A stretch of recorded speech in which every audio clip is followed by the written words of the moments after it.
Stephen Archer, and Other Tales. By George MacDonald. Stephen Archer.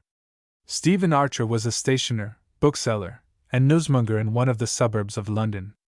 The newspapers hung in a sort of rack at his door, as if for the convenience of the public to help themselves in passing. On his counter lay penny weeklies and books coming out in parts, amongst which the Family Herald was in force, and the London Journal not to be found. I had occasion once to try the extent of his stock, for I required a good many copies of one of Shakespeare's plays, at a penny, if I could find such.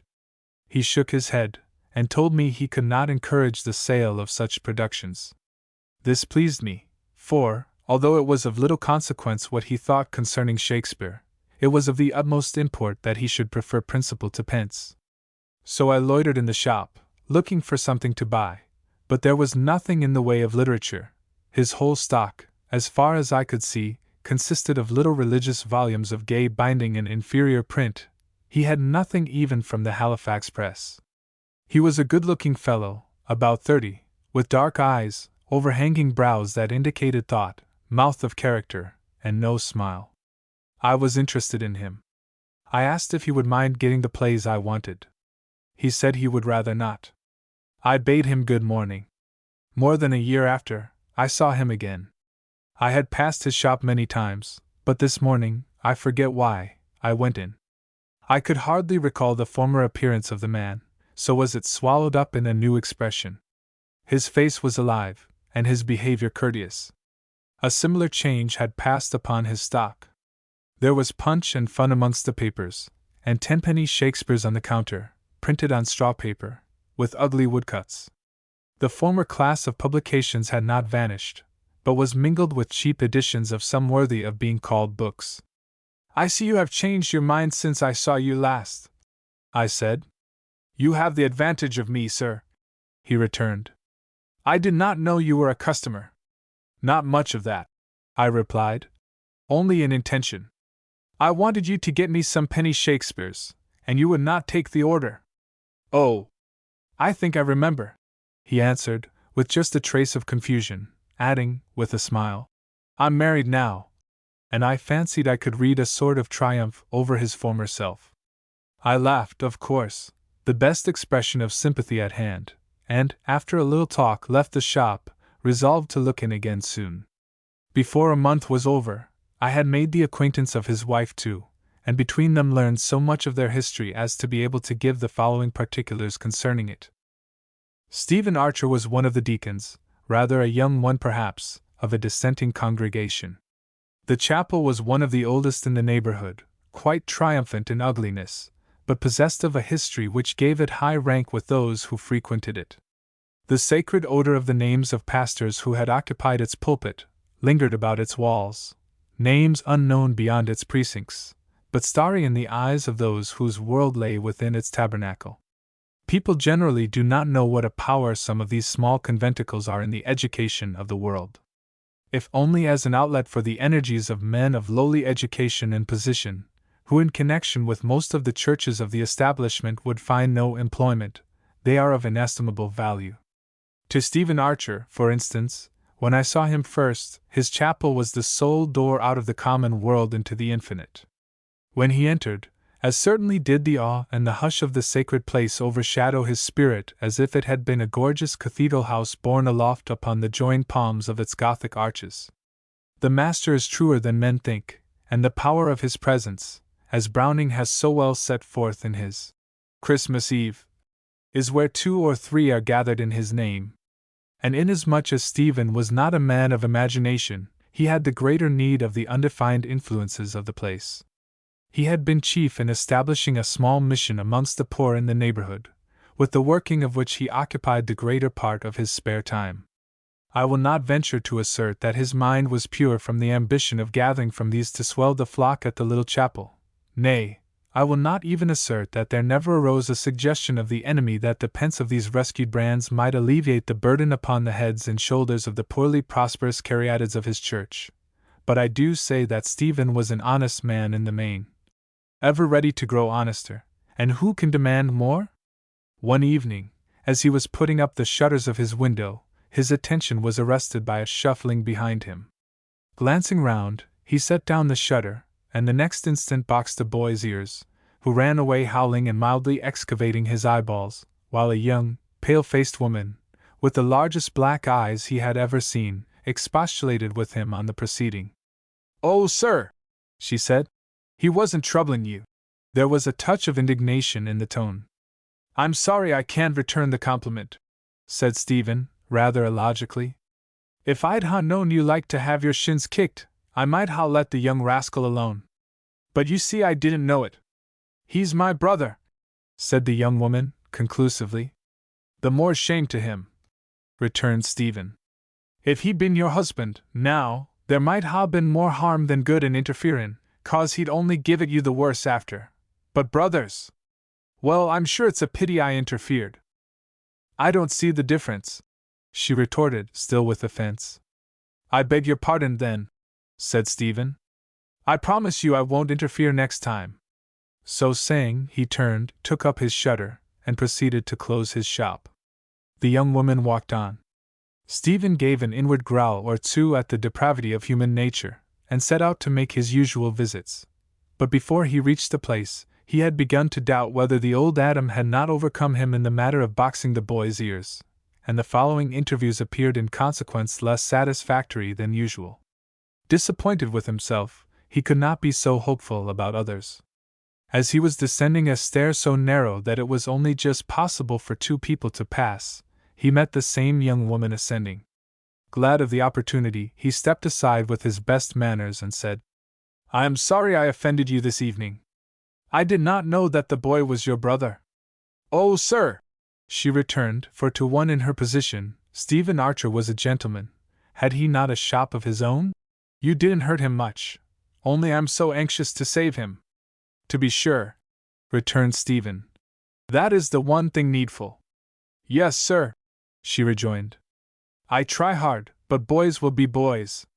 There is but one way, you know," said Stephen, following the words with a certain formula which I will not repeat.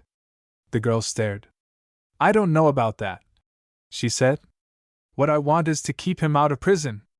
Sometimes I think I shan't be able long." "Oh, sir! If you be the gentleman that goes about here, couldn't you help me? I can't get anything for him to do, and I can't be at home to look after him." "What is he about all day, then?" "The streets," she answered. "I don't know as he's ever done anything he oughtn't to, but he came home once in a fright, and that breathless with running, that I thought he'd fainted. If I only could get him into a place." "Do you live here?" he asked. "Yes, sir, I do." At the moment a half-bestial sound below, accompanied by uncertain footsteps, announced the arrival of a drunken bricklayer. "There's Joe Bradley," she said in some alarm. "Come into my room, sir, till he's gone up. There's no harm in him when he's sober, but he ain't been sober for a week now."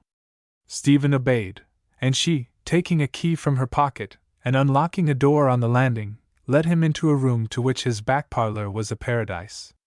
She offered him the only chair in the room, and took her place on the edge of the bed, which showed a clean but much worn patchwork quilt. Charlie slept on the bed, and she on a shakedown in the corner. The room was not untidy, though the walls and floor were not clean. Indeed, there were not in it articles enough to make it untidy withal. "Where do you go on Sundays?" asked Stephen. "Nowheres. I ain't got nobody," she added, with a smile, "to take me nowheres." "What do you do then?" "I've plenty to do mending of Charlie's trousers. You see they're only shoddy, and as fast as I patch 'em in one place they're out in another. But you oughtn't to work Sundays. I have heard tell of people as say you oughtn't to work of a Sunday, but where's the differ when you've got a brother to look after? He ain't got no mother. But you're breaking the 4th commandment, and you know where people go that do that. You believe in hell, I suppose? I always thought that was a bad word." "To be sure. But it's where you'll go if you break the Sabbath." "Oh, sir," she said, bursting into tears, "I don't care what become of me if I could only save that boy." "What do you mean by saving him?" "Keep him out of prison, to be sure. I shouldn't mind the workus myself, if I could get him into a place." A place was her heaven, a prison her hell. Stephen looked at her more attentively. No one who merely glanced at her could help seeing her eyes first, and no one who regarded them could help thinking her nice looking at least, all in a shabby cotton dress and black shawl as she was. It was only the penury and pine that kept her from being beautiful. Her features were both regular and delicate, with an anxious mystery about the thin tremulous lips, and a beseeching look, like that of an animal, in her fine eyes hazy with the trouble that haunted her mouth. Stephen had the good sense not to press the Sabbath question, and by degrees drew her story from her. Her father had been a watchmaker, but, giving way to drink, had been, as far back as she could remember, entirely dependent on her mother, who by charing and jobbing managed to keep the family alive. Sarah was then the only child, but within a few months after her father's death, her mother died in giving birth to the boy. With her last breath she had commended him to his sister. Sarah had brought him up, how she hardly knew. He had been everything to her. The child that her mother had given her was all her thought. Those who start with the idea that people with naught are naughty, whose eyes are offended by rags, whose ears cannot distinguish between vulgarity and wickedness, and who think the first duty is care for self, must be excused from believing that Sarah Coulter passed through all that had been decreed for her without losing her simplicity and purity. But God is in the back slums as certainly as, perhaps to some eyes more evidently than, in Belgravia. That which was the burden of her life, namely, the care of her brother, was her salvation. After hearing her story, which he had to draw from her, because she had no impulse to talk about herself, Stephen went home to turn the matter over in his mind. The next Sunday, after he had had his dinner, he went out into the same region, and found himself at Sarah's door. She was busy over a garment of Charlie's, who was sitting on the bed with half a loaf in his hand. When he recognized Stephen he jumped down, and would have rushed from the room, but changing his mind, possibly because of the condition of his lower limbs, he turned, and springing into the bed, scrambled under the counterpane, and drew it over his head. "I am sorry to see you working on Sunday," Stephen said with an emphasis that referred to their previous conversation. "You would not have the boy go naked?" she returned, with again a touch of indignation. She had been thinking how easily a man of Stephen's social position could get him a place if he would. Then recollecting her manners, she added, "I should get him better clothes if he had a place. Wouldn't you like to get a place now, Charlie?" "Yes," said Charlie, from under the counterpane, and began to peep at the visitor. He was not an ill-looking boy, only roguish to a degree. His eyes, as black as his sister's, but only half as big, danced and twinkled with mischief. Archer would have taken him off to his ragged class, but even of rags he had not at the moment the compliment necessary for admittance. He left them, therefore, with a few commonplaces of religious phrase, falling utterly meaningless. But he was not one to confine his ministrations to words. He was an honest man. Before the next Sunday it was clear to him that he could do nothing for the soul of Sarah until he had taken the weight of her brother off it. When he called the next Sunday the same vision precisely met his view. She might have been sitting there ever since, with those wonderfully patched trousers in her hands, and the boy beside her, gnawing at his lump of bread. But many a long seam had passed through her fingers since then, for she worked at a clothes shop all the week with the sewing machine, whence arose the possibility of patching Charlie's clothes, for the overseer granted her a cutting or two now and then. After a little chat, Stephen put the question, "If I find a place for Charlie, will you go to Providence Chapel next Sunday?" "I will go anywhere you please, Mr. Archer," she answered, looking up quickly with a flushed face. She would have accompanied him to any casino in London just as readily. Her sole thought was to keep Charlie out of prison. Her father had been in prison once. To keep her mother's child out of prison was the grand object of her life. "Well," he resumed, with some hesitation, for he had arrived at the resolution through difficulties, whose fogs yet lingered about him. "If he will be an honest, careful boy, I will take him myself." "Charlie! Charlie!" cried Sarah, utterly neglectful of the source of the benefaction, and rising, she went to the bed and hugged him. "Don't, Sarah!" said Charlie, petulantly. "I don't want girls to squash me. Leave go, I say. You mend my trousers, and I'll take care of myself." "The little wretch!" thought Stephen. Sarah returned to her seat, and her needle went almost as fast as her sewing machine. A glow had arisen now, and rested on her pale cheek. Stephen found himself staring at a kind of transfiguration, back from the ghostly to the human. His admiration extended itself to her deft and slender fingers, and there brooded until his conscience informed him that he was actually admiring the breaking of the Sabbath, whereupon he rose. But all the time he was about amongst the rest of his people, his thoughts kept wandering back to the desolate room, the thankless boy, and the ministering woman. Before leaving, however, he had arranged with Sarah that she should bring her brother to the shop the next day. The awe with which she entered it was not shared by Charlie, who was never ripe for anything but frolic.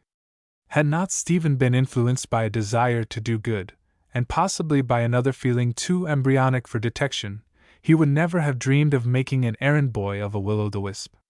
As such, however, he was installed, and from that moment an anxiety unknown before took possession of Stephen's bosom. He was never at ease, for he never knew what the boy might be about. He would have parted with him the first fortnight, but the idea of the prison had passed from Sarah's heart into his, and he saw that to turn the boy away from his first place would be to accelerate his gravitation thitherward. He had all the tricks of a newspaper boy indigenous in him. Repeated were the complaints brought to the shop. One time the paper was thrown down the area, and brought into the breakfast room defiled with wet.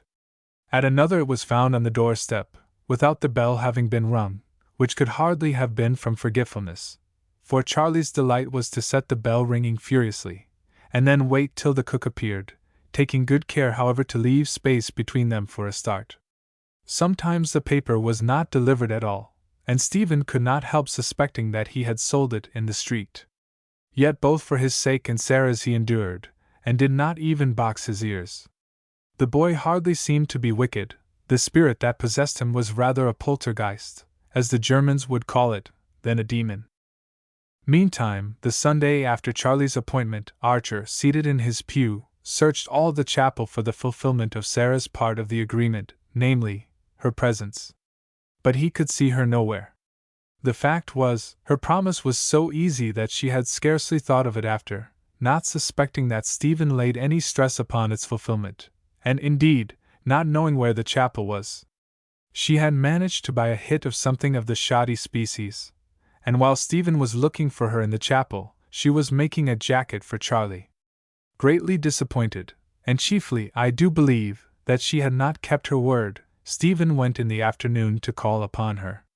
He found her working away as before, and saving time by taking her dinner while she worked, for a piece of bread lay on the table by her elbow, and decided a little brown sugar to make the bread go down.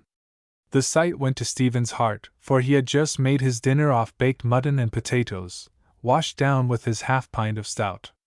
"Sarah," he said solemnly, "you promised to come to our chapel, and you have not kept your word."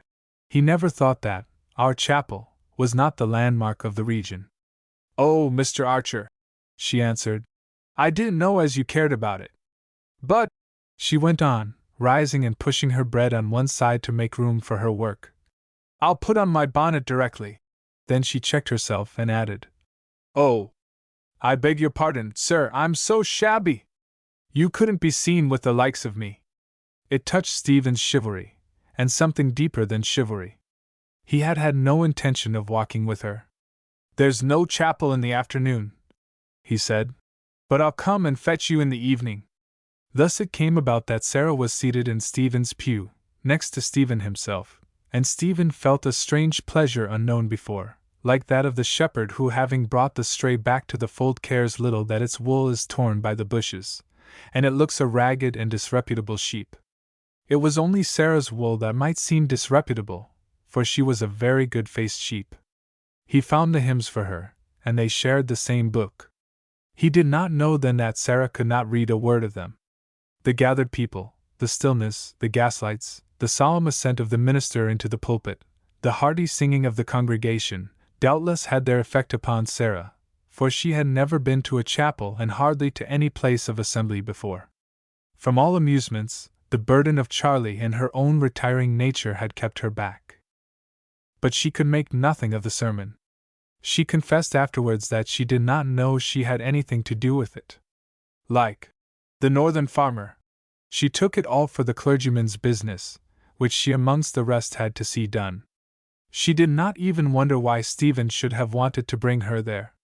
She sat when other people sat, pretended to kneel when other people pretended to kneel, and stood up when other people stood up, still brooding upon Charlie's jacket. But Archer's feelings were not those he had expected. He had brought her, intending her to be done good to, but before the sermon was over he wished he had not brought her. He resisted the feeling for a long time, but at length yielded to it entirely, the object of his solicitude all the while conscious only of the lighted stillness and the new barrier between Charlie and Newgate. The fact with regard to Stephen was that a certain hard pan, occasioned by continual ploughings to the same depth and no deeper, in the soil of his mind, began this night to be broken up from within, and that through the presence of a young woman who did not for herself put together 2 words of the whole discourse. The pastor was preaching upon the saying of St. Paul, that he could wish himself accursed from Christ for his brethren. Great part of his sermon was an attempt to prove that he could not have meant what his words implied. For the preacher's mind was so filled with the supposed paramount duty of saving his own soul, that the enthusiasm of the apostle was simply incredible. Listening with that woman by his side, Stephen for the first time grew doubtful of the wisdom of his pastor. Nor could he endure that such should be the first doctrine Sarah heard from his lips. Thus was he already and grandly repaid for his kindness, for the presence of a woman who without any conscious religion was to herself a law of love, brought him so far into sympathy with the mighty soul of St. Paul, that from that moment the blessing of doubt was at work in his, undermining prison walls. He walked home with Sarah almost in silence, for he found it impossible to impress upon her those parts of the sermon with which he had no fault to find, lest she should retort upon that one point. The arrows which Sarah escaped, however, could from her ignorance have struck her only with their feather end.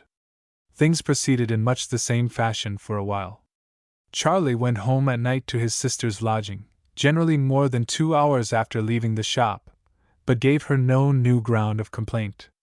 Every Sunday evening Sarah went to the chapel, taking Charlie with her when she could persuade him to go, and, in obedience with the supposed wish of Stephen, sat in his pew. He did not go home with her any more for a while, and indeed visited her but seldom, anxious to avoid scandal, more especially as he was a deacon. But now that Charlie was so far safe, Sarah's cheek began to generate a little of that celestial rosy red which is the blossom of the woman plant, although after all it hardly equaled the heart of the blush rose. She grew a little rounder in form too, for she lived rather better now, buying herself a rasher of bacon twice a week. Hence she began to be in more danger, as any one acquainted with her surroundings will easily comprehend. But what seemed at first the ruin of her hopes dissipated this danger. One evening, when she returned from her work, she found Stephen in her room. She made him the submissive grateful salutation, half courtesy, half bow, with which she always greeted him, and awaited his will. "I am very sorry to have to tell you, Sarah, that your brother—" She turned white as a shroud, and her great black eyes grew greater and blacker as she stared in agonized expectancy while Stephen hesitated in search of a better form of communication. Finding none, he blurted out the fact. "Has robbed me, and run away. Don't send him to prison, Mr. Archer!" shrieked Sarah, and laid herself on the floor at his feet with a groveling motion, as if striving with her Mother Earth for comfort.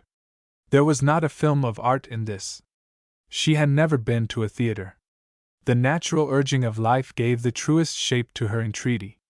Her posture was the result of the same feeling which made the nations of old bring their sacrifices to the altar of a deity who, possibly benevolent in the main, had yet cause to be inimical to them. From the prostrate living sacrifice arose the one prayer: "Don't send him to prison! Don't send him to prison!" Stephen gazed at her in bewildered admiration, half divine and all human. A certain consciousness of power had, I confess, a part in his silence, but the only definite shape this consciousness took was of beneficence. Attributing his silence to unwillingness, Sarah got halfway from the ground, that is, to her knees, and lifted a face of utter entreaty to the sight of Stephen. I will not say words fail me to describe the intensity of its prayer, for words fail me to describe the commonest phenomenon of nature. All I can is to say that it made Stephen's heart too large for its confining walls. "Mr. Archer," she said, in a voice hollow with emotion, "I will do anything you like. I will be your slave. Don't send Charlie to prison." The words were spoken with a certain strange dignity of self-abnegation. It is not alone the country people of Cumberland or of Scotland who in their highest moments are capable of poetic utterance. An indescribable thrill of conscious delight shot through the frame of Stephen as the woman spoke the words. But the gentleman in him triumphed. I would have said the Christian, for whatever there was in Stephen of the gentle was there in virtue of the Christian, only he failed in one point. Instead of saying at once that he had no intention of prosecuting the boy, he pretended, I believe from the satanic delight and power that possesses every man of us, that he would turn it over in his mind. It might have been more dangerous, but it would have been more divine, if he had lifted the kneeling woman to his heart, and told her that not for the wealth of an imagination would he proceed against her brother. The divinity, however, was taking its course, both rough-hewing and shaping the ends of the two. She rose from the ground, sat on the one chair, with her face to the wall, and wept, helplessly, with the added sting, perhaps, of a faint personal disappointment. Stephen failed to attract her notice, and left the room. She started up when she heard the door close, and flew to open it, but was only in time to hear the outer door. She sat down and cried again. Stephen had gone to find the boy if he might, and bring him to his sister. He ought to have said so, for to permit suffering for the sake of a joyful surprise is not good. Going home first, he was hardly seated in his room, to turn over not the matter but the means, when a knock came to the shop door, the sole entrance, and there were two policemen bringing the deserter in a cab. He had been run over in the very act of decamping with the contents of the till, had lain all but insensible at the hospital while his broken leg was being set, but, as soon as he came to himself, had gone into such a fury of determination to return to his master, that the house surgeon saw that the only chance for the ungovernable creature was to yield. Perhaps he had some dim idea of restoring the money ere his master should have discovered its loss. As he was very little, they made a couch for him in the cab, and so sent him. It would appear that the suffering and the faintness had given his conscience a chance of being heard. The accident was to Charlie what the sight of the mountain peak was to the boy Wordsworth. He was delirious when he arrived, and instead of showing any contrition towards his master, only testified an extravagant joy at finding him again. Stephen had him taken into the back room, and laid upon his own bed. One of the policemen fetched the charwoman, and when she arrived, Stephen went to find Sarah. She was sitting almost as he had left her, with a dull, hopeless look.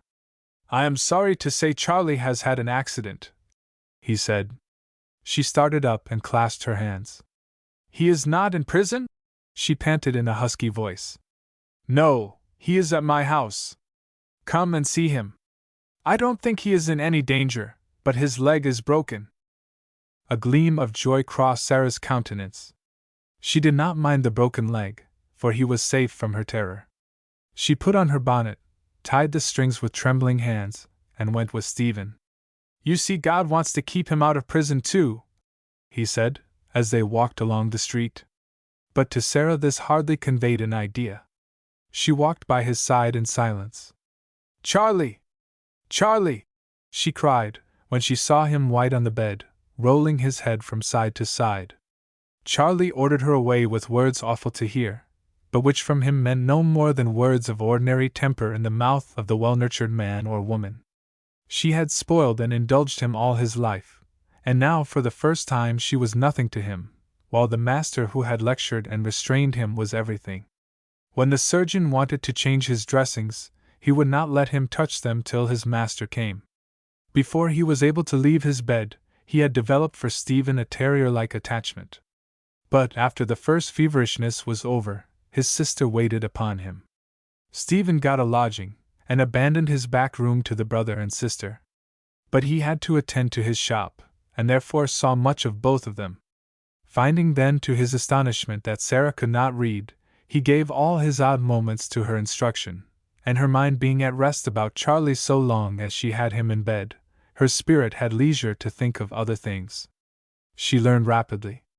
The lesson book was of course the New Testament, and Stephen soon discovered that Sarah's questions, moving his pity at first because of the ignorance they displayed, always left him thinking about some point that had never occurred to him before, so that at length he regarded Sarah as a being of superior intelligence waylaid and obstructed by unfriendly powers upon her path towards the threshold of the kingdom, while she looked up to him as to one supreme in knowledge as in goodness.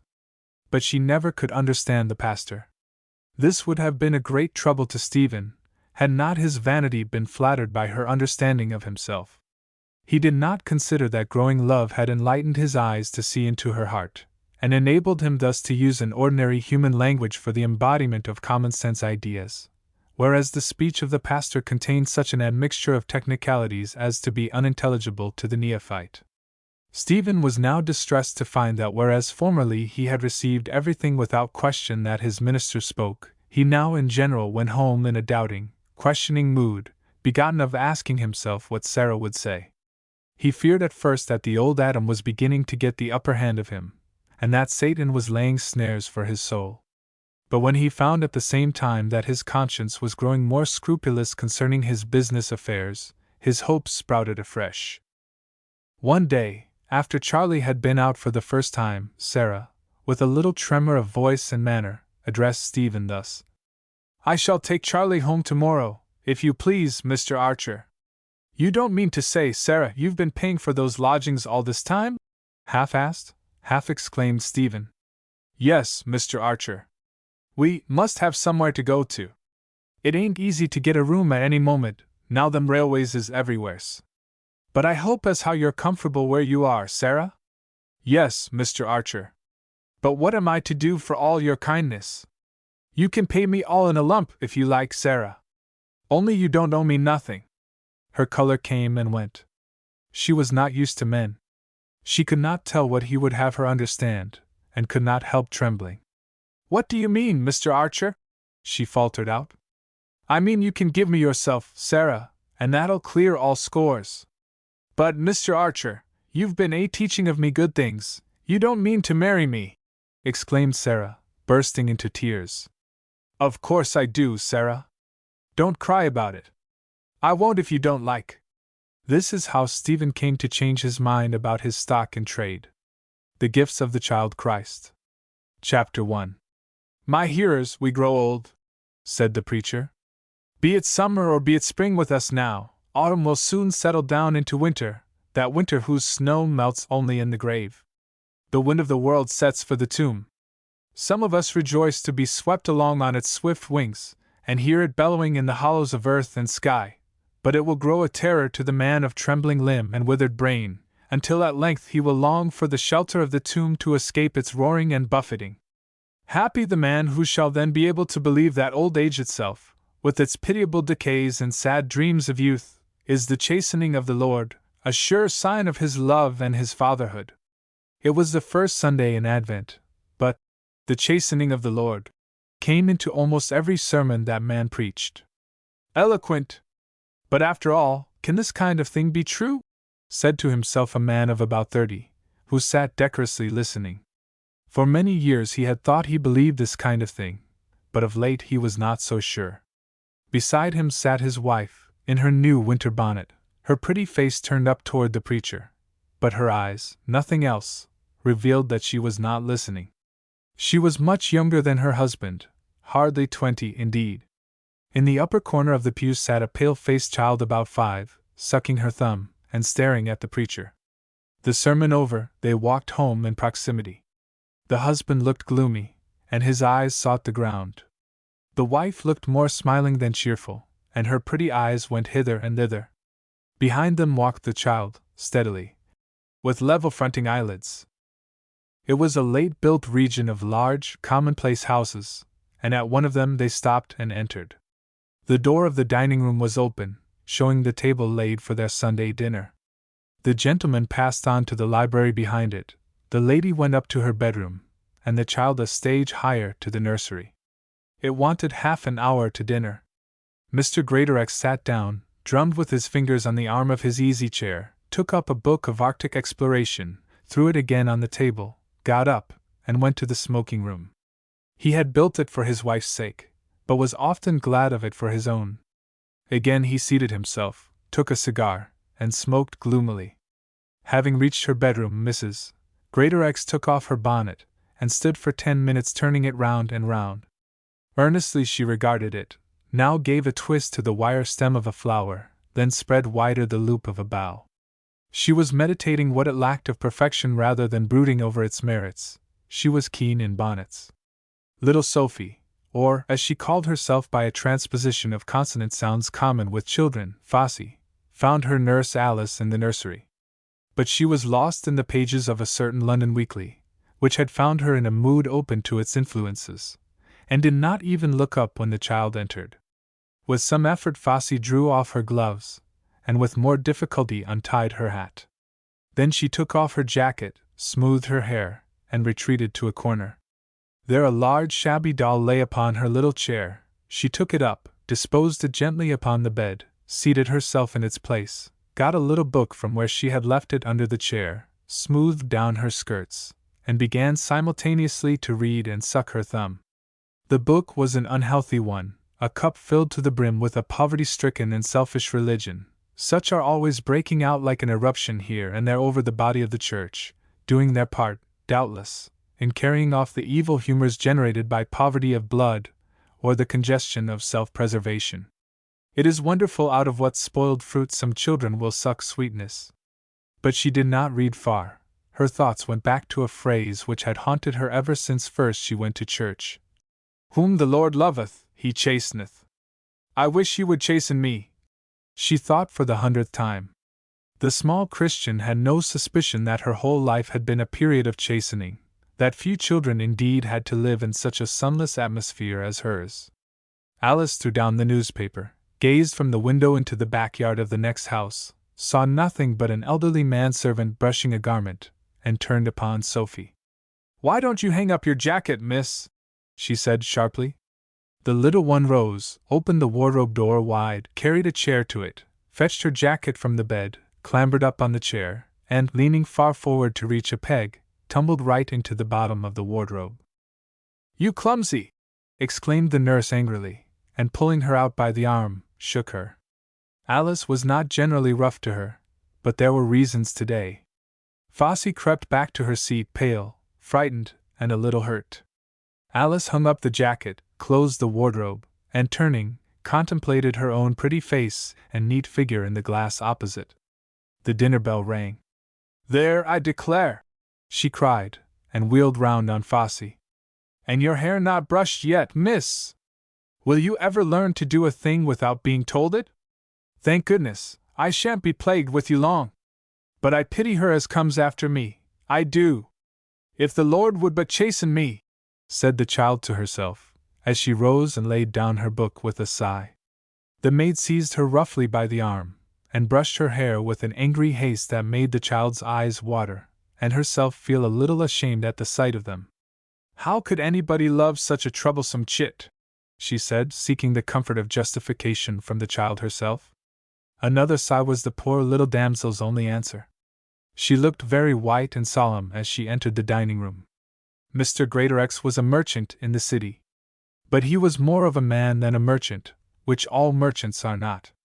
Also, he was more scrupulous in his dealings than some merchants in the same line of business, who yet stood as well with the world as he. But on the other hand, he had the meanness to pride himself upon it as if it had been something he might have done without, and yet held up his head. Some 6 years before, he had married to please his parents, and a year before, he had married to please himself. His first wife had intellect, education, and heart, but little individuality, not enough to reflect the individuality of her husband. The consequence was, he found her uninteresting.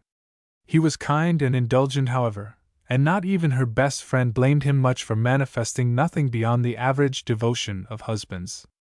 But in truth his wife had great capabilities, only they had never ripened, and when she died, a fortnight after giving birth to Sophie, her husband had not a suspicion of the large amount of undeveloped power that had passed away with her.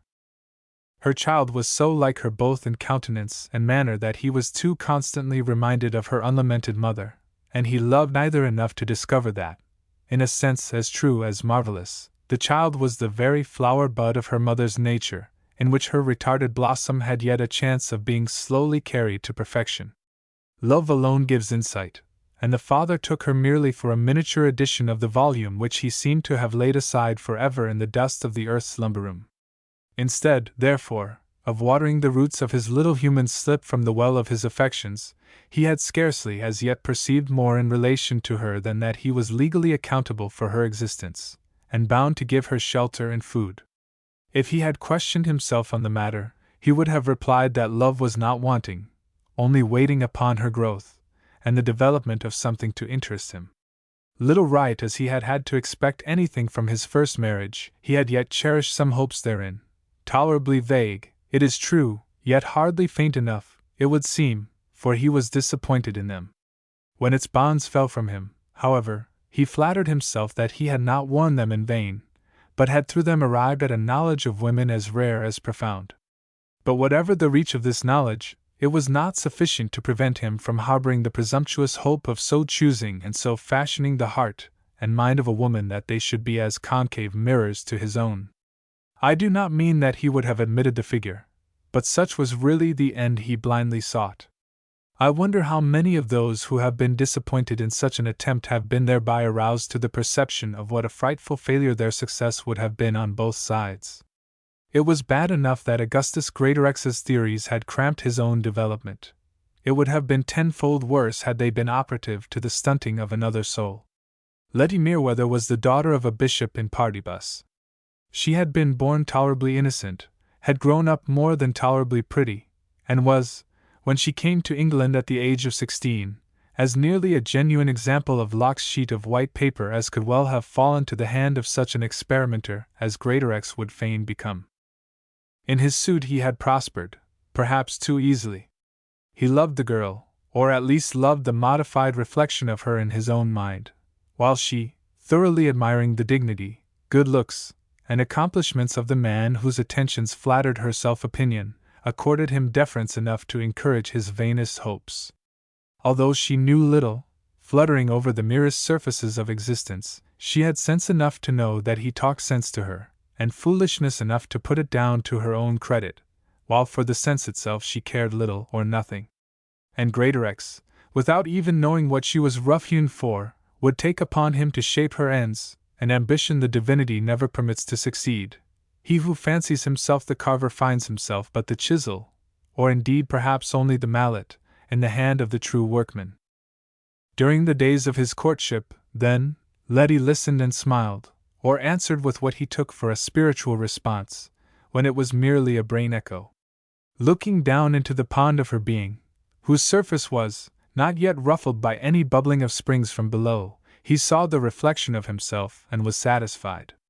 An able man on his hobby looks a centaur of wisdom and folly, but if he be at all a wise man, the beast will one day or other show him the jade's favor of unseating him. Meantime Augustus Greatorex was fooled, not by poor little Letty, who was not capable of fooling him, but by himself. Letty had made no pretenses, had been interested, and had shown her interest, had understood, or seemed to understand, what he said to her, and forgotten it the next moment, had no pocket to put it in, did not know what to do with it, and let it drop into the limbo of vanity. They had not been married many days before the scouts of advancing disappointment were upon them. Augustus resisted manfully for a time. But the truth was each of the two had to become a great deal more than either was, before any approach to unity was possible. He tried to interest her in one subject after another, tried her first, I am ashamed to say, with political economy. In that instance, when he came home to dinner he found that she had not got beyond the first page of the book he had left with her.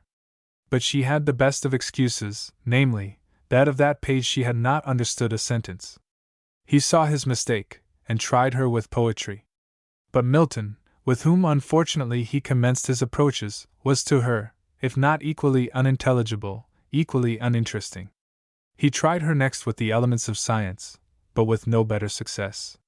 He returned to poetry, and read some of the Fairy Queen with her. She was, or seemed to be, interested in all his talk about it, and inclined to go on with it in his absence, but found the first stanza she tried more than enough without him to give life to it. She could give it none, and therefore it gave her none. I believe she read a chapter of the Bible every day, but the only books she read with any real interest were novels of a sort that Augustus despised. It never occurred to him that he ought at once to have made friends of this momus of unrighteousness, for by them he might have found entrance to the sealed chamber. He ought to have read with her the books she did like, for by them only could he make her think, and from them alone could he lead her to better. It is but from the very step upon which one stands that one can move to the next. Besides these books, there was nothing in her scheme of the universe but fashion, dress, calls, the park, other peopledom, concerts, plays, church-going, whatever could show itself on the frosted glass of her camera obscura, make an interest of motion and color in her darkened chamber. Without these, her bosom's mistress would have found life unendurable, for not yet had she ascended her throne, but lay on the floor of her nursery, surrounded with toys that imitated life. It was no wonder, therefore, that Augustus was at length compelled to allow himself disappointed. That it was the fault of his self-confidence made the thing no whit better. He was too much of a man not to cherish a certain tenderness for her, but he soon found to his dismay that it had begun to be mingled with a shadow of contempt. Against this he struggled, but with fluctuating success. He stopped later and later at business, and when he came home spent more and more of his time in the smoking room, where by and by he had bookshelves put up. Occasionally he would accept an invitation to dinner and accompany his wife, but he detested evening parties, and when Letty, who never refused an invitation if she could help it, went to one, he remained at home with his books. But his power of reading began to diminish. He became restless and irritable. Something kept gnawing at his heart. There was a sore spot in it. The spot grew larger and larger, and by degrees the center of his consciousness came to be a soreness. His cherished idea had been fooled. He had taken a silly girl for a woman of undeveloped wealth, a bubble, a surface whereon fair colors chased each other, for a hearted crystal. On her part, Letty too had her grief, which, unlike Augustus, she did not keep to herself, receiving in return from more than one of her friends the soothing assurance that Augustus was only like all other men, that women were but their toys, which they cast away when weary of them. Letty did not see that she was herself making a toy of her life, or that Augustus was right in refusing to play with such a costly and delicate thing. Neither did Augustus see that, having, by his own blunder, married a mere child, he was bound to deal with her as one, and not let the child suffer for his fault more than what could not be helped.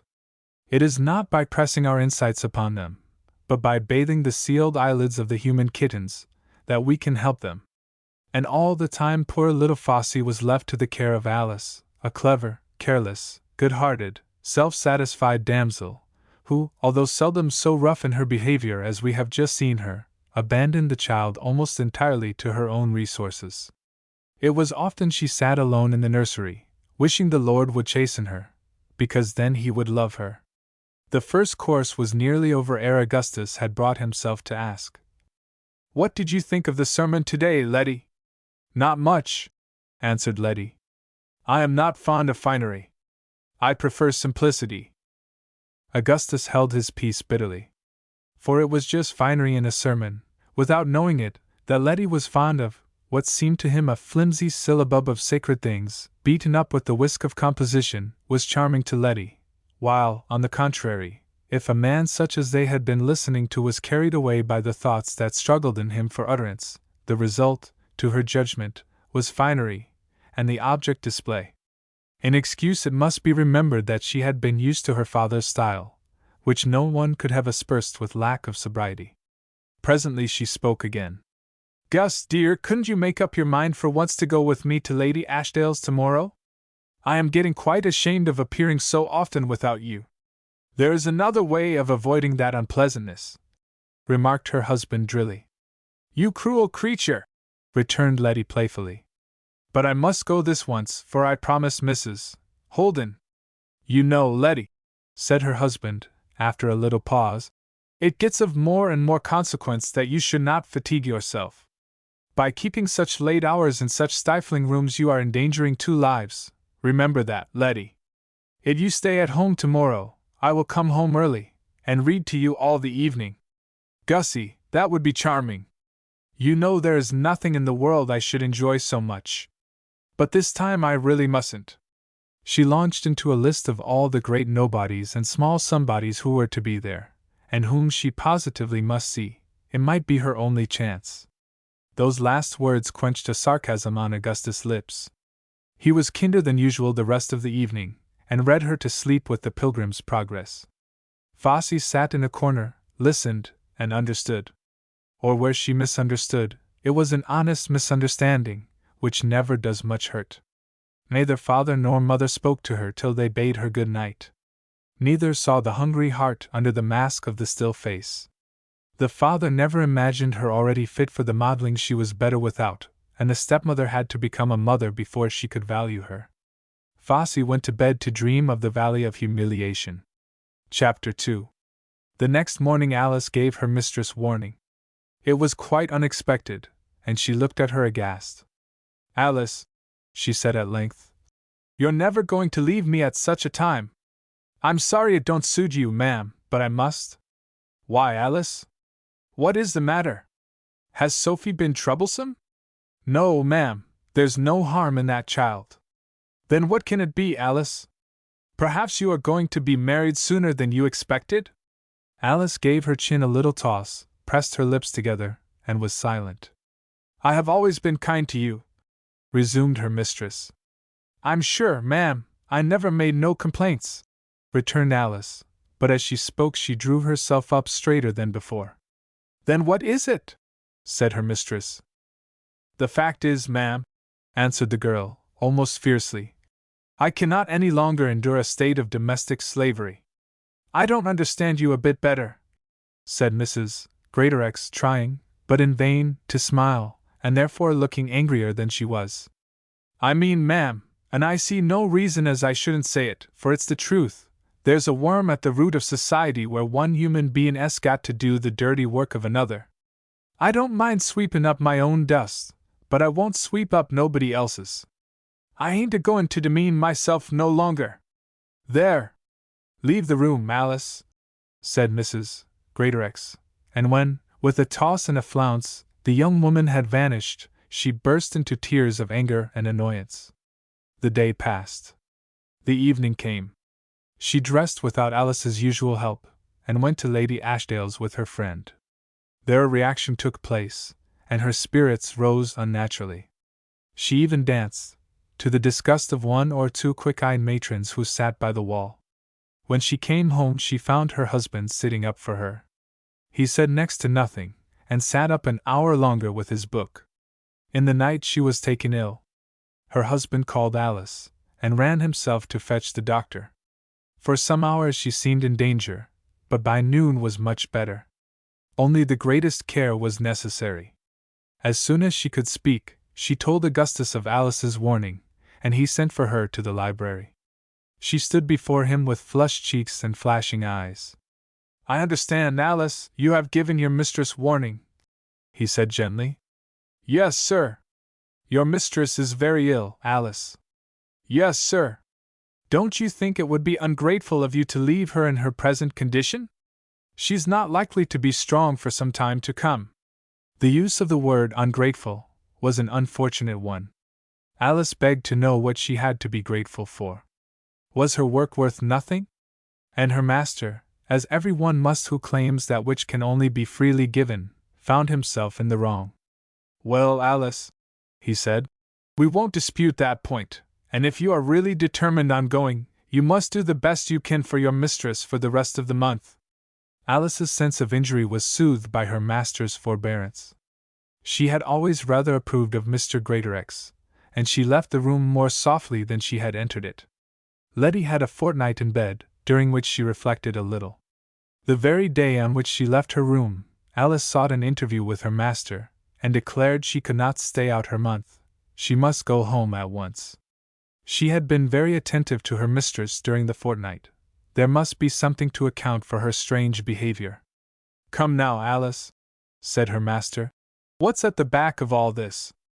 You have been a good, well-behaved, obliging girl till now, And I am certain you would never be like this if there weren't something wrong somewhere. Something wrong, sir? No, indeed, sir. Except you call it wrong to have an old Uncle S dies and leaves ever so much money, thousands and thousands, the lawyers say. And does it come to you then, Alice? I get my share, sir. He left it to be parted even between his nephews and nieces. Why, Alice, you are quite an heiress, then, returned her master, scarcely, however, believing the thing so grand as Alice would have it. But don't you think now it would be rather hard that your fortune should be Mrs. Greatorex's misfortune? Well, I don't see as how it shouldn't, replied Alice. It's Miss S.'s fortune as has been my misfortune, ain't it now, sir? And why shouldn't it be the other way next? I don't quite see how your mistress's fortune can be said to be your misfortune, Alice. Anybody would see that, sir, as wasn't blinded by class prejudices. Class prejudices! Exclaimed Mr. Greatorex, in surprise at the word. It's a term they use, I believe, sir. But it's plain enough that if Miss S hadn't have been better off than me, she wouldn't have been able to secure my services, as you calls it. That is certainly plain enough, returned Mr. Greatorex. But suppose nobody had been able to secure your services, what would have become of you? By that time the people'd have rose to assert their rights. To what? To fortunes like yours? To bread and cheese at least, sir, returned Alice pertly. Well, but you've had something better than bread and cheese. I don't make no complaints as to the style of livin' in the house, sir, but that's all one, so long as it's on the vile condition of domestic slavery, which it's nothing can justify. Then of course, although you are now a woman of property, you will never dream of having any one to wait on you, said her master, amused with the volume of human nature thus opened to him. All I say, sir, is, it's my turn now, and I ain't going to be sit upon by no one. I know my duty to myself. I didn't know there was such a duty, Alice, said her master. Something in his tone displeased her. Then you know now, sir, she said, and bounced out of the room. The next moment, however, ashamed of her rudeness, she re-entered, saying, I don't want to be unkind, sir, but I must go home. I've got a brother that's ill, too, and wants to see me. If you don't object to me going home for a month, I promise you to come back and see Miss S through her trouble, as a friend, you know, sir. But just listen to me first, Alice, said Mr. Greatorex. I've had something to do with wills in my time, and I can assure you it is not likely to be less than a year before you can touch the money. You had much better stay where you are till your uncle's affairs are settled. You don't know what may happen. There's many a slip between cup and lip, you know. Oh, it's all right, sir. Everybody knows the money's left to his nephews and nieces, and me and my brother's as good as any. I don't doubt it, still, if you'll take my advice, you'll keep a sound roof over your head till another's ready for you. Alice only threw her chin in the air, and said almost threateningly, Am I to go for the month, sir? I'll talk to your mistress about it, answered Mr. Greatorex, not at all sure that such an arrangement would be for his wife's comfort. But the next day Mrs. Greatorex had a long talk with Alice, and the result was that on the following Monday she was to go home for a month, and then return for 2 months more at least. What Mr. Greatorex had said about the legacy had had its effect, and besides, her mistress had spoken to her with pleasure in her good fortune. About Sophie no one felt any anxiety, she was no trouble to anyone, and the housemaid would see to her. Chapter 3. On the Sunday evening, Alice's lover, having heard, not from herself, but by a side wind, that she was going home the next day, made his appearance in Wimborne Square, somewhat perplexed, both at the move, and at her leaving him in ignorance of the same. He was a cabinet maker in an honest shop in the neighborhood, and in education, faculty, and general worth, considerably Alice's superior, a fact which had hitherto rather pleased her, but now gave zest to the change which she imagined had subverted their former relation. Full of the sense of her new superiority, she met him draped in an indescribable strangeness. John Jeffson felt, at the very first word, as if her voice came from the other side of the English Channel. He wondered what he had done, or rather what Alice could imagine he had done or said, to put her in such tantrums. Alice, my dear, he said, for John was a man to go straight at the enemy. What's amiss? What's come over you? You ain't altogether like your own self tonight. And here I find you're going away, and ne'er a word to me about it.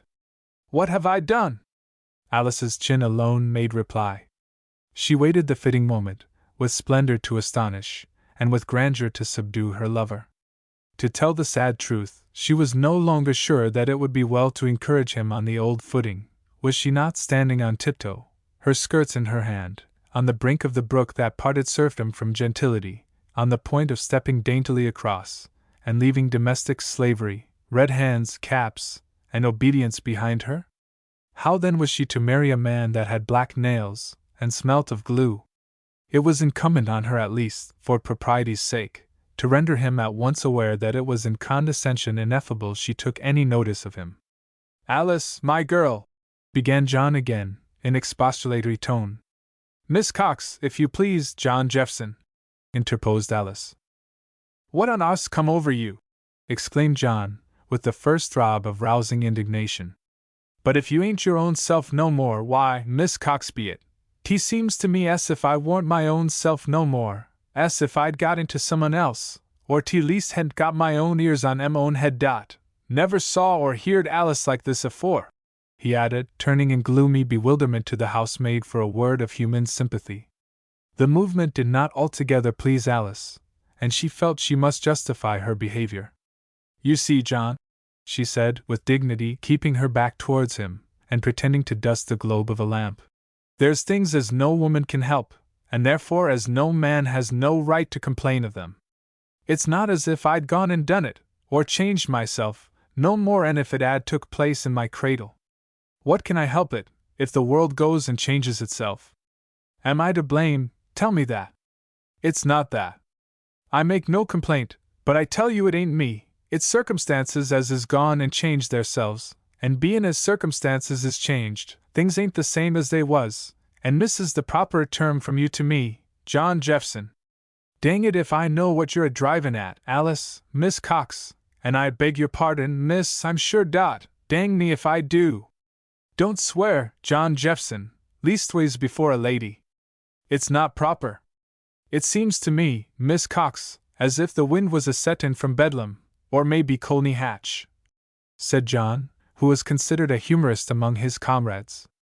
I wouldn't take no liberties with a lady, Miss Cox, but if I might be so bold as to arst the joke of the thing. Joke, indeed! Cried Alice. Do you call a dead uncle and £10,000 a joke? God bless me, said John. You don't mean it, Alice? I do mean it, and that you'll find, John Jeffson.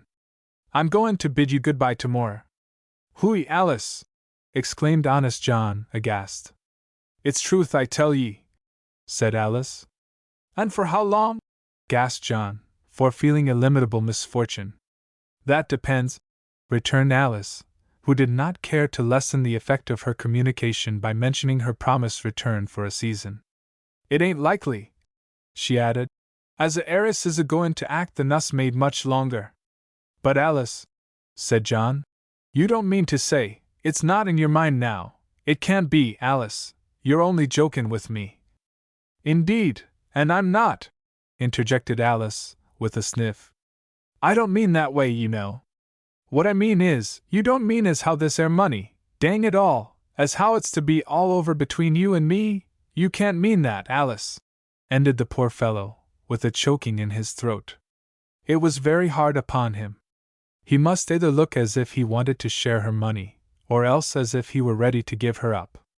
Arst yourself, John Jeffson, answered Alice, whether it's likely a young lady of fortune would be keepin' company with a young man as didn't know how to take off his hat to her in the park? Alice did not above half mean what she said. She wished mainly to enhance her own importance. At the same time she did mean it half, and that would have been enough for Jeffson. He rose, grievously wounded. Goodbye, Alice, he said, taking the hand she did not refuse. You're throwin' from you what all your money won't buy. She gave a scornful little laugh, and John walked out of the kitchen. At the door he turned with one lingering look, but in Alice there was no sign of softening. She turned scornfully away, and no doubt enjoyed her triumph to the full. The next morning she went away. Chapter 4. Mr. Greatorex had ceased to regard the advent of Christmas with much interest. Naturally gifted with a strong religious tendency, he had, since his first marriage, taken, not to denial, but to the side of objection, spending much energy in contempt for the foolish opinions of others, a self-indulgence which does less than little to further the growth of one's own spirit in truth and righteousness. The only person who stands excused, I do not say justified, in so doing, is the man who, having been taught the same opinions, has found them a legion of adversaries barring his way to the truth. But having got rid of them for himself, it is, I suspect, worse than useless to attack them again, save as the ally of those who are fighting their way through the same ranks to the truth. Greatorex had been indulging his intellect at the expense of his heart. A man may have light in the brain and darkness in the heart. It were better to be an owl than a strong-eyed apteryx. He was on the path which naturally ends in blindness and unbelief. I fancy, if he had not been neglectful of his child, she would ere this time have relighted his Christmas candles for him. But now his second disappointment in marriage had so dulled his heart that he had begun to regard life as a stupid affair, in which the most enviable fool was the man who could still expect to realize an ideal. He had set out on a false track altogether, but had not yet discovered that there had been an immoral element at work in his mistake. For what right had he to desire the fashioning of any woman after his ideas? Did not the angel of her eternal ideal forever behold the face of her Father in heaven? The best that can be said for him is, that, notwithstanding his disappointment and her faults, notwithstanding his own faults, which were, with all his cultivation and strength of character, yet more serious than hers, he was still kind to her. Yes, I may say for him, that, notwithstanding even her silliness, which is a sickening fault, and one which no supremacy of beauty can overshadow, he still loved her a little. Hence the care he showed for her in respect of the coming sorrow was genuine. It did not all belong to his desire for a son to whom he might be a father indeed, after his own fancies, however. Letty, on her part, was as full of expectation as the girl who has been promised a doll that can shut and open its eyes, and cry when it is pinched. Her carelessness of its safe arrival came of ignorance, and not indifference. It cannot but seem strange that such a man should have been so careless of the child he had. But from the first she had painfully reminded him of her mother, with whom in truth he had never quarreled, but with whom he had not found life the less irksome on that account. Add to this that he had been growing fonder of business, a fact which indicated, in a man of his endowment and development, an inclination downwards of the plane of his life. It was some time since he had given up reading poetry. History had almost followed. He now read little except politics, travels, and popular expositions of scientific progress. That year Christmas Eve fell upon a Monday. The day before, Letty not feeling very well, her husband thought it better not to leave her, and gave up going to church. Fossey was utterly forgotten, but she dressed herself, and at the usual hour appeared with her prayer book in her hand ready for church. When her father told her that he was not going, she looked so blank that he took pity upon her, and accompanied her to the church door, promising to meet her as she came out. Fossey sighed from relief as she entered, for she had a vague idea that by going to church to pray for it she might move the Lord to chasten her. At least he would see her there, and might think of it. She had never had such an attention from her father before, never such dignity conferred upon her as to be allowed to appear in church alone, sitting in the pew by herself like a grown damsel. But I doubt if there was any pride in her stately step, or any vanity in the smile, no, not smile, but illuminated mist, the vapor of smiles, which haunted her sweet little solemn church window of a face, as she walked up the aisle. The preacher was one of whom she had never heard her father speak slighting word, in whom her unbounded trust had never been shaken. Also he was one who believed with his whole soul in the things that make Christmas precious. To him the birth of the wonderful baby hinted at hundreds of strange things in the economy of the planet. That a man could so thoroughly persuade himself that, he believed the old fable, was matter of marvel to some of his friends who held blind nature the eternal mother, and night the everlasting grandmother of all things. But the child Fossey, in her dreams or out of them, in church or nursery, with her book or her doll, was never out of the region of wonders, and would have believed, or tried to believe, anything that did not involve a moral impossibility. What the preacher said I need not even partially repeat. It is enough to mention a certain metamorphosed deposit from the stream of his eloquence carried home in her mind by Fosse, from some of his sayings about the birth of Jesus into the world, into the family, into the individual human bosom. She had got it into her head that Christmas Day was not a birthday like that she had herself last year, but that, in some wonderful way, to her requiring no explanation, the baby Jesus was born every Christmas Day afresh. What became of him afterwards she did not know, and indeed she had never yet thought to ask how it was that he could come to every house in London as well as number 1, Wimborne Square. Little of a home as another might think it, that house was yet to her the centre of all houses, and the wonder had not yet widened rippling beyond it. Into that spot of the pool the eternal gift would fall.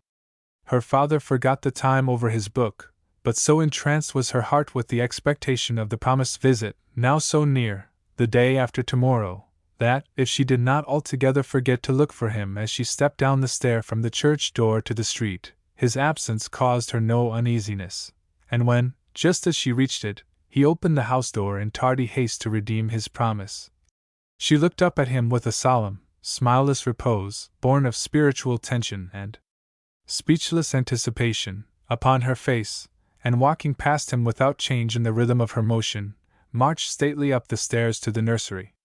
I believe the center of her hope was that when the baby came she would beg him on her knees to ask the Lord to chasten her. When dessert was over, her mother on the sofa in the drawing-room, and her father in an easy-chair, with a bottle of his favorite wine by his side, she crept out of the room and away again to the nursery. There she reached up to her little bookshelf, and full of the sermon as spongy mists are full of the sunlight, took thence a volume of stories from the German, the rereading of one of which, narrating the visit of the Christ child, laden with gifts, to a certain household, and what he gave to each and all therein, she had, although sorely tempted, saved up until now, and sat down with it by the fire, the only light she had.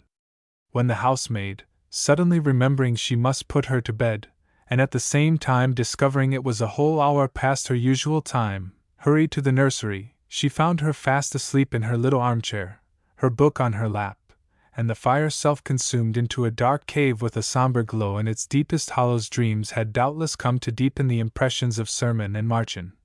For as she slowly yielded to the hands of Polly putting her to bed, her lips, unconsciously moved of the slumbering but not sleeping spirit, more than once murmured the words Lord loveth and chasteneth. Right blessedly would I enter the dreams of such a child, revel in them, as a bee in the heavenly gulf of a cactus flower. Chapter 5. On Christmas Eve the church bells were ringing through the murky air of London, whose streets lay flaring and steaming below. The brightest of their constellations were the butchers' shops, with their shows of prize beef. Around them, the eddies of the human tides were most confused and knotted. But the toy shops were brilliant also. To Fosse they would have been the treasure caves of the Christ child, all mysteries, all with insides to them, boxes, and desks, and windmills, and dovecots, and hens with chickens, and who could tell what all? In every one of those shops her eyes would have searched for the Christ child, the giver of all their wealth. For to her he was everywhere that night, ubiquitous as the luminous mist that brooded all over London, of which, however, she saw nothing but the glow above the Mews. John Jeffson was out in the middle of all the show, drifting about in it. He saw nothing that had pleasure in it, his heart was so heavy. He never thought once of the Christ child, or even of the Christ man, as the giver of anything. Birth is the one standing promise hope for the race, but for poor John this Christmas held no promise. With all his humor, he was one of those people, generally dull and slow, God grant me and mine such dullness and such sloth, who having once loved, cannot cease. During the fortnight he had scarce had a moment's ease from the sting of his Alice's treatment. The honest fellow's feelings were no study to himself. He knew nothing but the pleasure and the pain of them, but I believe it was not mainly for himself that he was sorry. Like Othello, the pity of it haunted him. He had taken Alice for a downright girl, about whom there was and could be no mistake, and the first hot blast of prosperity had swept her away like a hectic leaf. What were all the shops dressed out in holly and mistletoe? What were all the rushing flaming gas jets? What the fattest of prize pigs to John, who could never more imagine a spare rib on the table between Alice and him of a Sunday? His imagination ran on seeing her pass in her carriage, and drop him a nod of condescension as she swept noisily by him, trudging home weary from his work to his loveless fireside. He didn't want her money. Honestly, he would rather have her without than with money, for he now regarded it as an enemy, seeing what evil changes it could work. There be some devil in it, sure, he said to himself.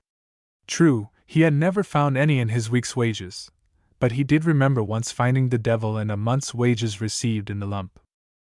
As he was thus thinking with himself, a carriage came suddenly from a side street into the crowd, and while he stared at it, thinking Alice might be sitting inside it while he was tramping the pavement alone, she passed him on the other side on foot, was actually pushed against him. He looked round, and saw a young woman, carrying a small bag, disappearing in the crowd. There's an air of Alice about her, said John to himself, seeing her back only. But of course it couldn't be Alice. For her he must look in the carriages now. And what a fool he was! Every young woman reminded him of the one he had lost. Perhaps if he was to call the next day, Polly was a good-natured creature, he might hear some news of her. It had been a troubled fortnight with Mrs. Greatorex. She wished much that she could have talked to her husband more freely, but she had not learned to feel at home with him. Yet he had been kinder and more attentive than usual all the time, so much so that Letty thought with herself, if she gave him a boy, he would certainly return to his first devotion. She said boy, because anyone might see he cared little for Fossey. She had never discovered that he was disappointed in herself, but since her disregard of his wishes had brought evil upon her, she had begun to suspect that he had some ground for being dissatisfied with her. She never dreamed of his kindness as the effort of a conscientious nature to make the best of what could not now be otherwise helped. Her own poverty of spirit and lack of worth achieved, she knew as little of as she did of the riches of Michael the Archangel. One must have begun to gather wisdom before he can see his own folly. That evening she was seated alone in the drawing-room, her husband having left her to smoke his cigar, when the butler entered and informed her that Alice had returned, but was behaving so oddly that they did not know what to do with her.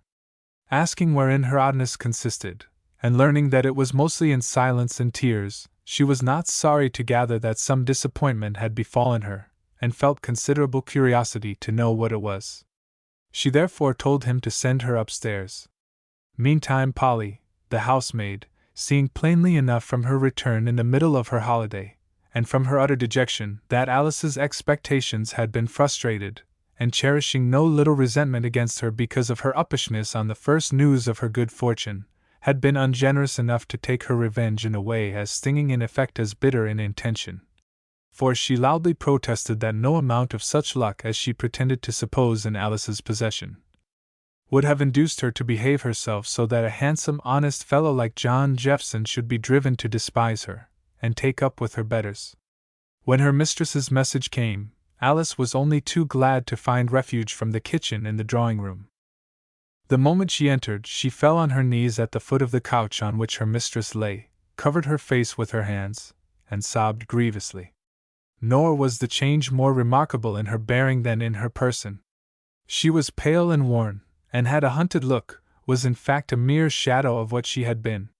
For a time her mistress found it impossible to quiet her so as to draw from her story. Tears and sobs combined with repugnance to hold her silent. "Oh, ma'am!" she burst out at length, wringing her hands. "However can I tell you? You will never speak to me again. Little did I think such a disgrace was waiting me." "It was no fault of yours if you were misinformed," said her mistress, "or that your uncle was not the rich man you fancied. Oh, ma'am, there was no mistake there. He was more than twice as rich as I fancied. If he had only died a beggar, and left things as they was. Then he didn't leave it to his nephews and nieces as they told you? Well, there's no disgrace in that." "Oh, but he did, ma'am, that was all right, no mistake there either, ma'am. And to think o' me behavin' as I did, to you and master as was so good to me. Who'll ever take any more notice of me now, after what has come out, as I'm sure I no more dreamed on than the child unborn. An agonized burst of fresh weeping followed, and it was with prolonged difficulty, and by incessant questioning, that Mrs. Greatorex at length drew from her the following facts. Before Alice and her brother could receive the legacy to which they laid claim, it was necessary to produce certain documents, the absence of which, as of any proof to take their place, led to the unavoidable publication of a fact previously known only to a living few, namely, that the father and mother of Alice Hopwood had never been married, which fact deprived them of the smallest claim on the legacy, and fell like a millstone upon Alice and her pride.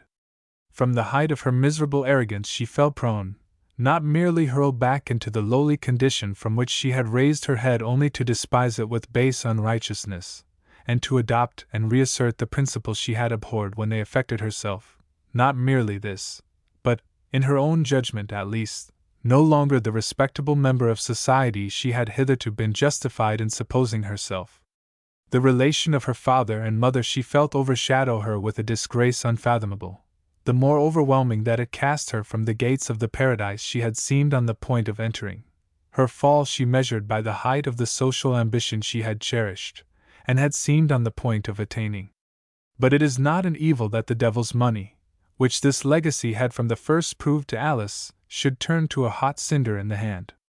Rarely had a more haughty spirit than hers gone before a fall, and rarely has the fall been more sudden or more abject. And the consciousness of the behavior into which her false riches had seduced her, changed the whip of her chastisement into scorpions. Worst of all, she had insulted her lover as beneath her notice, and the next moment had found herself too vile for his. Judging by herself, in the injustice of bitter humiliation she imagined him scoffing with his mates at the base-born menial who would set up for a fine lady. But had she been more worthy of honest John, she would have understood him better. As it was, no really good fortune could have befallen her but such as now seemed to her the depth of evil fortune.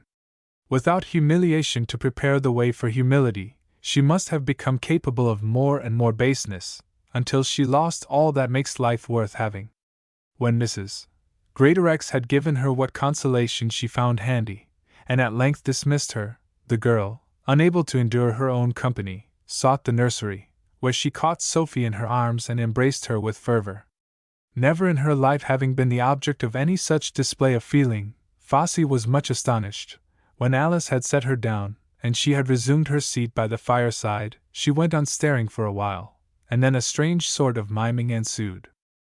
It was Fossey's habit, one less rare with children than may by most be imagined, to do what she could to enter into any state of mind whose shows were sufficiently marked for her observation. She sought to lay hold of the feeling that produced the expression, less than the reproduction of a similar condition in her own imaginative sensorium, subject to her leisurely examination, would in no case satisfy the little metaphysician. But what was indeed very odd was the means she took for arriving at the sympathetic knowledge she desired. As if she had been the most earnest student of dramatic expression through the facial muscles, she would sit watching the countenance of the object of her solicitude, all the time, with full consciousness, fashioning her own as nearly as she could into the lines and forms of the other. In proportion as she succeeded, the small psychologist imagined she felt in herself the condition that produced the phenomenon she observed. As if the shape of her face cast inward its shadow upon her mind, and so revealed to it, through the two faces, what was moving and shaping in the mind of the other. In the present instance, having at length, after modeling and remodeling her face like that of a gutta-percha doll for some time, composed it finally into the best correspondence she could effect, she sat brooding for a while, with Alice's expression as it were frozen upon it. Gradually the forms assumed melted away, and allowed her still, solemn face to look out from behind them. The moment this evanishment was complete, she rose and went to Alice, where she sat staring into the fire, unconscious of the scrutiny she had been undergoing, and, looking up in her face, took her thumb out of her mouth, and said, "Is the Lord chastening Alice? I wish you would chasten Fossey." Her face was calm as that of the Sphinx. There was no mist in the depth of her grey eyes, not a cloud on the wide heaven of her forehead. Was the child crazed? What could the atom mean, with her big eyes looking right into her? Alice never had understood her, it were indeed strange if the less should comprehend the greater. She was not yet capable of recognizing the word of the Lord in the mouth of babes and sucklings. But there was a something in Fossey's face besides its calmness and unintelligibility. What it was Alice could never have told, yet it did her good. She lifted the child on her lap. There she soon fell asleep. Alice undressed her, laid her in her crib, and went to bed herself. But weary as she was, she had to rise again before she got to sleep. Her mistress was again taken ill. Doctor and nurse were sent for in hot haste. Hansom cabs came and went throughout the night, like noisy moths to the one lighted house in the street. There were soft steps within, and doors were gently opened and shut. The waters of Mara had risen and filled the house. Towards morning they were ebbing slowly away. Letty did not know that her husband was watching by her bedside. The street was quiet now. So was the house. Most of its people had been up throughout the night, but now they had all gone to bed except the strange nurse and Mr. Greatorex. It was the morning of Christmas Day, and little Fossey knew it in every cranny of her soul.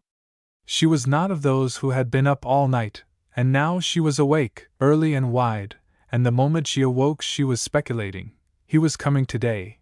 How would he come? Where should she find the baby Jesus? And when would he come? In the morning, or the afternoon, or in the evening?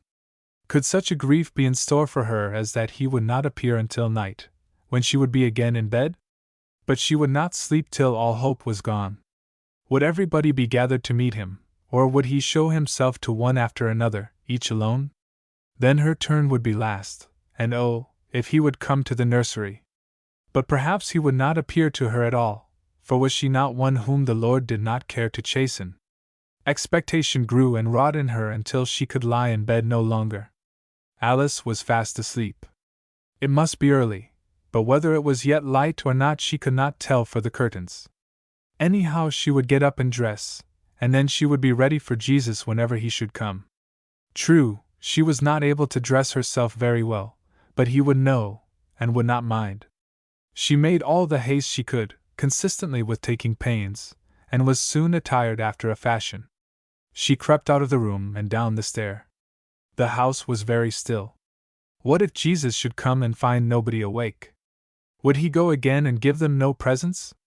She couldn't expect any herself, but might he not let her take theirs for the rest? Perhaps she ought to wake them all, but she dared not without being sure. On the last landing above the first floor, she saw, by the low gaslight at the end of the corridor, an unknown figure pass the foot of the stair. Could she have anything to do with the marvel of the day? The woman looked up, and Fossey dropped the question. Yet she might be a charwoman, whose assistance the expected advent rendered necessary. When she reached the bottom of the stair she saw her disappearing in her stepmother's room. That she did not like. It was the one room into which she could not go.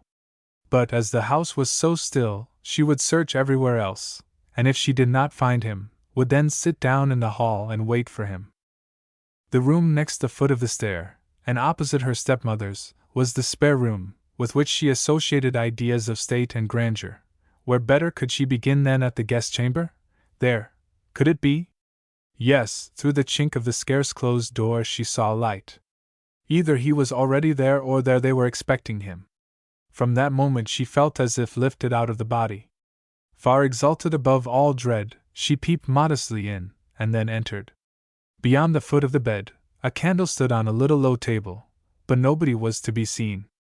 There was a stool near the table. She would sit on it by the candle, and wait for him. But ere she reached it, she caught sight of something upon the bed that drew her thither. She stood entranced. Could it be? It might be. Perhaps he had left it there while he went into her mamma's room with something for her. The loveliest of dolls ever imagined. She drew nearer. The light was low, and the shadows were many. She could not be sure what it was. But when she had gone close up to it, she concluded with certainty that it was in very truth a doll, perhaps intended for her, but beyond doubt the most exquisite of dolls. She dragged a chair to the bed, got up, pushed her little arms softly under it, and drawing it gently to her, slid down with it. When she felt her feet firm on the floor, filled with the solemn composure of holy awe, she carried the gift of the child Jesus to the candle, that she might the better admire its beauty and know its preciousness. But the light had no sooner fallen upon it than a strange undefinable doubt awoke within her. Whatever it was the very essence of loveliness, the tiny darling with its alabaster face, and its delicately modeled hands and fingers. A long nightgown covered all the rest. Was it possible? Could it be? Yes, indeed. It must be. It could be nothing else than a real baby. What a goose she had been! Of course it was baby Jesus himself, for was not this his very own Christmas Day on which he was always born? If she had felt awe of his gift before, what a grandeur of adoring love, what a divine dignity possessed her, holding in her arms the very child himself. One shudder of bliss passed through her, and in an agony of possession she clasped the baby to her great heart, then at once became still with the satisfaction of eternity, with the peace of God. She sat down on the stool, near the little table, with her back to the candle, that its rays should not fall on the eyes of the sleeping Jesus and wake him. There she sat, lost in the very majesty of bliss, at once the mother and the slave of the Lord Jesus. She sat for a time still as marble, waiting for marble to awake, heedful as tenderest woman not to rouse him before his time, though her heart was swelling with the eager petition that he would ask his Father to be as good as chasten her. And as she sat, she began, after her wont, to model her face to the likeness of his, that she might understand his stillness, the absolute peace that dwelt on his countenance. But as she did so, again a sudden doubt invaded her. Jesus lay so very still, never moved, never opened his pale eyelids. And now set thinking, she noted that he did not breathe. She had seen babies asleep, and their breath came and went, their little bosoms heaved up and down, and sometimes they would smile, and sometimes they would moan and sigh. But Jesus did none of all these things. Was it not strange? And then he was cold, oh, so cold! A blue silk coverlid lay on the bed. She half rose and dragged it off, and contrived to wind it around herself and the baby. Sad at heart, very sad, but undismayed, she sat and watched him on her lap. Chapter 6. Meantime the morning of Christmas Day grew. The light came and filled the house. The sleepers slept late, but at length they stirred. Alice awoke last, from a troubled sleep, in which the events of the night mingled with her own lost condition and destiny. After all, Polly had been kind, she thought, and got Sophie up without disturbing her. She had been but a few minutes down, when a strange and appalling rumor made itself, I cannot say audible, but somehow known through the house, and every one hurried up in horrible dismay. The nurse had gone into the spare room, and missed the little dead thing she had laid there. The bed was between her and Fossey, and she never saw her. The doctor had been sharp with her about something the night before. She now took her revenge in suspicion of him, and after a hasty and fruitless visit of inquiry to the kitchen, hurried to Mr. Greatorex.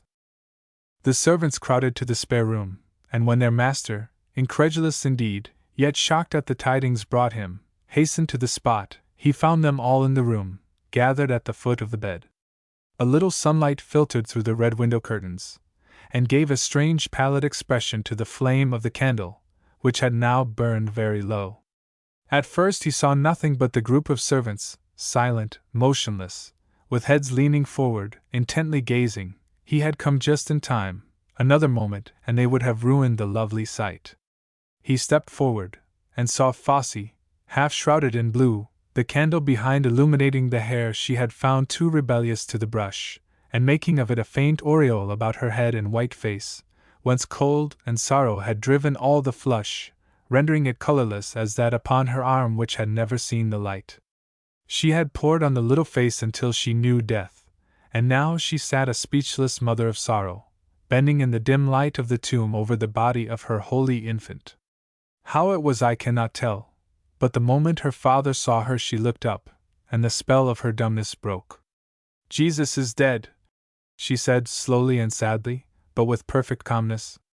"He is dead," she repeated. "He came too early, and there was no one up to take care of him, and he's dead, dead, dead." But as she spoke the last words, the frozen lump of agony gave way. The well of her heart suddenly filled, swelled, overflowed. The last word was half sob, half shriek of utter despair and loss. Alice darted forward and took the dead baby tenderly from her. The same moment her father raised the little mother and clasped her to his bosom. Her arms went round his neck, her head sank on his shoulder, and sobbing in grievous misery, yet already a little comforted, he bore her from the room. "No, no, Fossy!" they heard him say. "Jesus is not dead, thank God. It is only your little brother that hadn't life enough, and is gone back to God for more." Weeping, the women went down the stairs. Alice's tears were still flowing when John Jeffson entered. Her own troubles forgotten in the emotion of the scene she had just witnessed, she ran to his arms and wept on his bosom. John stood as one astonished. "Oh Lord! This is a Christmas!" he sighed at last. "Oh John!" cried Alice, and tore herself from his embrace. "I forgot. You'll never speak to me again, John. Don't do it, John." And with the words she gave a stifled cry, and fell a-weeping again, behind her two shielding hands. "Why, Alice, you ain't married, are you?" gasped John, to whom that was the only possible evil. "No, John, and never shall be. A respectable man like you would never think of looking twice at a poor girl like me." "Let's have one more look anyhow," said John, drawing her hands from her face. "Tell me what's the matter, and if there's anything can be done to right you, I'll work day and night to do it, Alice." "There's nothing can be done, John," replied Alice, and would again have floated out on the ocean of her misery, but in spite of wind and tide, that is sobs and tears, she held on by the shore at his entreaty, and told her tale, not even omitting the fact that when she went to the eldest of the cousins, inheriting through the misfortune of her and her brother so much more than their expected share, and demeaned herself, to beg a little help for her brother, who was dying of consumption, he had all but ordered her out of the house, swearing he had nothing to do with her or her brother, and saying she ought to be ashamed to show her face. "And that when we used to make mud pies together," concluded Alice with indignation. "There, John! You have it all," she added. "And now?" With the word she gave a deep, humbly questioning look into his honest eyes. "Is that all, Alice?" he asked. "Yes, John, ain't it enough?" she returned. "More'n enough," answered John. "I swear to you, Alice, you're worth to me 10 times what you would ha' been, even if you'd ha' had me, with £10,000 in your ridicule. Why, my woman, I never saw you look one half so handsome as you do now." "But the disgrace of it, John," said Alice, hanging her head, and so hiding the pleasure that would dawn through all the mist of her misery. "Let your father and mother settle that betwixt them, Alice. 'Tain't none o' my business. Please God, we'll do different dot. When shall it be, my girl?" "When you like, John," answered Alice, without raising her head, thoughtfully. When she had withdrawn herself from the too rigorous embrace with which he received her consent, she remarked, "I do believe, John, money ain't a good thing. Sure as I live, with the very wind o' that money, the devil entered into me. Didn't you hate me, John? Speak the truth now." "No, Alice. I did cry a bit over you, though. You was possessed like. I was possessed. I do believe if that money hadn't been took from me, I'd never ha' had you, John. Ain't it awful to think on?" "Well, no, o' course. How could ye?" said Jeffson, with reluctance. "Now, John, don't ye talk like that, for I won't stand it. Don't you go for to set me up again with excusin' of me. I'm a nasty conceited cat, I am, and all for nothing but mean pride. Mind ye're mine now, Alice, and what's mine's mine, and I won't have it abused. I knows you twice the woman you was afore, and all the world couldn't gi me such another Christmas box.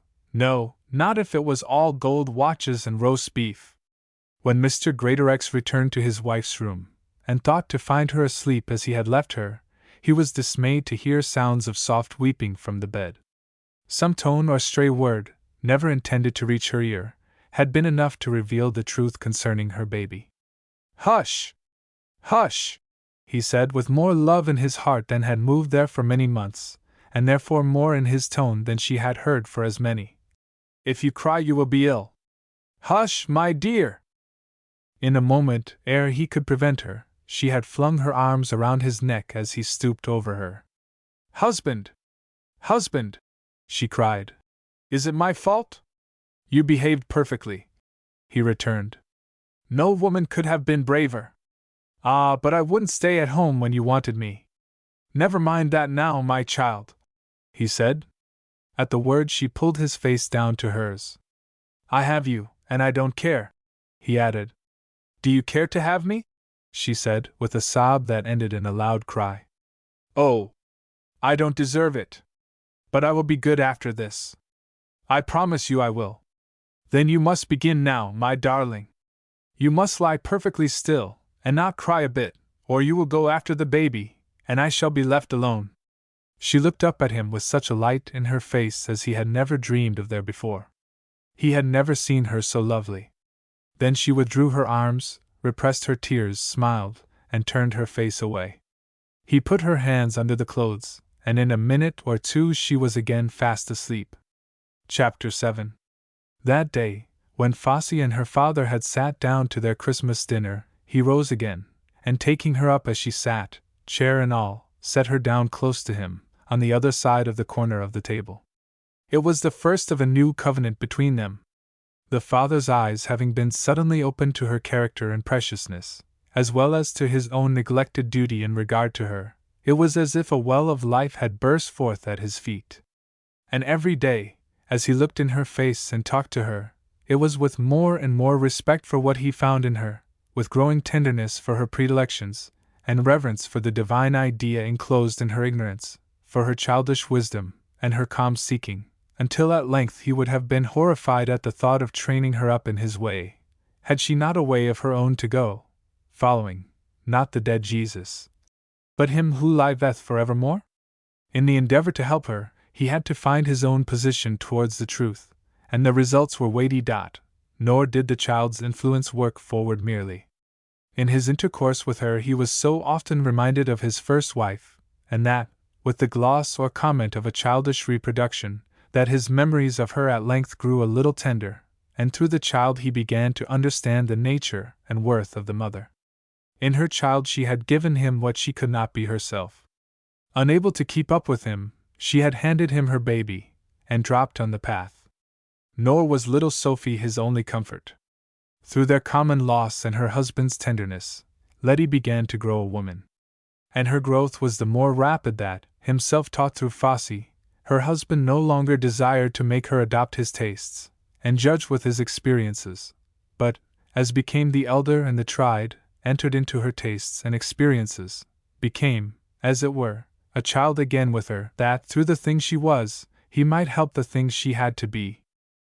As soon as she was able to bear it, he told her the story of the dead Jesus, and with the tale came to her heart love for Fossey. She had lost a son for a season, but she had gained a daughter forever. Such were the gifts the Christ child brought to one household that Christmas.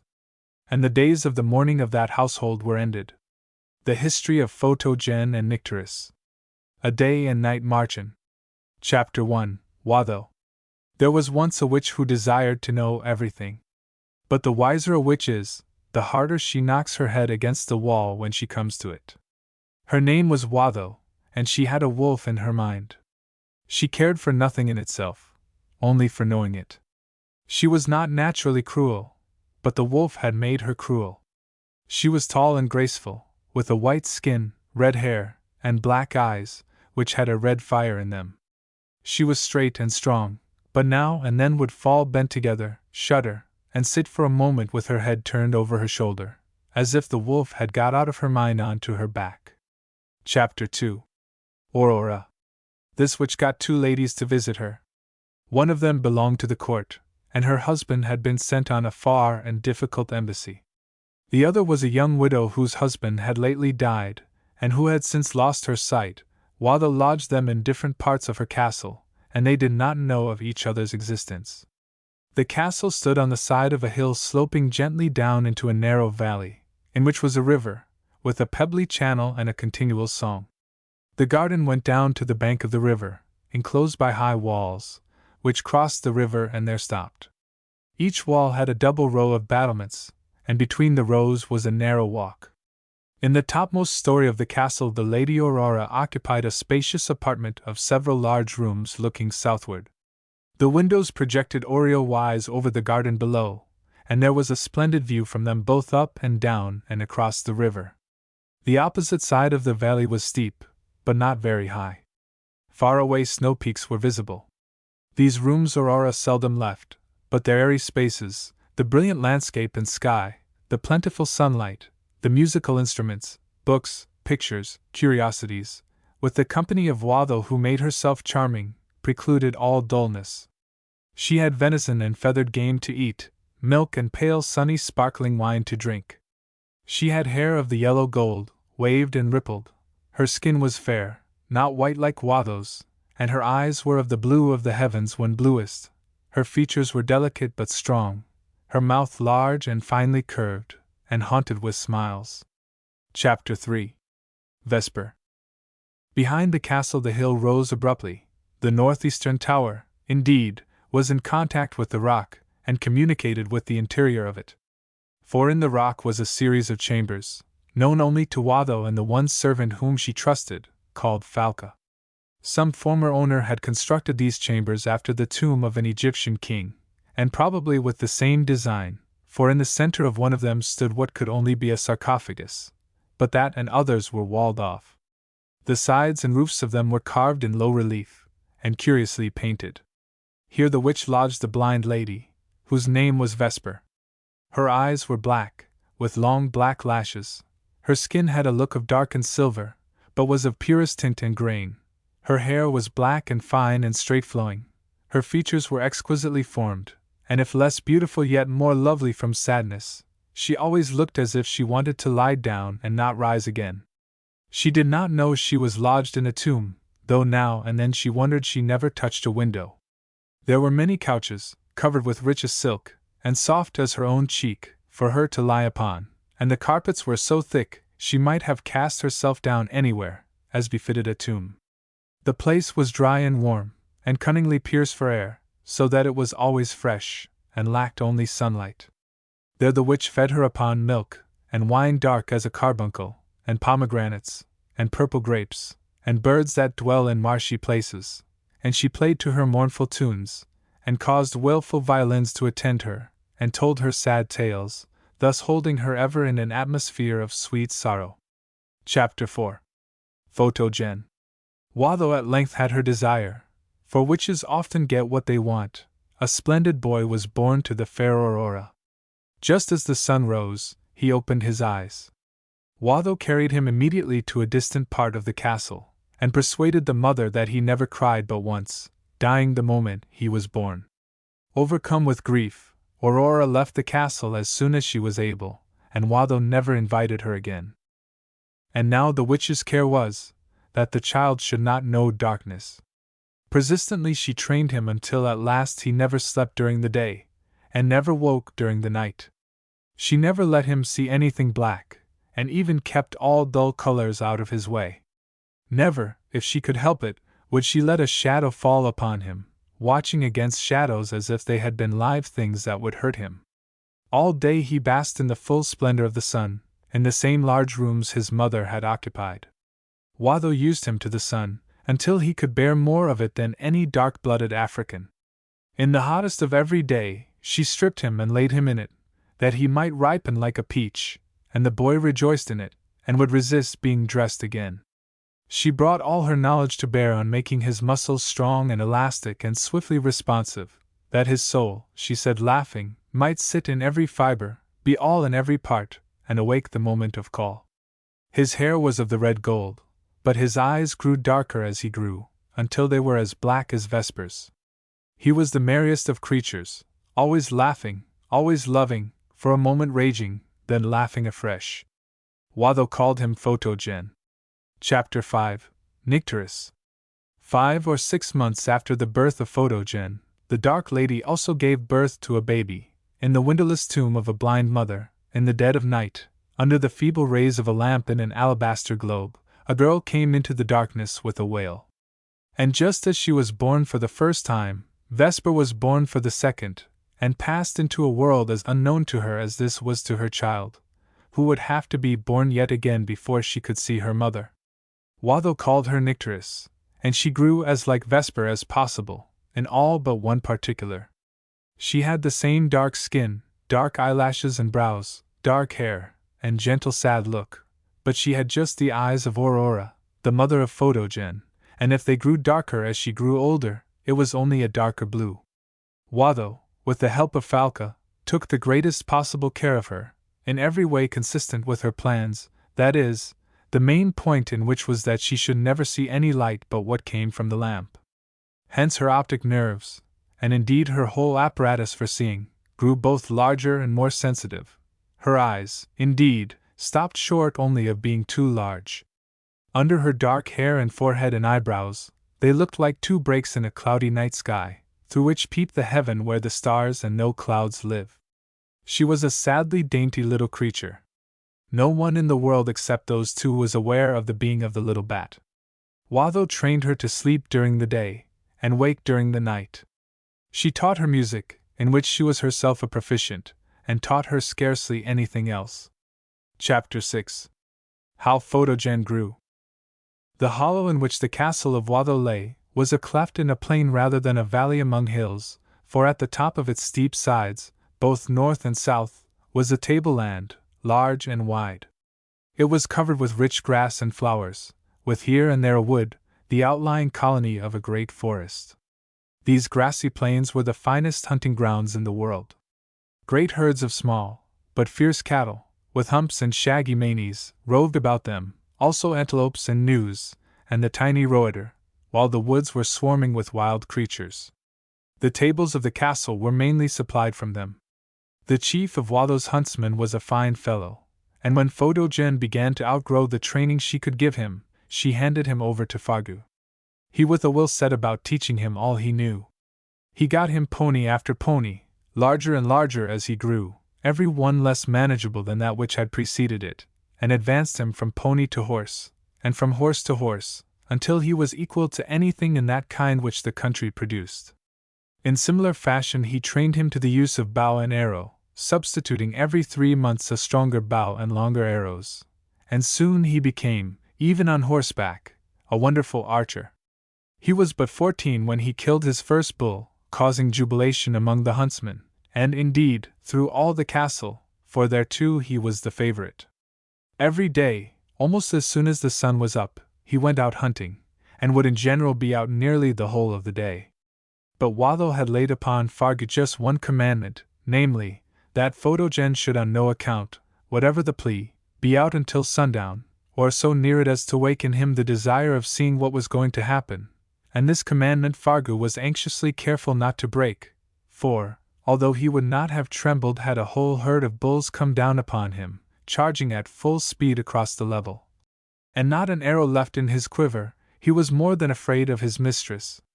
When she looked at him in a certain way, he felt, he said, as if his heart turned to ashes in his breast, and what ran in his veins was no longer blood, but milk and water. So that, ere long, as Photogen grew older, Fargu began to tremble, for he found it steadily growing harder to restrain him. So full of life was he, as Fargu said to his mistress, much to her content, that he was more like a live thunderbolt than a human being. He did not know what fear was, and that not because he did not know danger, for he had had a severe laceration from the razor-like tusk of a boar, whose spine, however, he had severed with one blow of his hunting knife, before Fargu could reach him with defense. When he would spur his horse into the midst of a herd of bulls, carrying only his bow and his short sword, or shoot an arrow into a herd, and go after it as if to reclaim it for a runaway shaft, arriving in time to follow it with a spear thrust before the wounded animal knew which way to charge, Fargu thought with terror how it would be when he came to know the temptation of the Huddlespot leopards, and the knife-clawed lynxes, with which the forest was haunted. For the boy had been so steeped in the sun, from childhood so saturated with his influence, that he looked upon every danger from a sovereign height of courage. When, therefore, he was approaching his 16th year, Fargu ventured to beg of Watho that she would lay her commands upon the youth himself, and release him from responsibility for him. One might as soon hold a tawny-maned lion as Photogen, he said. Watho called the youth, and in the presence of Fargu laid her command upon him never to be out when the rim of the sun should touch the horizon, accompanying the prohibition with hints of consequences, none the less awful that they were obscure. Photogen listened respectfully, but knowing neither the taste of fear nor the temptation of the night, her words were but sounds to him. Chapter 7. How Nycteris Grew. The little education she intended Nycteris to have, Watho gave her by word of mouth. Not meaning she should have light enough to read by, to leave other reasons unmentioned, she never put a book in her hands. Nycteris, however, saw so much better than Watho imagined, that the light she gave her was quite sufficient, and she managed to coax Falca into teaching her the letters, after which she taught herself to read, and Falca now and then brought her a child's book. But her chief pleasure was in her instrument. Her very fingers loved it, and would wander about over its keys like feeding sheep. She was not unhappy. She knew nothing of the world except the tomb in which she dwelt, and had some pleasure in everything she did. But she desired, nevertheless, something more or different. She did not know what it was, and the nearest she could come to expressing it to herself was that she wanted more room. Watho and Falca would go from her beyond the shine of the lamp, and come again. Therefore surely there must be more room somewhere. As often as she was left alone, she would fall to poring over the colored bas-reliefs on the walls. These were intended to represent various of the powers of nature under allegorical similitudes, and as nothing can be made that does not belong to the general scheme, she could not fail at least to imagine a flicker of relationship between some of them, and thus a shadow of the reality of things found its way to her. There was one thing, however, which moved and taught her more than all the rest, the lamp, namely, that hung from the ceiling, which she always saw light, though she never saw the flame, only the slight condensation towards the center of the alabaster globe. And besides the operation of the light itself after its kind, the indefiniteness of the globe, and the softness of the light, giving her the feeling as if her eyes could go in and into its whiteness, were somehow also associated with the idea of space and room. She would sit for an hour together gazing up at the lamp, and her heart would swell as she gazed. She would wonder what had hurt her, when she found her face wet with tears, and then would wonder how she could have been hurt without knowing it. She never looked thus at the lamp except when she was alone. Chapter 8. The lamp. Watho, having given orders, took it for granted they were obeyed, and that Falca was all night long with Nycteris, whose day it was. But Falca could not get into the habit of sleeping through the day, and would often leave her alone half the night. Then it seemed to Nycteris that the white lamp was watching over her. As it was never permitted to go out, while she was awake at least, Nycteris, except by shutting her eyes, knew less about darkness than she did about light. Also, the lamp being fixed high overhead, and in the center of everything, she did not know much about shadows either. The few there were fell almost entirely on the floor, or kept like mice about the foot of the walls. Once, when she was thus alone, there came the noise of a far-off rumbling. She had never before heard a sound of which she did not know the origin, and here therefore was a new sign of something beyond these chambers. Then came a trembling, then a shaking. The lamp dropped from the ceiling to the floor with a great crash, and she felt as if both her eyes were hard shut and both her hands over them. She concluded that it was the darkness that had made the rumbling and the shaking, and rushing into the room, had thrown down the lamp. She sat trembling. The noise and the shaking ceased, but the light did not return. The darkness had eaten it up. Her lamp gone, the desire at once awoke to get out of her prison. She scarcely knew what out meant, out of one room into another, where there was not even a dividing door, only an open arch, was all she knew of the world. But suddenly she remembered that she had heard Falca speak of the lamp going out. This must be what she had meant. And if the lamp had gone out, where had it gone? Surely where Falca went, and like her it would come again.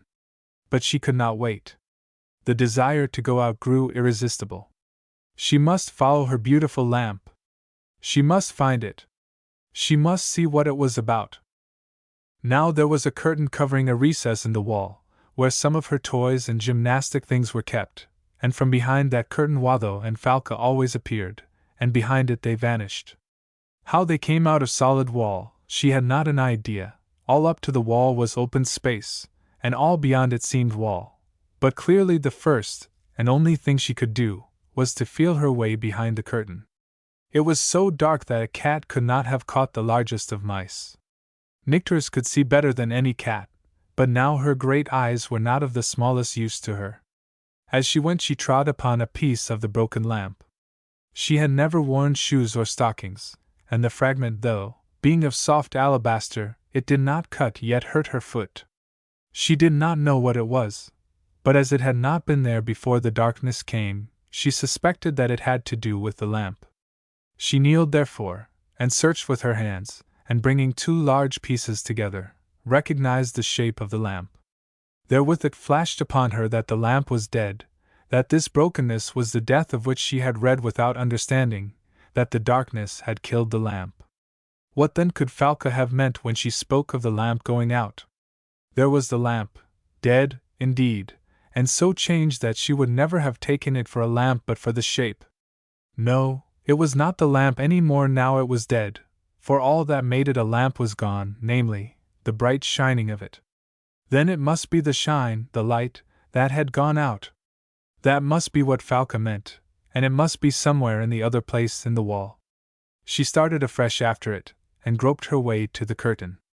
Now she had never in her life tried to get out, and did not know how, but instinctively she began to move her hands about over one of the walls behind the curtain, half expecting them to go into it, as she supposed Watho and Falca did.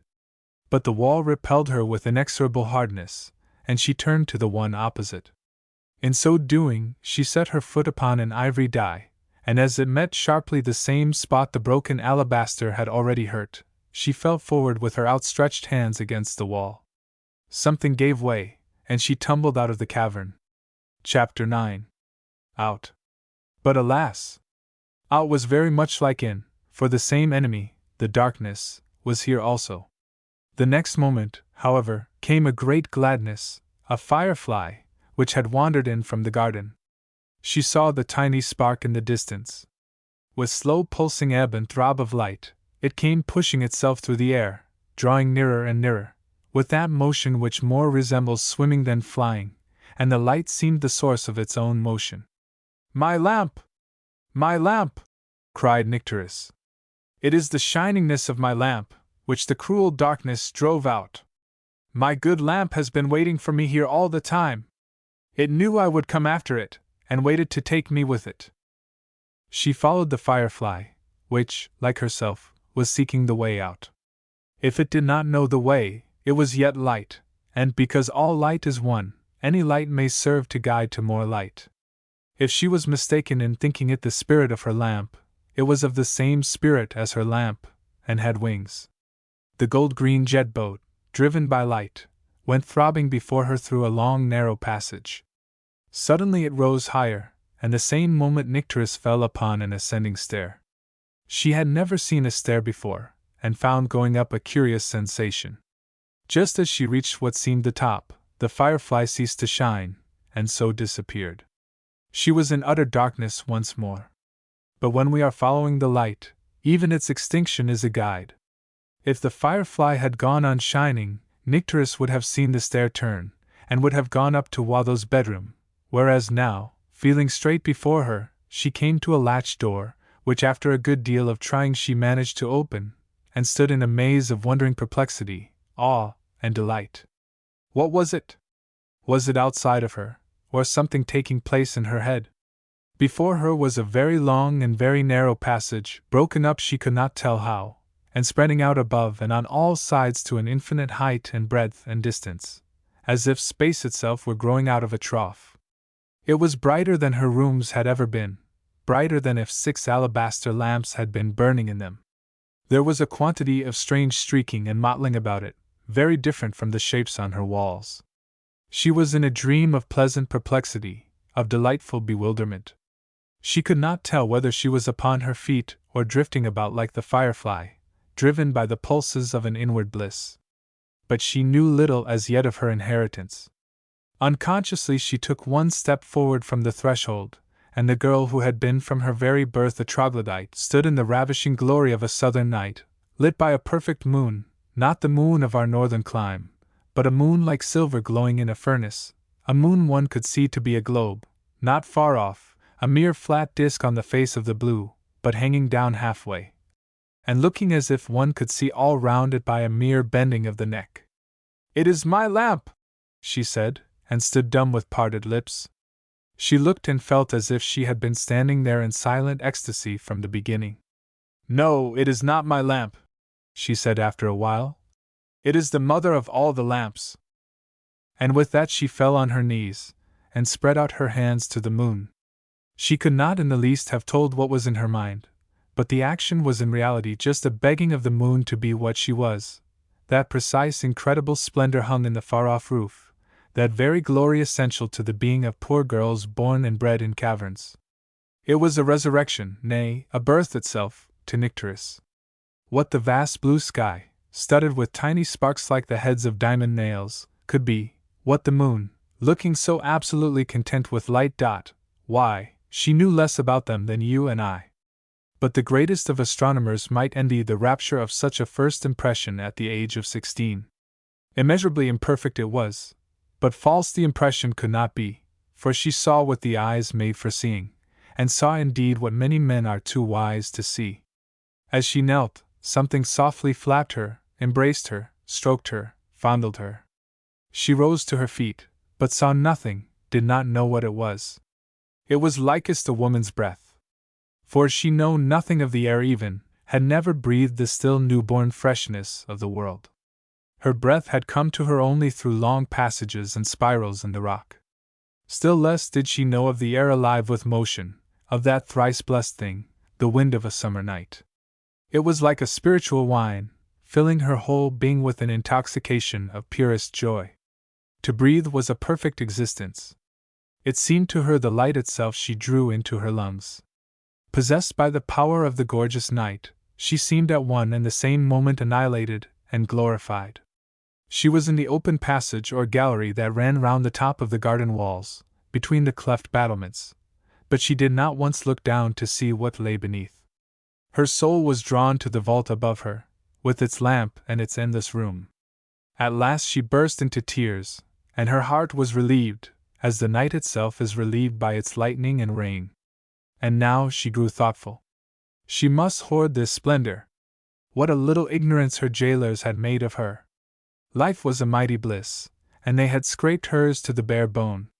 They must not know that she knew. She must hide her knowledge, hide it even from her own eyes, keeping it close in her bosom, content to know that she had it, even when she could not brood on its presence, feasting her eyes with its glory. She turned from the vision, therefore, with a sigh of utter bliss, and with soft, quiet steps and groping hands stole back into the darkness of the rock. What was darkness or the laziness of Time's feet to one who had seen what she had that night seen? She was lifted above all weariness, above all wrong. When Falca entered, she uttered a cry of terror. But Nycteris called to her not to be afraid, and told her how there had come a rumbling and a shaking, and the lamp had fallen. Then Falca went and told her mistress, and within an hour a new globe hung in the place of the old one. Nycteris thought it did not look so bright and clear as the former, but she made no lamentation over the change. She was far too rich to heed it. For now, prisoner as she knew herself, her heart was full of glory and gladness. At times she had to hold herself from jumping up and going dancing and singing about the room. When she slept, instead of dull dreams, she had splendid visions. There were times, it is true, when she became restless and impatient to look upon her riches, but then she would reason with herself, saying, "What does it matter if I sit here for ages with my poor pale lamp, when out there a lump is burning at which 10,000 little lamps are glowing with wonder?" She never doubted she had looked upon the day and the sun, of which she had read, and always when she read of the day and the sun, she had the night and the moon in her mind, and when she read of the night and the moon, she thought only of the cave and the lamp that hung there. Chapter 10. The Great Lamp. It was some time before she had a second opportunity of going out, for Falca, since the fall of the lamp, had been a little more careful, and seldom left her for long. But one night, having a little headache, Nycteris lay down upon her bed, and was lying with her eyes closed, when she heard Falca come to her, and felt she was bending over her. Disinclined to talk, she did not open her eyes, and lay quite still. Satisfied that she was asleep, Falca left her, moving so softly that her very caution made Nycteris open her eyes and look after her, just in time to see her vanish, through a picture, as it seemed, that hung on the wall a long way from the usual place of issue. She jumped up, her headache forgotten, and ran in the opposite direction, got out, groped her way to the stair, climbed, and reached the top of the wall. Alas! The great room was not so light as the little one she had left. Why, sorrow of sorrows! The great lamp was gone. Had its globe fallen? And its lovely light gone out upon great wings, a resplendent firefly, oaring itself through a yet grander and lovelier room? She looked down to see if it lay anywhere broken to pieces on the carpet below, but she could not even see the carpet. But surely nothing very dreadful could have happened, no rumbling or shaking, for there were all the little lamps shining brighter than before, not one of them looking as if any unusual matter had befallen. What if each of those little lamps was growing into a big lamp, and after being a big lamp for a while, had to go out and grow a bigger lamp still, out there, beyond this out? Ah! Here was the living thing that would not be seen, come to her again, bigger tonight. With such loving kisses, and such liquid strokings of her cheeks and forehead, gently tossing her hair, and delicately toying with it. But it ceased, and all was still. Had it gone out? What would happen next? Perhaps the little lamps had not to grow great lamps, but to fall one by one and go out first? With that, came from below a sweet scent, then another, and another. Ah, how delicious! Perhaps they were all coming to her only on their way out after the great lamp. Then came the music of the river, which she had been too absorbed in the sky to note the first time. What was it? Alas! Alas! Another sweet living thing on its way out. They were all marching slowly out in long lovely file, one after the other, each taking its leave of her as it passed. It must be so, here were more and more sweet sounds, following and fading. The whole of the out was going out again. It was all going after the great lovely lamp. She would be left the only creature in the solitary day. Was there nobody to hang up a new lamp for the old one, and keep the creatures from going? She crept back to her rock very sad. She tried to comfort herself by saying that anyhow there would be room out there, but as she said it she shuddered at the thought of empty room. When next she succeeded in getting out, a half-moon hung in the east, a new lamp had come, she thought, and all would be well. It would be endless to describe the phases of feeling through which Nycteris passed, more numerous and delicate than those of 1,000 changing moons. A fresh bliss bloomed in her soul with every varying aspect of infinite nature. Ere long she began to suspect that the new moon was the old moon, gone out and come in again like herself, also that, unlike herself, it wasted and grew again, that it was indeed a live thing, subject like herself to caverns, and keepers, and solitudes, escaping and shining when it could. Was it a prison like hers it was shut in? And did it grow dark when the lamp left it? Where could be the way into it? With that first she began to look below, as well as above and around her, and then first noted the tops of the trees between her and the floor.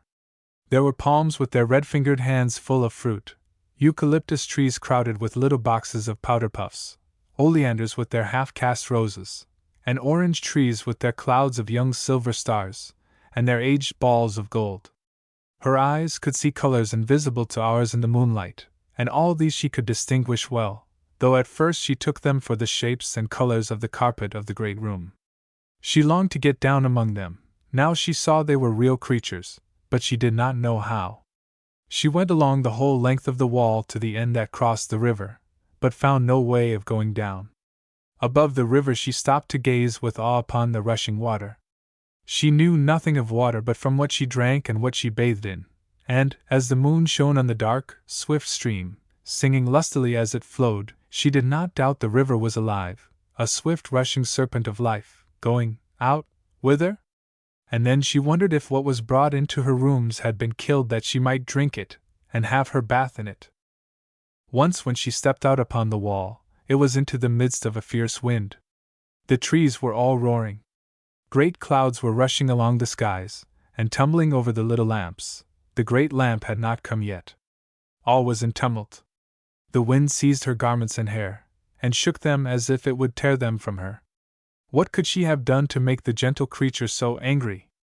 Or was this another creature altogether, of the same kind, but hugely bigger, and of a very different temper and behavior? But the whole place was angry. Or was it that the creatures dwelling in it, the wind, and the trees, and the clouds, and the river, had all quarreled, each with all the rest? Would the whole come to confusion and disorder? But, as she gazed wondering and disquieted, the moon, larger than ever she had seen her, came lifting herself above the horizon to look, broad and red, as if she, too, were swollen with anger that she had been roused from her rest by their noise, and compelled to hurry up to see what her children were about, thus riding in her absence, lest they should rack the whole frame of things. And as she rose, the loud wind grew quieter and scolded less fiercely, the trees grew stiller and moaned with a lower complaint, and the clouds hunted and hurled themselves less wildly across the sky. And as if she were pleased that her children obeyed her very presence, the moon grew smaller as she ascended the heavenly stair, her puffed cheeks sank, her complexion grew clearer, and a sweet smile spread over her countenance, as peacefully she rose and rose. But there was treason and rebellion in her court, for, ere she reached the top of her great stairs, the clouds had assembled, forgetting their late wars, and very still they were as they laid their heads together and conspired. Then combining, and lying silently in wait until she came near, they threw themselves upon her, and swallowed her up. Down from the roof came spots of wet, faster and faster, and they wetted the cheeks of Nycteris, and what could they be but the tears of the moon, crying because her children were smothering her. Nycteris wept too, and not knowing what to think stole back in dismay to her room. The next time, she came out in fear and trembling. There was the moon still. Away in the west, poor, indeed, and old, and looking dreadfully worn, as if all the wild beasts in the sky had been gnawing at her, but there she was, alive still, and able to shine. Chapter 11. The Sunset. Knowing nothing of darkness, or stars, or moon, Photogen spent his days in hunting. On a great white horse he swept over the grassy plains, glorying in the sun, fighting the wind, and killing the buffaloes. One morning, when he happened to be on the ground a little earlier than usual, and before his attendants, he caught sight of an animal unknown to him, stealing from a hollow into which the sunrays had not yet reached. Like a swift shadow it sped over the grass, slinking southward to the forest. He gave chase, noted the body of a buffalo it had half eaten, and pursued it the harder. But with great leaps and bounds the creature shot farther and farther ahead of him, and vanished. Turning therefore defeated, he met Fargu, who had been following him as fast as his horse could carry him. "What animal was that, Fargu?" he asked. "How he did run!" Fargu answered he might be a leopard, but he rather thought from his pace and look that he was a young lion. "What a coward he must be!" said Photogen. "Don't be too sure of that," rejoined Fargu. "He is one of the creatures the sun makes uncomfortable. As soon as the sun is down, he will be brave enough." He had scarcely said it, when he repented, nor did he regret it the less when he found that Photogen made no reply. "But alas!" was said. "Then," said Photogen to himself, "that contemptible beast is one of the terrors of sundown, of which Madame Watho spoke." He hunted all day, but not with his usual spirit. He did not ride so hard, and did not kill one buffalo. Fargu to his dismay observed also that he took every pretext for moving farther south, nearer to the forest. But all at once, the sun now sinking in the west, he seemed to change his mind, for he turned his horse's head, and rode home so fast that the rest could not keep him in sight. When they arrived, they found his horse in the stable, and concluded that he had gone into the castle. But he had in truth set out again by the back of it. Crossing the river a good way up the valley, he reascended to the ground they had left, and just before sunset reached the skirts of the forest. The level orb shone straight in between the bare stems, and saying to himself he could not fail to find the beast, he rushed into the wood. But even as he entered, he turned, and looked to the west. The rim of the red was touching the horizon, all jagged with broken hills. "Now," said Photogen, "we shall see." But he said it in the face of a darkness he had not proved. The moment the sun began to sink among the spikes and saw edges, with a kind of sudden flap at his heart a fear inexplicable laid hold of the youth, and as he had never felt anything of the kind before, the very fear itself terrified him. As the sun sank, it rose like the shadow of the world, and grew deeper and darker. He could not even think what it might be, so utterly did it enfeeble him. When the last flaming scimitar edge of the sun went out like a lamp, his horror seemed to blossom into very madness.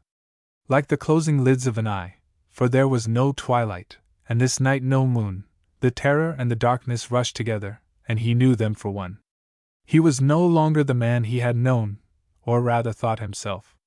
The courage he had had was in no sense his own. He had only had courage, not been courageous. It had left him, and he could scarcely stand, certainly not stand straight, for not one of his joints could he make stiff or keep from trembling. He was but a spark of the sun, in himself nothing. The beast was behind him, stealing upon him. He turned. All was dark in the wood, but to his fancy the darkness here and there broke into pairs of green eyes, and he had not the power even to raise his bow hand from his side.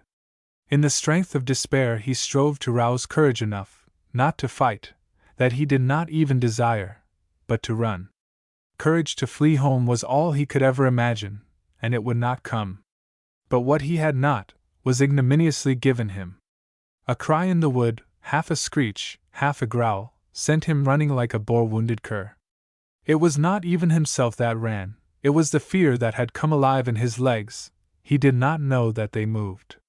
But as he ran he grew able to run, gained courage at least to be a coward. The stars gave a little light. Over the grass he sped, and nothing followed him. How fallen, how changed! From the youth who had climbed the hill as the sun went down! A mere contempt to himself, the self that contemned was a coward with the self it contemned. There lay the shapeless black of a buffalo, humped upon the grass. He made a wide circuit, and swept on like a shadow driven in the wind. For the wind had arisen, and added to his terror, it blew from behind him. He reached the brow of the valley, and shot down the steep descent like a falling star. Instantly the whole upper country behind him arose and pursued him. The wind came howling after him, filled with screams, shrieks, yells, roars, laughter, and chattering, as if all the animals of the forest were careering with it. In his ears was a trampling rush, the thunder of the hoofs of the cattle, in career from every quarter of the wide plains to the brow of the hill above him. He fled straight for the castle, scarcely with breath enough to pant. As he reached the bottom of the valley, the moon peered up over its edge. He had never seen the moon before, except in the daytime, when he had taken her for a thin, bright cloud. She was a fresh terror to him, so ghostly, so ghastly, so gruesome, so knowing as she looked over the top of her garden wall upon the world outside. That was the night itself. The darkness alive, and after him, the horror of horrors coming down the sky to curdle his blood, and turn his brain to a cinder. He gave a sob, and made straight for the river, where it ran between the two walls, at the bottom of the garden. He plunged in, struggled through, clambered up the bank, and fell senseless on the grass. Chapter 12. The Garden. Although Nycteris took care not to stay out long at a time, and used every precaution, she could hardly have escaped discovery so long, had it not been that the strange attacks to which Waddle was subject had been more frequent of late, and had at last settled into an illness which kept her to her bed. But whether from an access of caution or from suspicion, Falca, having now to be much with her mistress both day and night, took it at length into her head to fasten the door as often as she went by her usual place of exit, so that one night, when Nycteris pushed, she found, to her surprise and dismay, that the wall pushed her again, and would not let her through, nor with all her searching could she discover wherein lay the cause of the change. Then first she felt the pressure of her prison walls, and turning, half in despair, groped her way to the picture where she had once seen Falca disappear. There she soon found the spot by pressing upon which the wall yielded. It led her through into a sort of cellar, where was a glimmer of light from a sky whose blue was paled by the moon. From the cellar she got into a long passage, into which the moon was shining, and came to a door. She managed to open it, and to her great joy, found herself in the other place, not on the top of the wall, however, but in the garden she had longed to enter.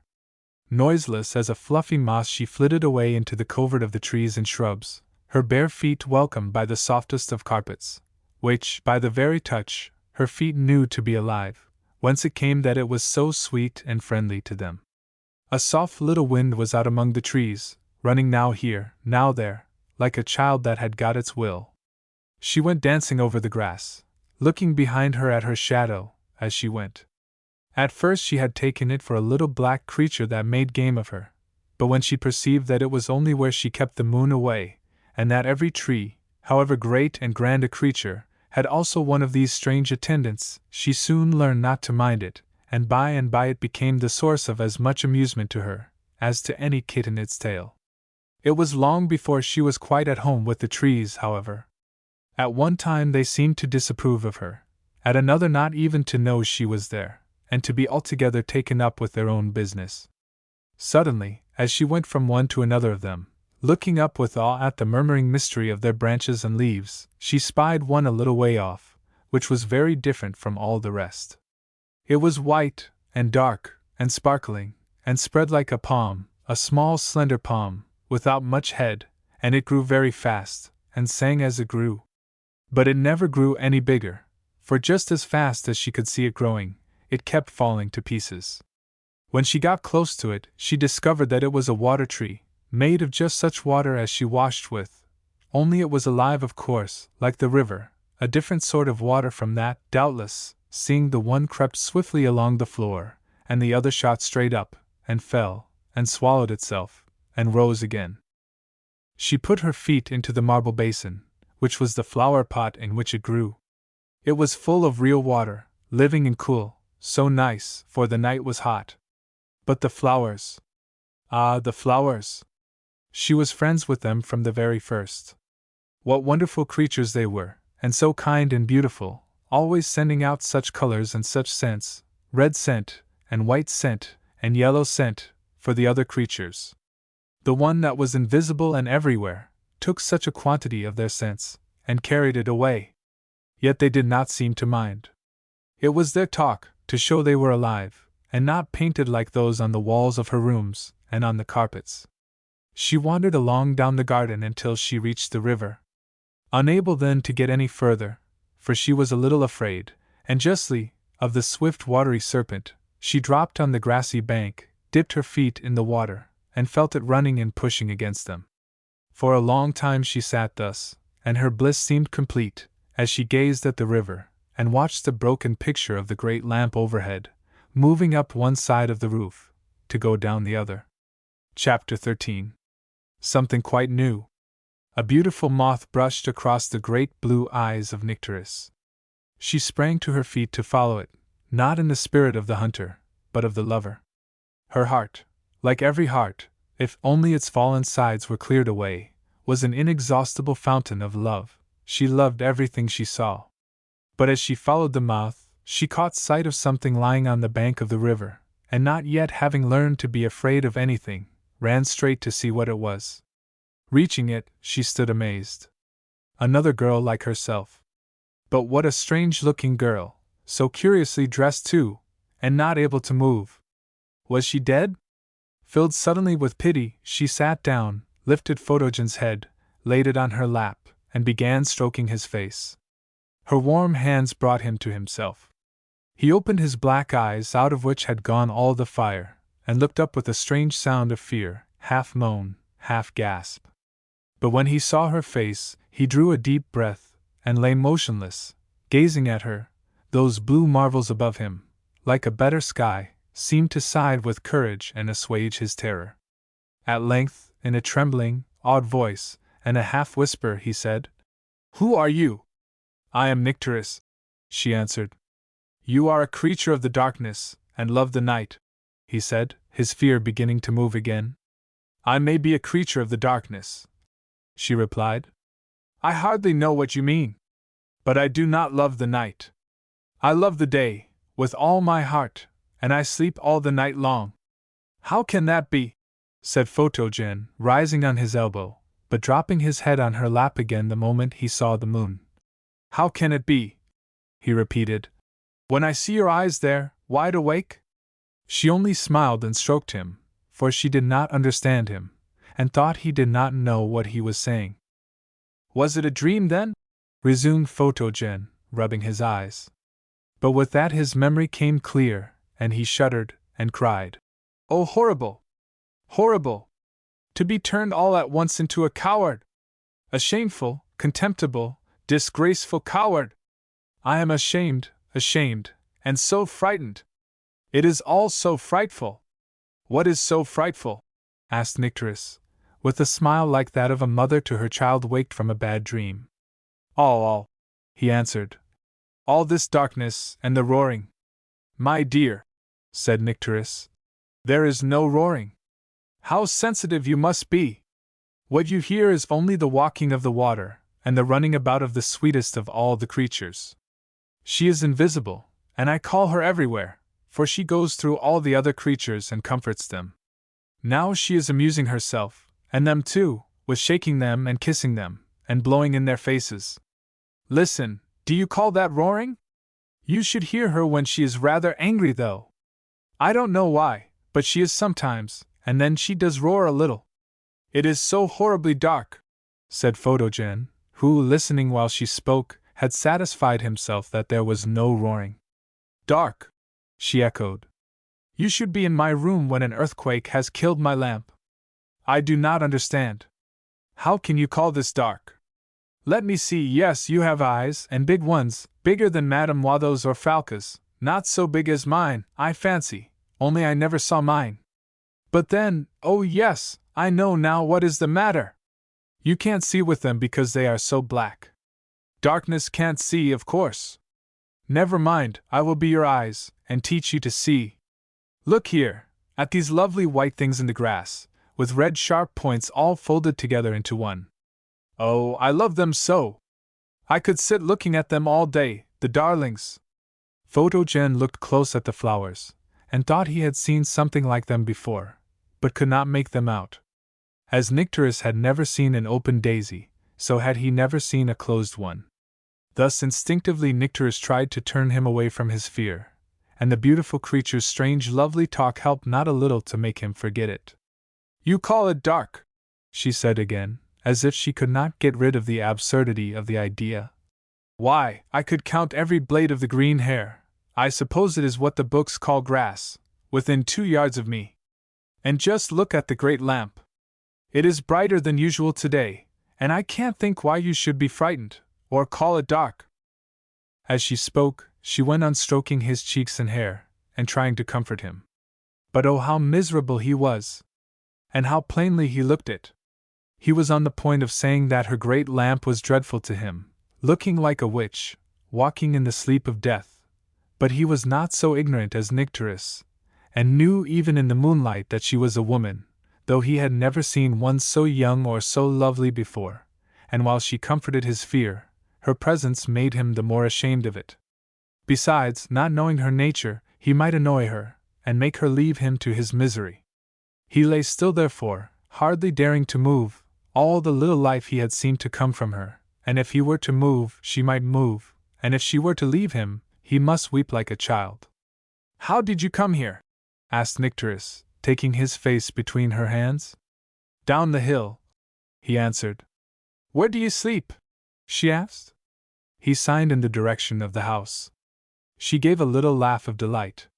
"When you have learned not to be frightened, you will always be wanting to come out with me," she said. She thought with herself she would ask her presently, when she had come to herself a little, how she had made her escape, for she must, of course, like herself have got out of a cave, in which Watho and Falca had been keeping her. "Look at the lovely colors," she went on, pointing to a rosebush, on which Photogen could not see a single flower. "They are far more beautiful, are they not, than any of the colors upon your walls? And then they are alive, and smell so sweet!" He wished she would not make him keep opening his eyes to look at things he could not see, and every other moment would start and grasp tight hold of her, as some fresh pang of terror shot into him. "Come, come, dear," said Nycteris. "You must not go on this way. You must be a brave girl, and—" "A girl!" shouted Photogen, and started to his feet in wrath. "If you were a man, I should kill you." "A man?" repeated Nycteris. "What is that? How could I be that? We are both girls, are we not?" "No, I am not a girl," he answered. "Although," he added, changing his tone, and casting himself on the ground at her feet, "I have given you too good reason to call me one." "Oh, I see," returned Nycteris. "No, of course. You can't be a girl. Girls are not afraid, without reason. I understand now. It is because you are not a girl that you are so frightened." Photogen twisted and writhed upon the grass. "No, it is not," he said sulkily. "It is this horrible darkness that creeps into me, goes all through me, into the very marrow of my bones. That is what makes me behave like a girl. If only the sun would rise!" "The sun! What is it?" cried Nycteris, now in her turn conceiving a vague fear. Then Photogen broke into a rhapsody, in which he vainly sought to forget his. "It is the soul, the life, the heart, the glory of the universe," he said. "The worlds dance like motes in his beams. The heart of man is strong and brave in his light, and when it departs his courage grows from him, goes with the sun, and he becomes such as you see me now." "Then that is not the sun," said Nycteris, thoughtfully, pointing up to the moon. "That!" cried Photogen, with utter scorn. "I know nothing about that, except that it is ugly and horrible. At best it can be only the ghost of a dead Sunday. Yes, that is it. That is what makes it look so frightful." "No," said Nycteris, after a long, thoughtful pause. "You must be wrong there. I think the sun is the ghost of a dead moon, and that is how he is so much more splendid as you say. Is there, then, another big room, where the sun lives in the roof?" "I do not know what you mean," replied Photogen. "But you mean to be kind, I know, though you should not call a poor fellow in the dark a girl. If you will let me lie here, with my head in your lap, I should like to sleep. Will you watch me, and take care of me?" "Yes, that I will," answered Nycteris, forgetting all her own danger. So Photogen fell asleep. Chapter 14. The Sun. There Nycteris sat, and there the youth lay, all night long, in the heart of the great cone shadow of the earth, like two pharaohs in one pyramid. Photogen slept, and Nycteris sat motionless lest she should wake him, and so betray him to his fear. The moon rode high in the blue eternity. It was a very triumph of glorious night. The river ran babble murmuring in deep soft syllables. The fountain kept rushing moonward, and blossoming momently to a great silvery flower, whose petals were forever falling like snow, but with a continuous musical clash, into the bed of its exhaustion beneath. The wind woke, took a run among the trees, went to sleep, and woke again. The daisies slept on their feet at hers, but she did not know they slept. The roses might well seem awake, for their scent filled the air, but in truth they slept also, and the odor was that of their dreams. The oranges hung like gold lamps in the trees, and their silvery flowers were the souls of their yet unembodied children. The scent of the acacia blooms filled the air like the very odor of the moon herself. At last, and used to the living air, and weary with sitting so still and so long, Nycteris grew drowsy. The air began to grow cool. It was getting near the time when she too was accustomed to sleep. She closed her eyes just a moment, and nodded, opened them suddenly wide, for she had promised to watch. In that moment a change had come. The moon had got round, and was fronting her from the west, and she saw that her face was altered, that she had grown pale, as if she too were wan with fear, and from her lofty place espied a coming terror. The light seemed to be dissolving out of her. She was dying, she was going out. And yet everything around looked strangely clear, clearer than ever she had seen anything before. How could the lamp be shedding more light when she herself had less? Ah, that was just it! See how faint she looked. It was because the light was forsaking her, and spreading itself over the room, that she grew so thin and pale. She was giving up everything. She was melting away from the roof like a bit of sugar in water. Nycteris was fast growing afraid, and sought refuge with the face upon her lap. How beautiful the creature was! What to call it she could not think, for it had been angry when she called it what Waddle called her. And wonder upon wonder! Now, Even in the cold change that was passing upon the great room, the color as of a red rose was rising in the wan cheek. What beautiful yellow hair it was that spread over her lap! What great huge breaths the creature took! And what were those curious things it carried? She had seen them on her walls, she was sure. Thus she talked to herself while the lamp grew paler and paler, and everything kept growing yet clearer. What could it mean? The lamp was dying, going out into the other place of which the creature in her lap had spoken, to be a sun. But why were the things growing clearer before it was yet a sun? That was the point. Was it her growing into a sun that did it? Yes. Yes. It was coming death. She knew it, for it was coming upon her also. She felt it coming. What was she about to grow into? Something beautiful, like the creature in her lap? It might be. Anyhow, it must be death, for all her strength was going out of her, while all around her was growing so light she could not bear it. She must be blind soon. Would she be blind or dead first? For the sun was rushing up behind her. Photogen woke, lifted his head from her lap, and sprang to his feet. His face was one radiant smile. His heart was full of daring, that of the hunter who will creep into the tiger's den. Nycteris gave a cry, covered her face with her hands, and pressed her eyelids close. Then blindly she stretched out her arms to Photogen, crying, "Oh, I am so frightened! What is this? It must be death! I don't wish to die yet. I love this room and the old lamp. I do not want the other place. This is terrible. I want to hide. I want to get into the sweet, soft, dark hands of all the other creatures. Ah me! Ah me! What is the matter with you, girl?" said Photogen, with the arrogance of all male creatures until they have been taught by the other kind. He stood looking down upon her over his bow, of which he was examining the string. "There is no fear of anything now, child. It is day. The sun is all but up. Look! He will be above the brow of yon hill in one moment more. Goodbye. Thank you for my night's lodging. I'm off. Don't be a goose. If ever I can do anything for you, and all that, you know. Don't leave me, oh, don't leave me!" cried Nycteris. "I am dying! I am dying! I cannot move. The light sucks all the strength out of me. And oh, I am so frightened!" But already Photogen had splashed through the river, holding high his bow that it might not get wet. He rushed across the level, and strained up the opposing hill. Hearing no answer, Nycteris removed her hands. Photogen had reached the top, and the same moment the sunrays alighted upon him. The glory of the King of Day crowded blazing upon the golden-haired youth. Radiant as Apollo, he stood in mighty strength, a flashing shape in the midst of flame. He fitted a glowing arrow to a gleaming bow. The arrow parted with a keen musical twang of the bowstring, and Photogen, darting after it, vanished with a shout. Up shot Apollo himself, and from his quiver scattered astonishment and exultation. But the brain of poor Nycteris was pierced through and through. She fell down in utter darkness. All around her was a flaming furnace.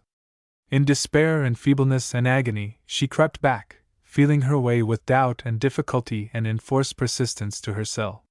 When at last the friendly darkness of her chamber folded her about with its cooling and consoling arms, she threw herself on her bed and fell fast asleep.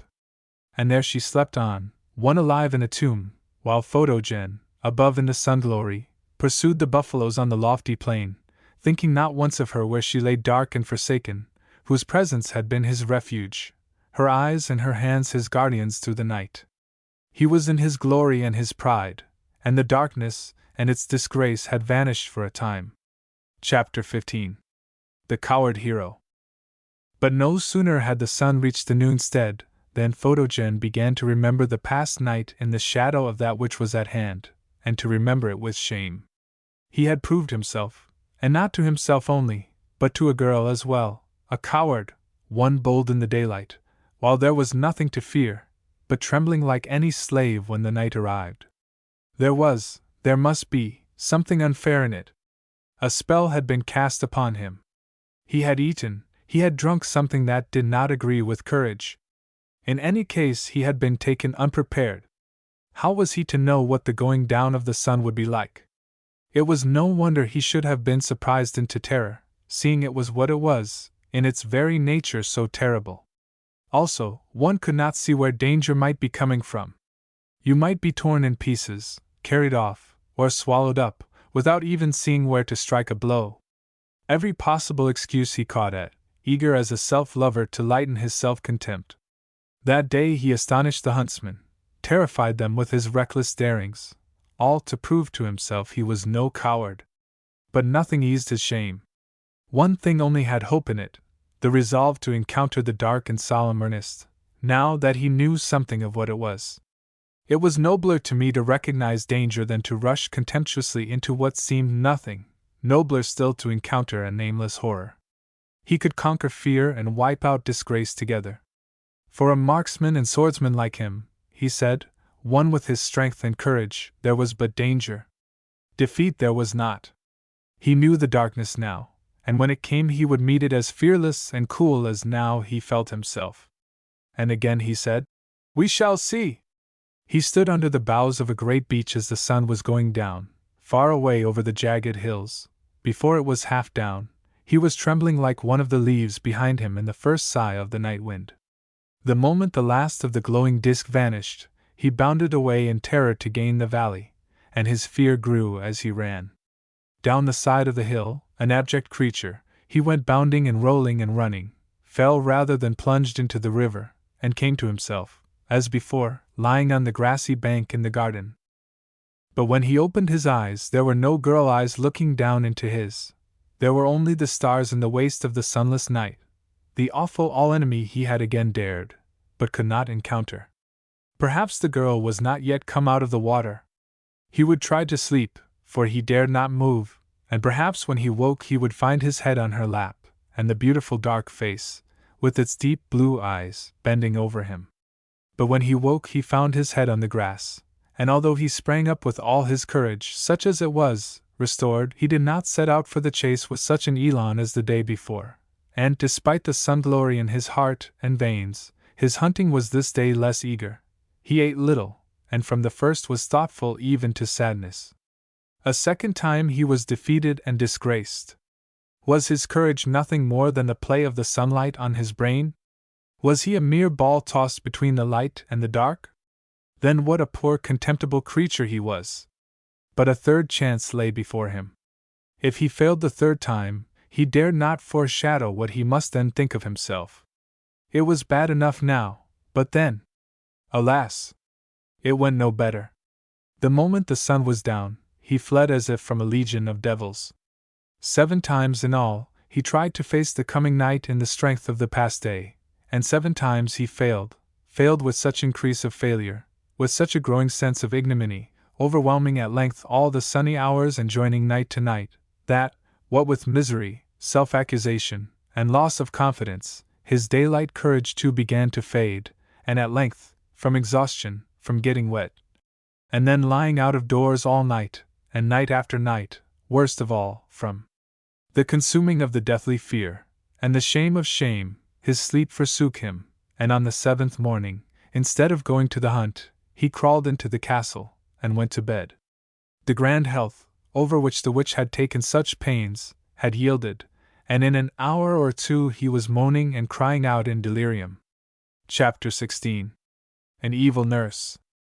Watho was herself ill, as I have said, and was the worst tempered, and besides, it is a peculiarity of witches, that what works in others to sympathy, works in them to repulsion. Also, Watho had a poor, helpless, rudimentary spleen of a conscience left, just enough to make her uncomfortable, and therefore more wicked. So, when she heard that Photogen was ill, she was angry. Ill indeed! After all she had done to saturate him with the life of the system, with the solar might itself. He was a wretched failure, the boy.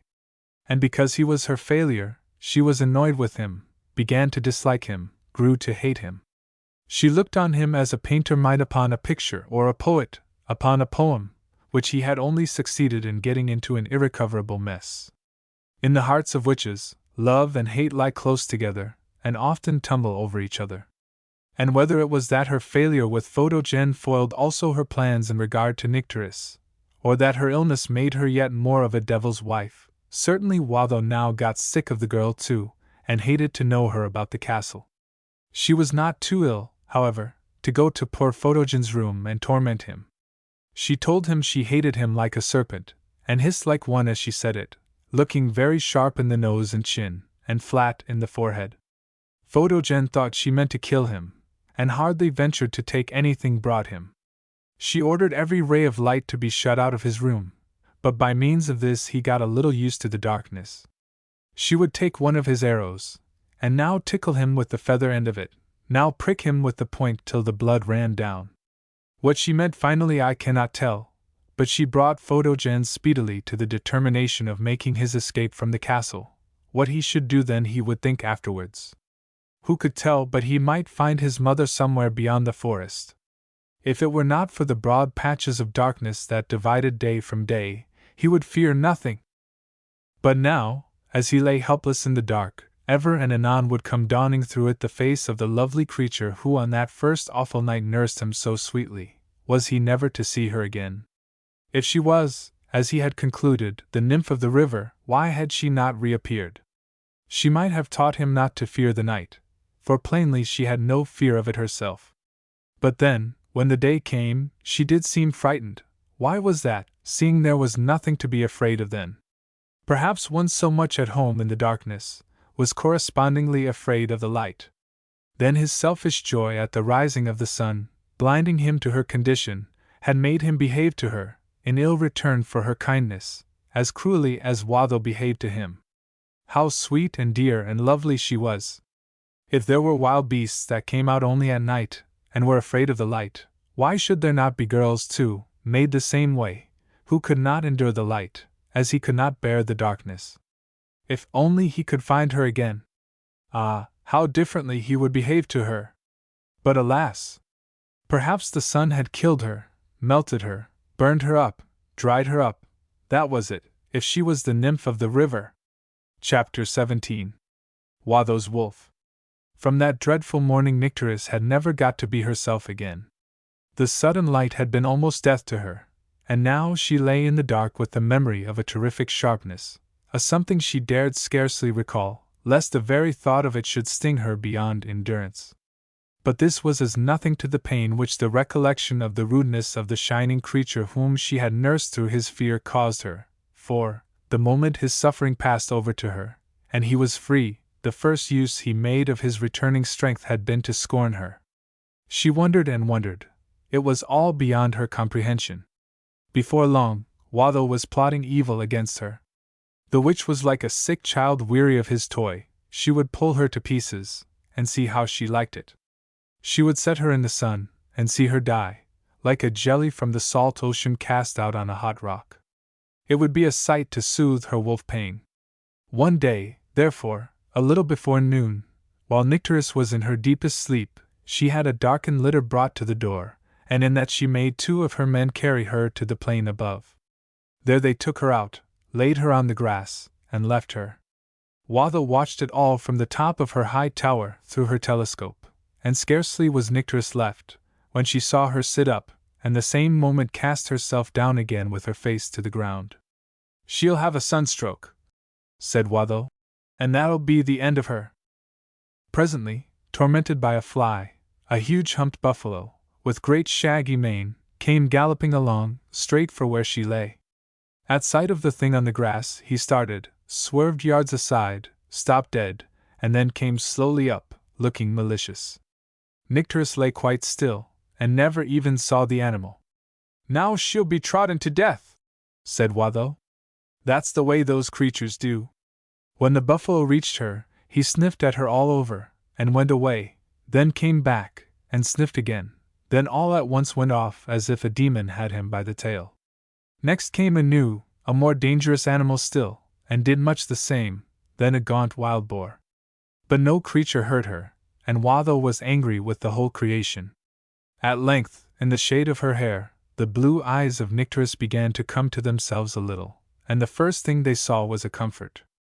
I have told already how she knew the night daisies, each a sharp-pointed little cone with a red tip, and once she had parted the rays of one of them, with trembling fingers, for she was afraid she was dreadfully rude, and perhaps was hurting it.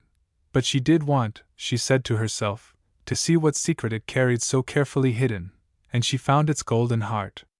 But now, right under her eyes, inside the veil of her hair, in the sweet twilight of whose blackness she could see it perfectly, stood a daisy with its red tip opened wide into a carmine ring, displaying its heart of gold on a platter of silver. She did not at first recognize it as one of those cones come awake, but a moment's notice revealed what it was. Who then could have been so cruel to the lovely little creature as to force it open like that, and spread it heart bare to the terrible death lamp? Whoever it was, it must be the same that had thrown her out there to be burned to death in its fire. But she had her hair, and could hang her head, and make a small sweet night of her own about her. She tried to bend the daisy down and away from the sun, and to make its petals hang about it like her hair, but she could not. Alas! It was burned and dead already. She did not know that it could not yield to her gentle force because it was drinking life, with all the eagerness of life, from what she called the death lamp. Oh, how the lamp burned her! But she went on thinking, she did not know how, and by began to reflect that, as there was no roof to the room except that in which the great fire went rolling about, the little red tip must have seen the lamp 1,000 times, and must know it quite well. And it had not killed it. Nay, thinking about farther, she began to ask the question whether this, in which she now saw it, might not be its more perfect condition. For not only now did the whole seem perfect, as indeed it did before, but every part showed its own individual perfection as well, which perfection made it capable of combining with the rest into the higher perfection of a whole. The flower was a lamp itself. The golden heart was the light, and the silver border was the alabaster globe, skillfully broken, and spread wide to let out the glory. Yes, the radiant shape was plainly its perfection. If, then, it was the lamp which had opened it into that shape, the lamp could not be unfriendly to it, but must be of its own kind, seeing it made it perfect. And again, when she thought of it, there was clearly no little resemblance between them. What if the flower then was the little great-grandchild of the lamp, and he was loving it all the time? And what if the lamp did not mean to hurt her, only could not help it? The red lips looked as if the flower had some time or other been hurt. What if the lamp was making the best it could of her, opening her out somehow like the flower? She would bear it patiently, and see. But how coarse the color of the grass was! Perhaps, however, her eyes not being made for the bright lamp, she did not see them as they were. Then she remembered how different were the eyes of the creature that was not a girl and was afraid of the darkness. Ah, if the darkness would only come again, all arms, friendly and soft everywhere about her! She would wait, and bear, and be patient. She lay so still that Watho did not doubt she had fainted. She was pretty sure she would be dead before the night came to revive her. Chapter 18. Refuge. Fixing her telescope on the motionless form, that she might see it at once when the morning came, Watho went down from the tower to Photogen's room. He was much better by this time, and before she left him, he had resolved to leave the castle that very night. The darkness was terrible indeed, but Watho was worse than even the darkness, and he could not escape in the day. As soon, therefore, as the house seemed still, he tightened his belt, hung to it his hunting knife, put a flask of wine and some bread in his pocket, and took his bow and arrows. He got from the house, and made his way at once up to the plain. But what with his illness, the terrors of the night, and his dread of the wild beasts, when he got to the level he could not walk a step further, and sat down, thinking it better to die than to live. In spite of his fears, however, sleep contrived to overcome him, and he fell at full length on the soft grass. He had not slept long when he woke with such a strange sense of comfort and security, that he thought the dawn at least must have arrived. But it was dark night about him. And the sky, no, it was not the sky, but the blue eyes of his naiad looking down upon him. Once more he lay with his head in her lap, and all was well, for plainly the girl feared the darkness as little as he the day. "Thank you," he said. "You are like live armor to my heart, you keep the fear off me. I have been very ill since then. Did you come up out of the river when you saw me cross?" I don't live in the water, she answered. I live under the pale lamp, and I die under the bright one. Ah, yes. I understand now, he returned. I would not have behaved as I did last time if I had understood, but I thought you were mocking me, and I am so made that I cannot help being frightened at the darkness. I beg your pardon for leaving you as I did, for, as I say, I did not understand. Now I believe you were really frightened. Were you not? I was, indeed, answered Nycteris, and shall be again. But why you should be, I cannot in the least understand. You must know how gentle and sweet the darkness is, how kind and friendly, how soft and velvety. It holds you to its bosom and loves you. A little while ago, I lay faint and dying under your hot lamp. What is it you call it? The sun, murmured Photogen. How I wish he would make haste! Ah! Do not wish that. Do not, for my sake, hurry him. I can take care of you from the darkness, but I have no one to take care of me from the light. As I was telling you, I lay dying in the sun. All at once I drew a deep breath. A cool wind came and ran over my face. I looked up. The torture was gone, for the death lamp itself was gone. I hope he does not die and grow brighter yet. My terrible headache was all gone, and my sight was come back. I felt as if I were new made. But I did not get up at once, for I was tired still. The grass grew cool about me, and turned soft in color. Something wet came upon it, and it was now so pleasant to my feet that I rose and ran about. And when I had been running about a long time, all at once I found you lying, just as I had been lying a little while before. So I sat down beside you to take care of you, till your life, and my death, should come again. How good you are, you beautiful creature! Why, you forgave me before ever I asked you! Cried Photogen. Thus they fell a-talking, and he told her what he knew of his history, and she told him what she knew of hers, and they agreed they must get away from Watho as far as ever they could. And we must set out at once, said Nycteris. The moment the morning comes, returned Photogen. We must not wait for the morning, said Nycteris, for then I shall not be able to move, and what would you do the next night? Besides, Watho sees best in the daytime. Indeed, you must come now, Photogen. You must. I cannot, I dare not, said Photogen. I cannot move. If I but lift my head from your lap, the very sickness of terror seizes me. I shall be with you, said Nycteris soothingly.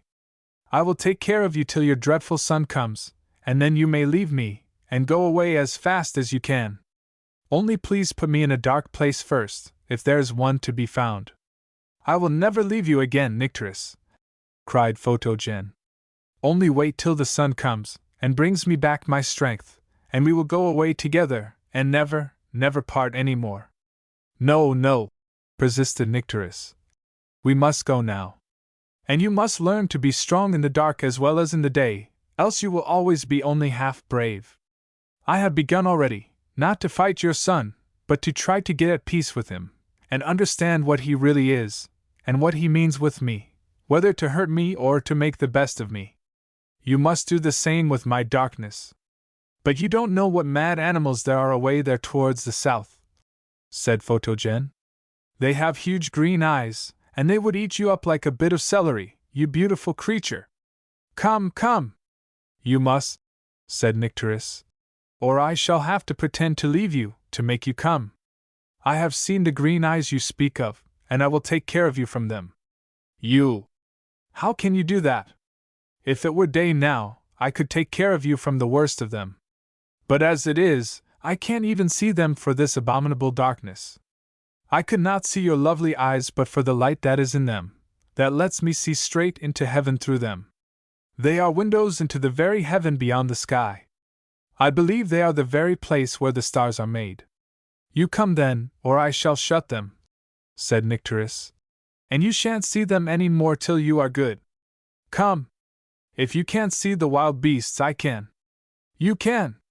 And you asked me to come, cried Photogen. Yes, answered Nycteris. And more than that, I see them long before they can see me, so that I am able to take care of you. But how? Persisted Photogen. You can't shoot with bow and arrow, or stab with a hunting knife. No, but I can keep out of the way of them all. Why, just when I found you, I was having a game with 2 or 3 of them at once. I see, and sent them too, long before they are near me, long before they can see or scent me. You don't see or scent any now, do you? Said Photogen, uneasily, rising on his elbow. No, none at present. I will look, replied Nycteris, and sprang to her feet. Oh!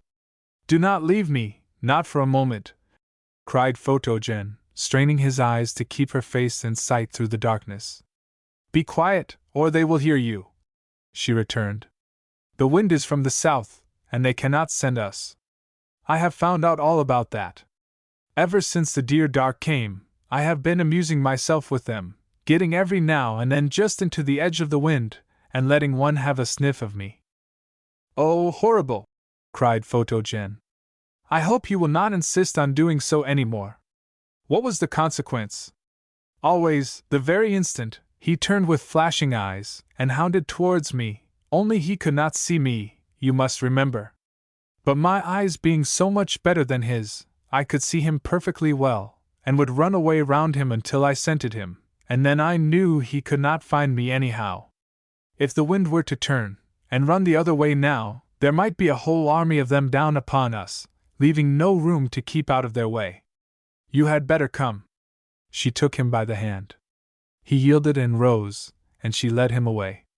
But his steps were feeble, and as the night went on, he seemed more and more ready to sink. Oh dear!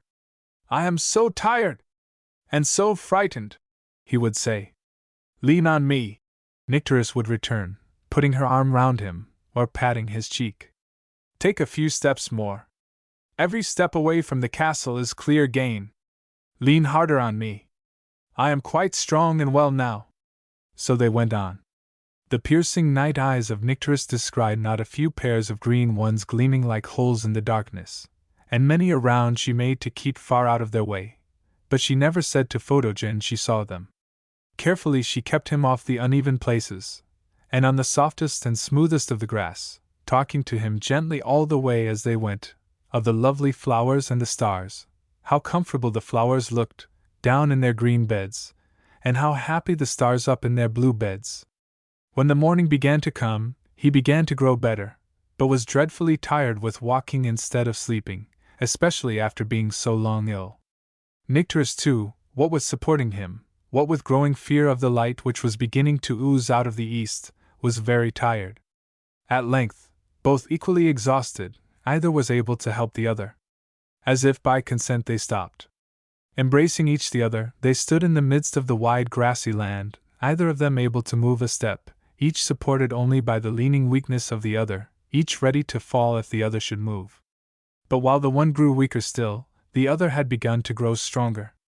When the tide of the night began to ebb, the tide of the day began to flow, and now the sun was rushing to the horizon, borne upon its foaming billows. And ever as he came, Photogen revived. At last the sun shot up into the air, like a bird from the hand of the Father of Lights. Nycteris gave a cry of pain, and hid her face in her hands. Oh me! She sighed. I am so frightened! The terrible light stings so! But the same instant, through her blindness, she heard Photogen give a low exultant laugh, and the next felt herself caught up. She who all night long had tended and protected him like a child, was now in his arms, borne along like a baby, with her head lying on his shoulder. But she was the greater, for, suffering more, she feared nothing. Chapter 19. The Werewolf. At the very moment when Photogen caught up Nycteris, the telescope of Waddle was angrily sweeping the tableland. She swung it from her in rage, and running to her room, shut herself up. There she anointed herself from top to toe with a certain ointment, shook down her long red hair, and tied it round her waist, then began to dance, whirling round and round faster and faster, growing angrier and angrier, until she was foaming at the mouth with fury. When Falca went looking for her, she could not find her anywhere. As the sun rose, the wind slowly changed and went round, until it blew straight from the north. Photogen and Nycteris were drawing near the edge of the forest, Photogen still carrying Nycteris, when she moved a little on his shoulder uneasily, and murmured in his ear, "I smell a wild beast, that way, the wind is coming." Photogen turned, looked back towards the castle, and saw a dark speck on the plain. As he looked, it grew larger. It was coming across the grass with the speed of the wind. It came nearer and nearer. It looked long and low, but that might be because it was running at a great stretch. He set Nycteris down under a tree, in the black shadow of its bole, strung his bow, and picked out his heaviest, longest, sharpest arrow. Just as he set the notch on the string, he saw that the creature was a tremendous wolf, rushing straight at him. He loosened his knife in its sheath, drew another arrow halfway from the quiver, lest the first should fail, and took his aim, at a good distance, to leave time for a second chance. He shot. The arrow rose, flew straight, descended, struck the beast, and started again into the air, doubled like a letter V. Quickly Photogen snatched the other shot, cast his bow from him, and drew his knife. But the arrow was in the brute's chest, up to the feather. It tumbled heels over head with a great thud of its back on the earth, gave a groan, made a struggle or two, and lay stretched out motionless. "I've killed it, Nycteris!" cried Photogen.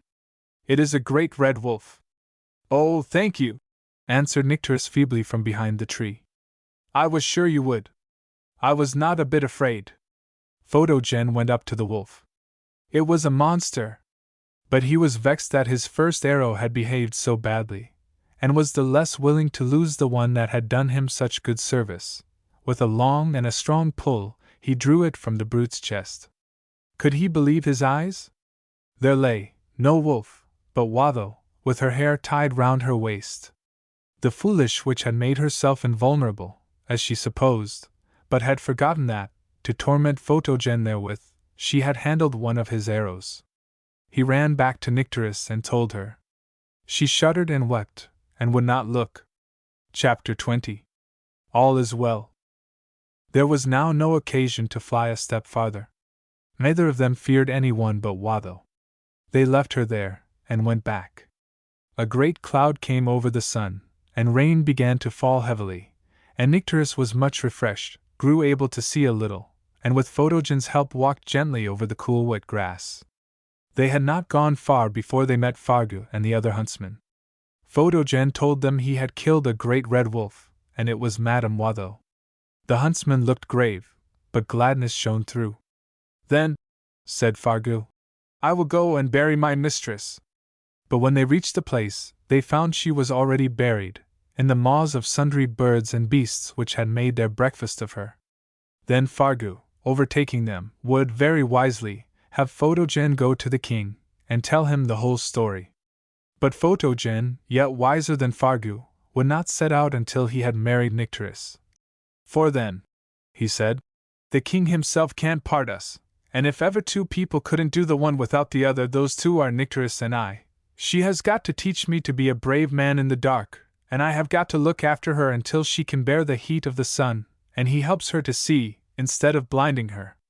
They were married that very day. And the next day they went together to the king, and told him the whole story.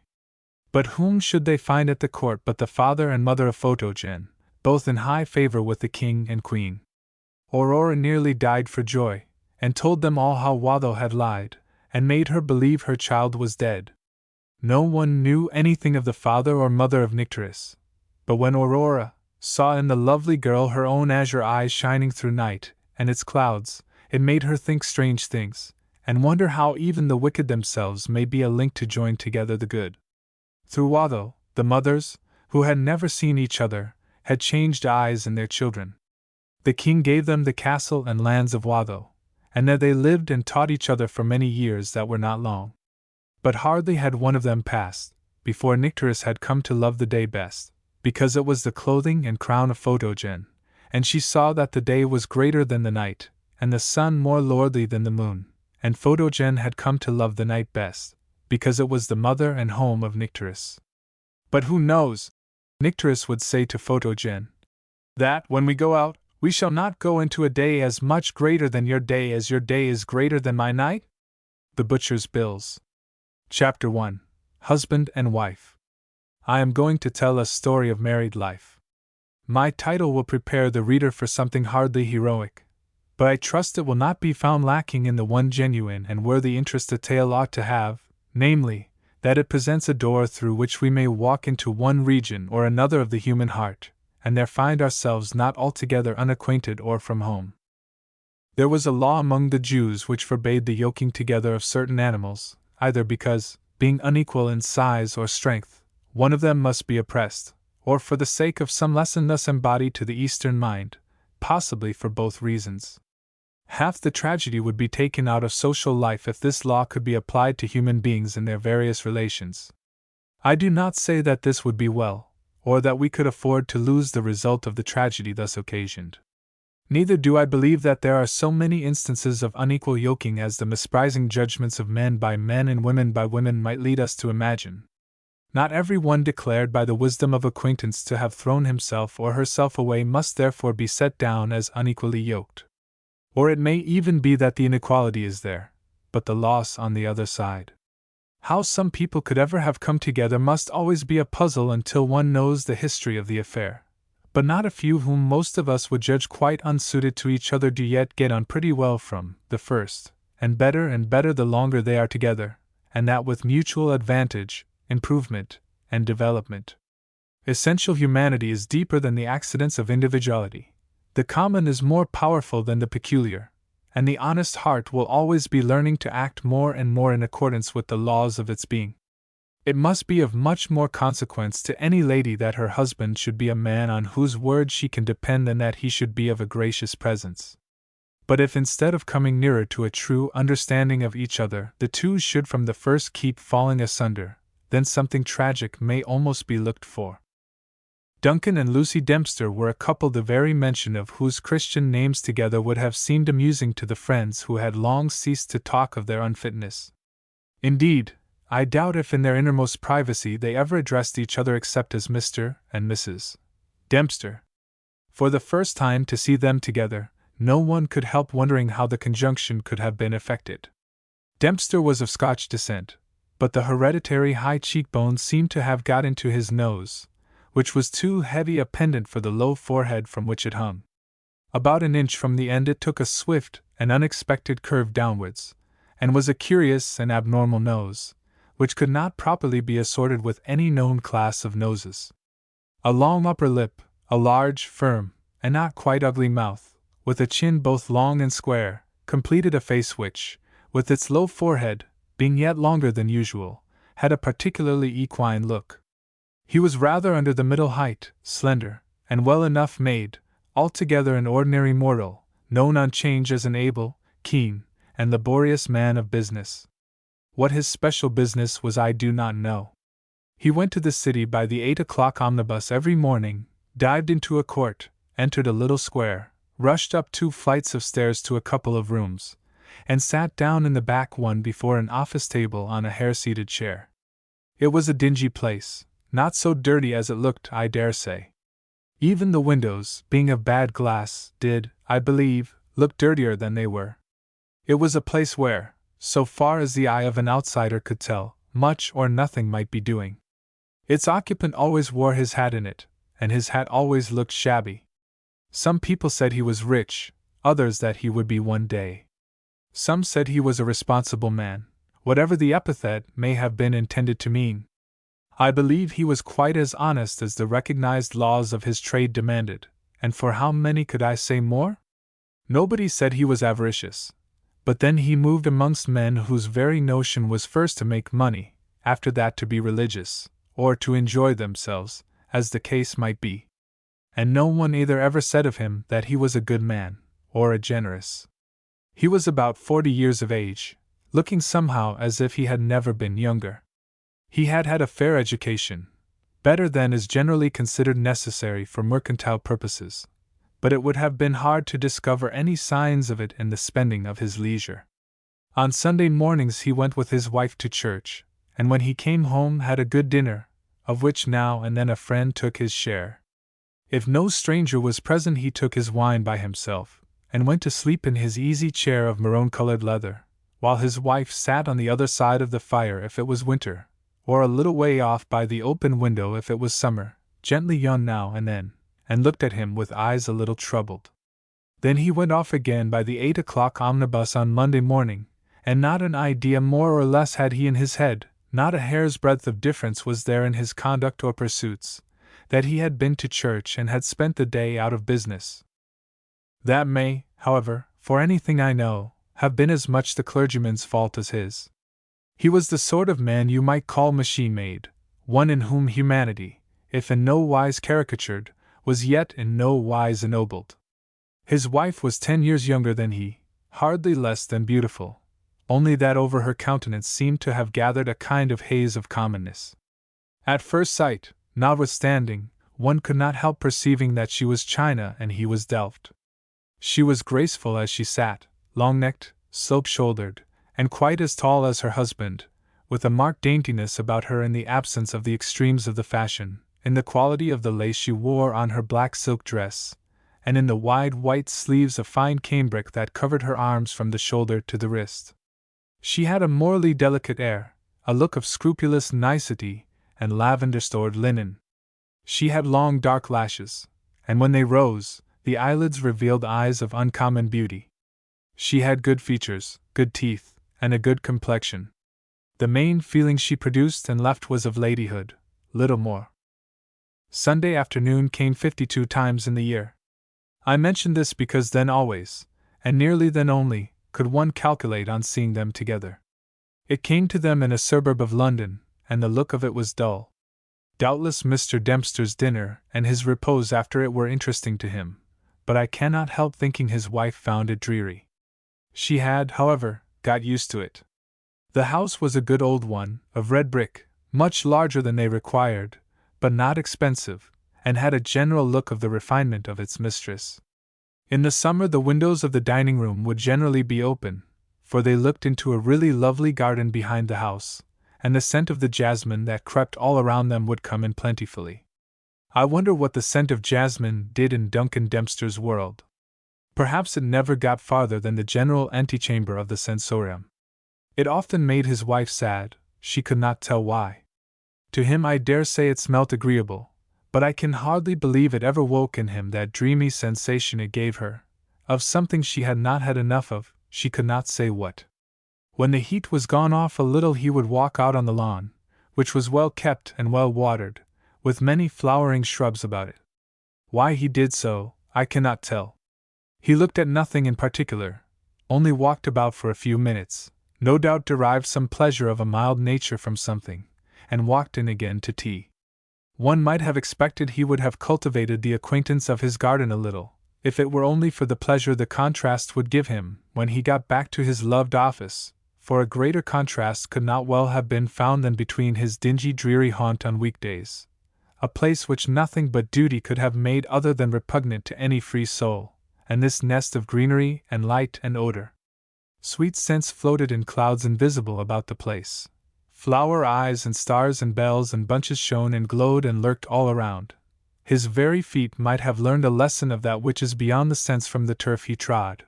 But all the time, if he were not exactly seeing in his mind's eye the walls and tables of his office in the city square, his thoughts were not the less brooding over such business as he there transacted. For Mr. Dempster's was not a free soul. How could it be when all his energies were given to making money?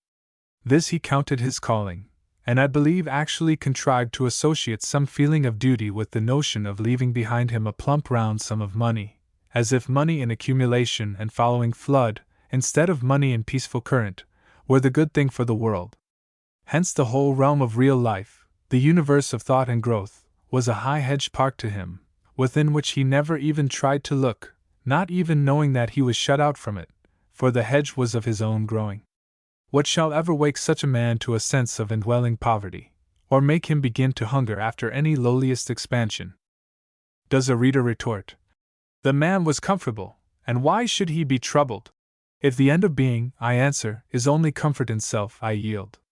But what if there should be at the heart of the universe a thought to which the being of such men is distasteful? What if to that thought they look blots in light, ugly things? May there not lie in that direction some possible reason why they should bethink themselves? Dempster, however, was not yet a clinker out of which all the life was burned, however much he looked like one. There was in him that which might yet burn, and give light and heat. On the Sunday evenings Mrs.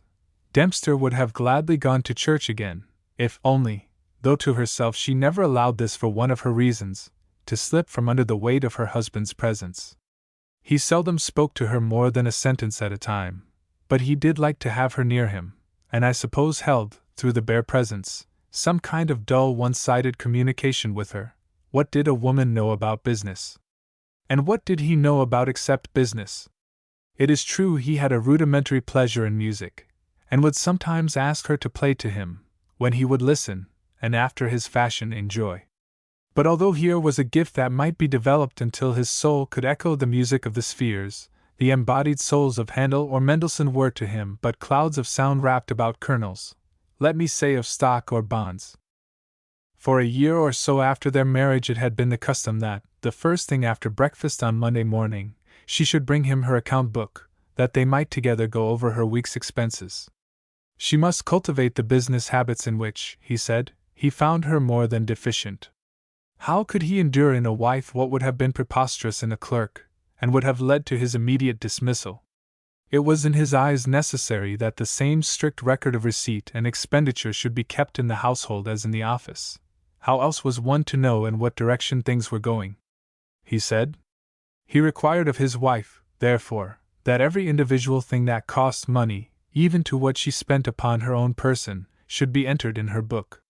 She had no money of her own, neither did he allow her any special sum for her private needs, but he made her a tolerably liberal weekly allowance, from which she had to pay everything except house rent and taxes, an arrangement which I cannot believe a good one, as it will inevitably lead some conscientious wives to self-denial severer than necessary, and on the other hand will tempt the vulgar nature to make a purse for herself by means savings off everybody else. It was especially distasteful to Mrs. Dempster to have to set down every little article of personal requirement that she bought. It would probably have seemed to her but a trifle had they both been young when they married, and had there been that tenderness of love between them which so soon sets everything more than right. But as it was, she could never get over the feeling that the man was strange to her. As it was, she would have got over this. But there was in her a certain constitutional lack of precision, combined with a want of energy and a weakness of will, that rendered her more than careless where her liking was not interested. Hence, while she would have been horrified at playing a wrong note or singing out of tune, she not only had no anxiety, for the thing's own sake, to have her accounts correct, but shrunk from every effort in that direction. Now I can perfectly understand her recoil from the whole affair, with her added dislike to the smallness of the thing required of her, but seeing she did begin with doing it after a fashion, it is not so easy to understand why, doing it, she should not make a consolation of doing it with absolute exactness. Not even her dread of her husband's dissatisfaction, which was by no means small, could prevail to make her, instead of still trusting a memory that constantly played her false, put down a thing at once, nor postpone it to a far less convenient season. Hence it came that her accounts, though never much out, never balanced, and the weekly audit, while it grew more and more irksome to the one, grew more and more unsatisfactory to the other. For to Mr. Dempster's dusty eyes exactitude wore the robe of rectitude, and before long, precisely and merely from the continued unsatisfactory condition of her accounts, he began, in a hidden corner of his righteous soul, to reflect on the moral condition of his wife herself as unsatisfactory. Now such it certainly was, but he was not the man to judge it correctly, or to perceive the true significance of her failing. In business, while scrupulous as to the requirements of custom and recognized right, he nevertheless did things from which her soul would have recoiled like the tender horns of cockled snails. Yet it was to him not merely a strange and inexplicable fact that she should never be able to show to a penny, nay, often not to a shilling or 18 pence, how the week's allowance went, but a painful one as indicating something beyond perversity. And truly it was no very hard task he required of her, for, seeing they had no children, only 3 servants, and saw little company, her housekeeping could not be a very heavy or involved affair. Perhaps if it had been more difficult she would have done it better, but anyhow she hated the whole thing, procrastinated, and setting down several things together, was sure to forget some article or mistake some price, yet not one atom more would she distrust her memory the next time she was tempted. But it was a small fault at worst, and if her husband had loved her enough to understand the bearings of it in relation to her mental and moral condition, he would have tried to content himself that at least she did not exceed her allowance, and would of all things have avoided making such a matter a burden upon the consciousness of one so differently educated, if not constituted, from himself. It is but fair to add on the other side that, if she had loved him after anything like a wifely ideal, which I confess was not yet possible to her, it would not have been many weeks before she had a first correct account to show him.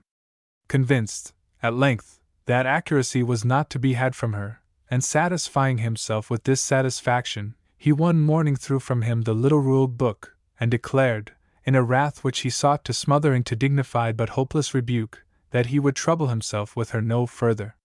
She burst into tears, took up the book, left the room, cried a little, resolved to astonish him the next Monday, and never set down another item. When it came, and breakfast was over, he gave her the usual check, and left at once for town. Nor had the accounts ever again been alluded to between them. Now this might have been very well, or at least not very ill, if both had done tolerably well thereafter, that is, if the one had continued to attend to her expenditure as well as before, and the other, when he threw away the account book, had dismissed from his mind the whole matter. But Dempster was one of those dangerous men, more dangerous, however, to themselves than to others, who never forget, that is, get over, an offense or disappointment. They respect themselves so much, and out of their respect for themselves build so much upon success, set so much by never being defeated but always gaining their point, that when they are driven to confess themselves foiled, the confession is made from the poor dumb mouth of a wound that cannot be healed. It is there forever, will be there at least until they find another God to worship than their own paltry selves. Hence it came that the bourne between the two spiritual estates yawned a little wider at one point, and a mist of dissatisfaction would not unfrequently rise from a certain stagnant pool in its hollow. The cause was paltry in one sense, but nothing to which belongs the name of cause can fail to mingle the element of awfulness even with its paltriness. Its worst effect was that it hindered approximation in other parts of their marching natures. And as to Mrs. Dempster, I am sorry for the apparent justification which what I have to confess concerning her must give to the severe whims of such husbands as hers.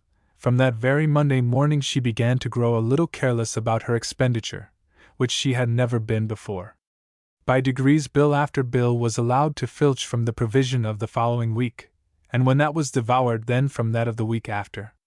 It was not that she was in the least more expensive upon herself, or that she consciously wasted anything, but altogether averse to housekeeping, she ceased to exercise the same outlook upon the expenditure of the house, did not keep her horses together, left the management more and more to her cook, while the consciousness that she was not doing her duty made her more and more uncomfortable. And the knowledge that things were going farther and farther wrong, made her hate the idea of accounts. Worse and worse, until she came at length to regard them with such a loathing as might have fitted some extreme of moral evil. The bills which were supposed by her husband to be regularly settled every week were at last months behind, and the week's money spent in meeting the most pressing of its demands, while what it could no longer cover was cast upon the growing heap of evil for the time to come. I must say this for her, however, that there was a small sum of money she expected on the death of a crazy aunt, which, if she could but lay hold of it without her husband's knowledge, she meant to devote to the clearing off of everything, when she vowed to herself to do better in the time to come. The worst thing in it all was that her fear of her husband kept increasing, and that she felt more and more uncomfortable in his presence. Hence that troubled look in her eye, always more marked when her husband sat dozing in his chair of a Sunday afternoon. It was natural, too, that, although they never quarreled, their intercourse should not grow of a more tender character. Seldom was there a salient point in their few scattered sentences of conversation, except, indeed, it were some piece of news either had to communicate. Occasionally the wife read something from the newspaper, but never except at her husband's request. In general he enjoyed his newspaper over a chop at his office. 2 or 3 times since their marriage, now 8 years, he had made a transient resolve pointing at the improvement of her mind, and to that end had taken from his great glass-armored bookcase some standard work, invariably, I believe, upon party politics, from which he had made her read him a chapter. But unhappily, she had always got to the end of it without gaining the slightest glimmer of a true notion of what the author was driving at. It almost moves me to pity to think of the vagueness of that rudimentary humanity in Mr. Dempster which made him dream of doing something to improve his wife's mind. What did he ever do to improve his own? It is hard to understand how horses find themselves so comfortable in their stables that, be the day ever so fine, the country ever so lovely, the air ever so exhilarating, they are always rejoiced to get back into their dull twilight. It is harder to me to understand how Mr. Dempster could be so comfortable in his own mind that he never wanted to get out of it, even at the risk of being beside himself. But no doubt the dimness of its twilight had a good deal to do with his content. And then there is that in every human mind which no man's neighbor, nay, no man himself, can understand. My neighbor may in his turn be regarding my mind as a gloomy place to live in, while I find it no undesirable residence, though chiefly because of the number of windows it affords me for looking out of it. Still, if Dempster's dingy office in the city was not altogether a sufficing type of the mind that used it, I consider it a very fairly good one. But wherein was Mrs. Dempster so very different from her husband as I rudely fancy some of my readers imagining her?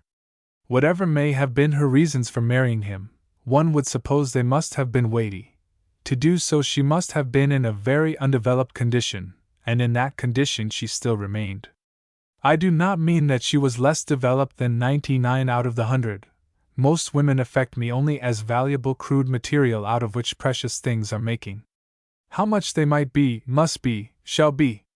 For now they stand like so many Lot's wives, so many rough-hewn marble blocks, rather, of which a divinity is shaping the ends. Mrs.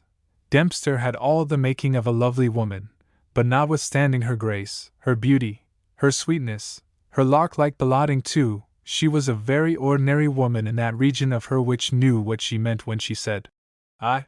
Of this fact she had hardly a suspicion, however, for until aspiration brings humility, people are generally pretty well satisfied with themselves, having no idea what poor creatures they are. She saw in her mirror a superior woman, regarded herself as one of the finer works of creation.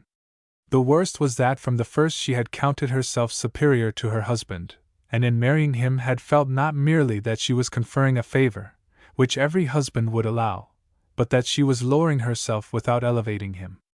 Now it is true that she was pleasanter to look at, that her manners were sweeter, and her notions of the becoming far less easily satisfied than his.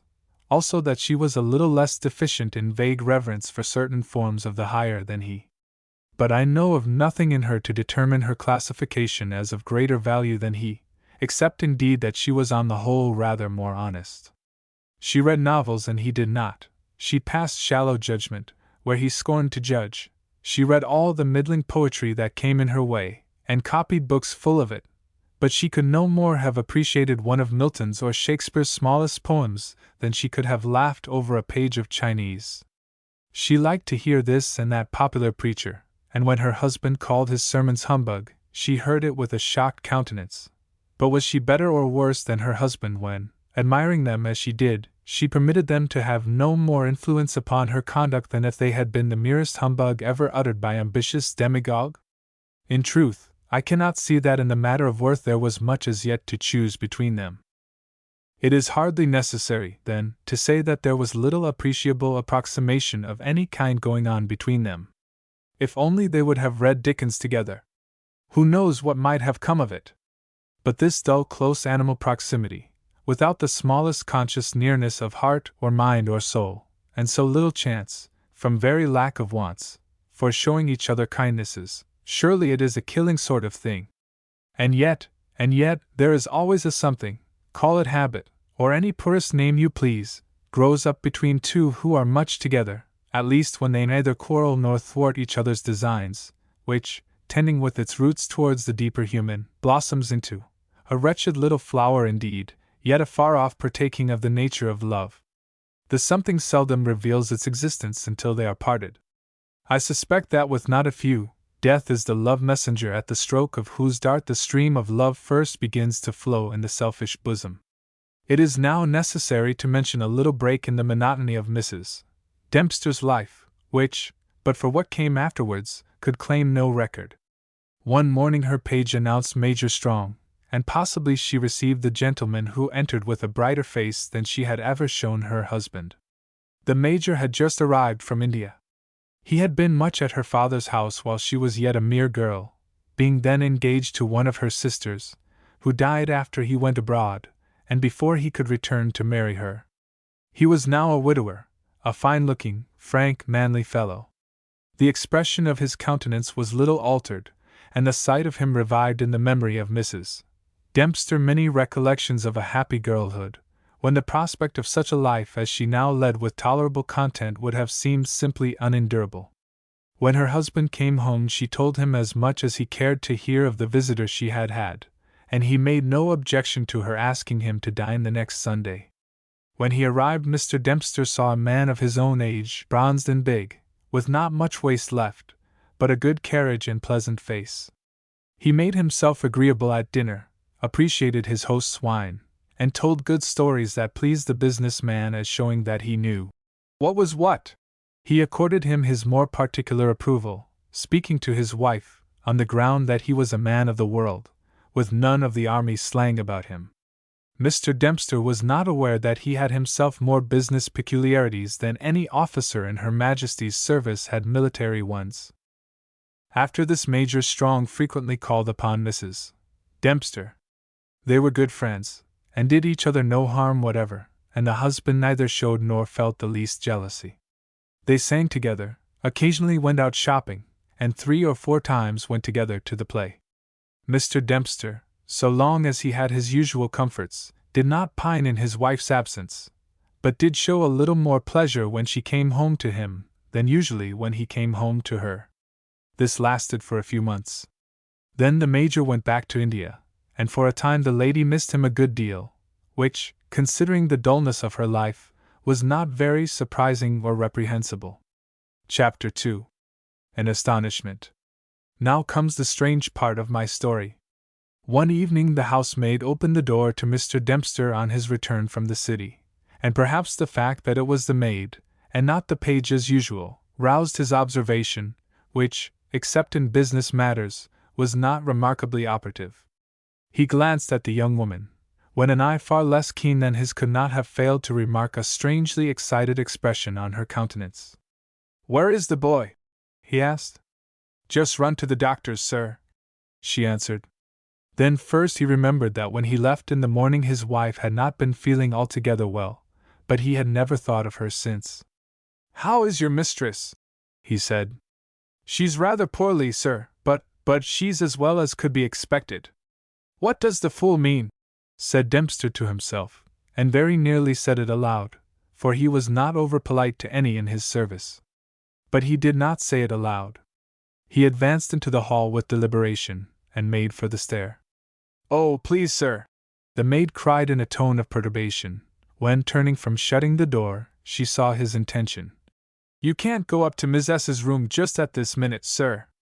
Please go in the dining room, sir." "What do you mean?" he asked, turning angrily upon the girl, for of all things he hated mystery. Like every one else in the house, and office both, she stood in awe of him, and his look frightened her. "Please go in the dining room," she gasped entreatingly. "What?" he said, and did turn towards the dining room.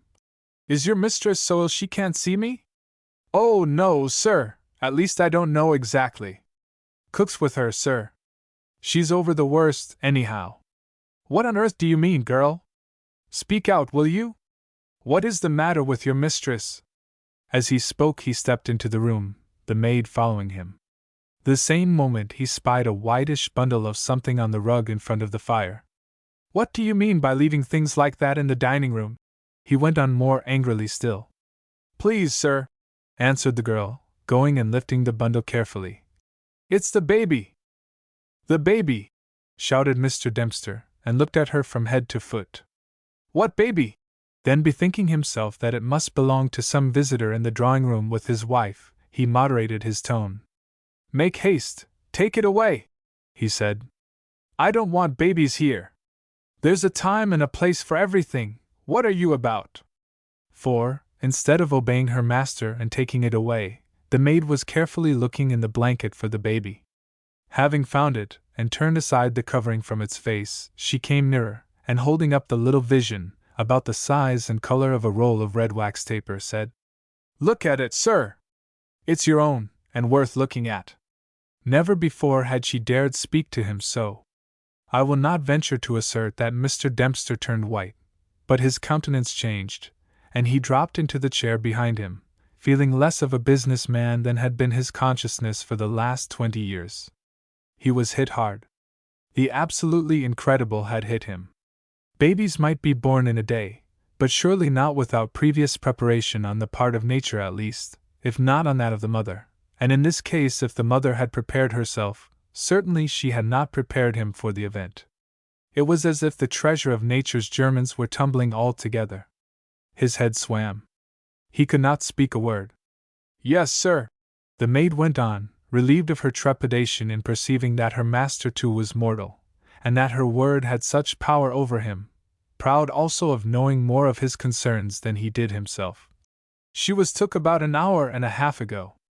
We've kept sendin' and sendin' after the doctor, but he ain't never been yet. Only cook, she knows a deal and she says she's been very bad, sir. But the young gentleman come at last, bless him! And now she's doin' as well as could be expected, sir, cook says." "God bless me!" said the astonished father, and relapsed into the silence of bewilderment. 8 years married with never a glimmer of offspring, and now, all at once, and without a whisper of warning, the father of a young gentleman! How could it be other than perplexing, discomposing, indeed, yet it was right pleasant too. Only it would have been more pleasant if experience could have justified the affair. Nature, no, not nature, or if nature, then nature sure in some unnatural mood, had stolen a march upon him, had gone contrary to all that had ever been revealed of her doings before. And why had she pitched on him, just him, Duncan Dempster, to exercise one of her more grotesque and wayward moods upon, to play at hide-and-seek with after this fashion? She had not treated him with exactly proper respect, he thought, or rather vaguely felt.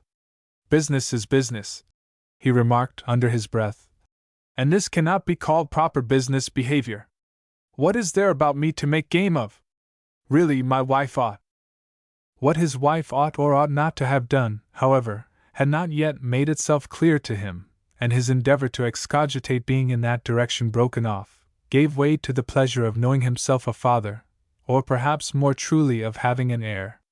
In the strength of it he rose, went to the cellaret, and poured himself out a glass of his favorite port, which he sat down to drink in silence and meditation.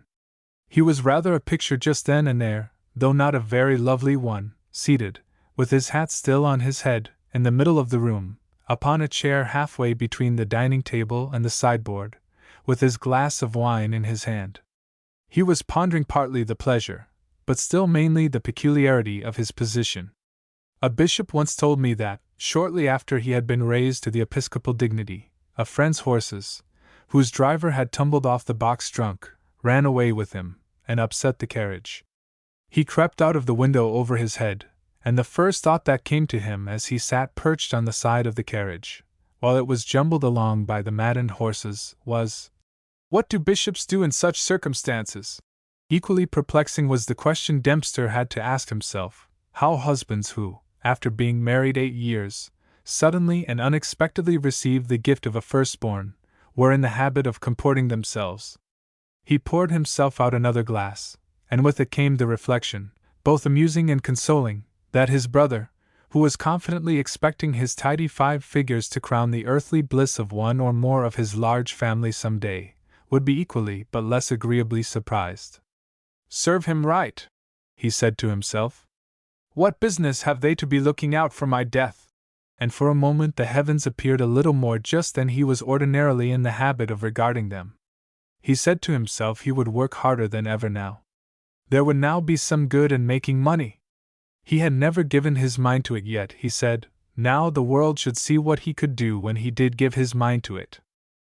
Hitherto gathering had been his main pleasure, but with the thought of his money would now not seldom be mingled the thought of the little thing in the blanket.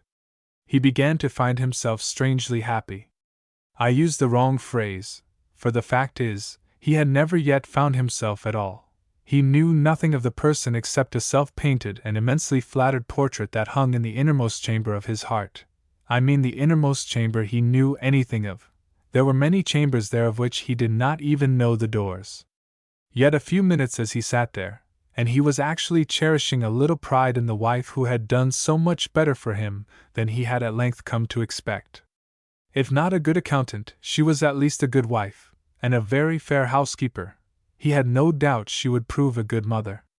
He would gladly have gone to her at once, to let her know how much he was pleased with her behavior. As for that little bit of red clay, terracotta, he called it to himself, as he looked round with a smile at the blanket, which the housemaid had replaced on the rug before the fire. Who could imagine him a potentate upon change, perhaps in time a director of European affairs? He was not in the way of joking, of all things about money. The very thought of business filled him from top to toe with seriousness. But he did make that small joke, and accompany it with a grim smile. He was startled from his musing by the entrance of the doctor, who had in the meantime arrived and seen the lady, and now came to look at the baby. He congratulated Mr. Dempster on having at length a son and heir, but warned him that his wife was far from being beyond danger yet. The whole thing was entirely out of the common, he said, and she must be taken the greatest possible care of. The words woke a gentle pity in the heart of the man, for by nature all men have some tenderness for women in such circumstances, but they did not trouble him greatly, for such dangers belonged to their calling, their business in life, and doubtless, if she had attended to that business earlier she would have found it easier. "Did you ever know such a thing before, doctor?" he asked, with the importance of one honored by a personal visit from the marvelous. "Never in my own practice," answered the doctor, whom the cook had instructed in the wonders of the case. "But I have read of such a thing," and Mr. Dempster swelled like a turkey cock. It was several days before he was allowed to see the mother. Perhaps had she expressed a strong desire to see him, it might have been risked sooner, but she had neither expressed nor manifested any. He kissed her, spoke a few stupid words in a kind tone, asking her how she did, but paying no heed to her answer, and turned aside to look at the baby. Mrs. Dempster recovered but slowly, and not very satisfactorily. She did not seem to care much about the child. She tried to nurse him, but was not very successful. She took him when the nurse brought him, and yielded him again with the same indifference, showing neither pleasure to receive nor unwillingness to part with him. The nurse did not fail to observe it, and remark upon it. She had never seen a mother care so little for her child. There was little of the mother in her anyway. It was no wonder she was so long about it. It troubled the father a little that she should not care for his child. Some slight fermentation had commenced in the seemingly dead mass of human affection that had lain so long neglected in his being, and it seemed strange to him that, while he was living for the child in the city, she should be so indifferent to him at home. For already he had begun to keep his vow, already his greater keenness in business was remarked in the city. But it boded little good for either that the gift of God should stir up in him the worship of mammon. More sons are damned by their fathers' money than by anything else whatever outside of themselves. There was the excuse to be made for Mrs. Dempster that she continued far from strong, and her husband made it. He would have made it more heartily if he had himself ever in his life known what it was to be ill. By degrees she grew stronger, however, until, to persons who had not known her before, she would have seemed in tolerable health. For a week or two after she was again going about the house, she continued to nurse the baby. But after that she became unable to do so, and therewith began to neglect him entirely. She never asked to see him, and when the nurse brought him would turn her head aside, and tell her to take it away. So far from his being a pleasure to her, the very sight of the child brought the hot dew upon her forehead. Her husband frowned and wondered, but, unaccustomed to open his mind either to her or to any one else, not unwisely sought to understand the thing before speaking of it, and in the meantime commenced a genuine attempt to make up to the baby for his mother's neglect. Almost without a notion how even to take him in his arms, he would now send for him the moment he had had his tea, and after a fashion, ludicrous in the eyes of the nurse, would dandle and caress him, and strut about with him before his wife, glancing up at her every now and then, to point the lesson that such was the manner in which a parent ought to behave to a child. In his presence she never made any active show of her dislike, but her look seemed all the time fixed on something far away, as if she had nothing to do with the affair. Chapter 3. Another astonishment. But a second and very different astonishment awaited Mr. Dempster. Again one evening, on his return from the city, he saw a strange look on the face of the girl who opened the door, but this time it was a look of fear. "Well?" he said, in a tone at once alarmed and peremptory. She made no answer, but turned whiter than before. "Where is your mistress?" he demanded. "Nobody knows, sir," she answered. "Nobody knows! What would you have me understand by such an answer?" "It's the bare truth, sir. Nobody knows where she is." "God bless me!" cried the husband. "What does it all mean?" And again he sunk down upon a chair, this time in the hall, and stared at the girl as if waiting further enlightenment. But there was little enough to be had. Only one point was clear: his wife was nowhere to be found. He sent for every one in the house, and cross-questioned each to discover the last occasion on which she had been seen. It was some time since she had been missed. How long before that she had been seen there was no certainty to be had. He ran to the doctor, then from one to another of her acquaintance, then to her mother, who lived on the opposite side of London. She, like the rest, could tell him nothing. In her anxiety she would have gone back with him, but he was surly, and would not allow her. It was getting towards morning before he reached home, but no relieving news awaited him. What to think was as much a perplexity to him as what to do. He was not in the agony in which a man would have been who thoroughly loved his wife, but he cared enough about her to feel uncomfortable, and the cries of the child, who was suffering from some ailment, made him miserable. In his perplexity and dull sense of helplessness he wondered whether she might not have given the baby poison before she went. Then the thing would make such a talk. And of all things, Duncan Dempster hated being talked about. How busy people's brains would be with all his affairs! How many explanations of the mystery would be suggested on change! Some would say, what business had a man like him with a fine lady for a wife? One so much younger than himself, too! He could remember making the same remark of another, before he was married. Served him right, they would say.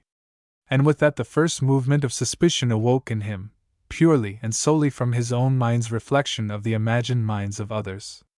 While in his mind's ear he heard them talking, almost before he knew what they meant the words came to him. "There was that Major Strong, you know. She's gone to him," he cried aloud, and springing from the bed on which he had thrown himself, he paced the chamber in a fury. He had no word for it but hers that he was now in India. They had only been waiting till, by heaven, that child was none of his. And therewith rushed into his mind the conviction that everything was thus explained. No man ever yet entertained an unhappy suspicion, but straightway an army of proofs positive came crowding to the service of the lie. It is astounding with what manifest probability everything will fall in to prove that a fact which has no foundation whatever. There is no end to the perfection with which a man may fool himself while taking absolute precautions against being fooled by others. Every fact, being a living fact, has endless sides and relations, but of all these, the man whose being hangs upon one thought will see only those sides and relations which fall in with that thought. Dempster even recalled the words of the maid, "It's Mrs.'s," as embodying the girl's belief that it was not master's. Where a man, whether by nature jealous or not, is in a jealous condition, there is no need of an Iago to parade before him the proofs of his wrong. It was because Shakespeare would neither have Desdemona less than perfect, nor Othello other than the most trusting and least suspicious of men, that he had to invent an all but incredible villain to effect the needful catastrophe. But why should a man, who has cared so little for his wife, become instantly, upon the bare suspicion, so utter a prey to consuming misery? There was a character in his suffering which could not be attributed to any degree of anger, shame, or dread of ridicule. The truth was, There lay in his being a possibility of love to his wife far beyond anything his miserably stunted consciousness had an idea of, and the conviction of her faithlessness now wrought upon him in the office of death, to let him know what he had lost. It magnified her beauty in his eyes, her gentleness, her grace, and he thought with a pang how little he had made of her or it. But the next moment wrath at the idea of another man's child being imposed upon him as his, with the consequent loss of his precious money, swept every other feeling before it. For by law the child was his, whoever might be the father of it. During a whole minute he felt on the point of tying a stone about its neck, carrying it out, and throwing it into the river Lea. Then, with the laugh of a hyena, he set about arranging in his mind the proofs of her guilt. First came 8 childless years with himself, next the concealment of her condition, and the absurd pretense that she had known nothing of it, then the trouble of mind into which she had fallen, then her strange unnatural aversion to her own child, and now, last of all, conclusive of a guilty conscience, her flight from his house. He would give himself no trouble to find her. Why should he search after his own shame? He would neither attempt to conceal nor to explain the fact that she had left him. People might say what they pleased, try him for murder if they liked. As to the child she had so kindly left to console him for her absence, he would not drown him, either would he bring him up in his house. He would give him an ordinary education, and apprentice him to a trade. For his money, he would leave it to a hospital, a rich one, able to defend his will if disputed. For what was the child? A monster, a creature that had no right to existence. Not one of those who knew him best would have believed him capable of being so moved, nor did one of them now know it, for he hid his suffering with the success of a man not unaccustomed to make a mask of his face. There are not a few men who, except something of the nature of a catastrophe befall them, will pass through life without having or affording a suspicion of what is in them. Everything hitherto had tended to suppress the live elements of Duncan Dempster, but now, like the fire of a volcano in a land of ice, the vitality in him had begun to show itself. Sheer weariness drove him, as the morning began to break, to lie down again, but he neither undressed nor slept, and rose at his usual hour. When he entered the dining room, where breakfast was laid as usual, only for 1 instead of 2, he found by his plate, among letters addressed to his wife, a packet directed to himself. It had not been through the post, and the address was in his wife's hand. He opened it. A sheet of paper was wrapped around a roll of unpaid butcher's bills, amounting to something like £80, and a note from the butcher craving immediate settlement. On the sheet of paper was written, also in his wife's hand, these words: "I am quite unworthy of being your wife any longer." That was all. Now here, to a man who had loved her enough to understand her, was a clue to the whole. To Dempster it was the strongest possible confirmation of what he had already concluded. To him it appeared as certain as anything he called truth, that for years, while keeping a fair face to her husband, a man who had never refused her anything, he did not recall the fact that almost never had she asked or he offered anything, she had been deceiving him, spending money she would not account for, pretending to pay everything when she had been ruining his credit with the neighborhood, making him a far richer man than any but himself knew, appeared to be living beyond his means, when he was every month investing far more than he spent. It was injury upon injury.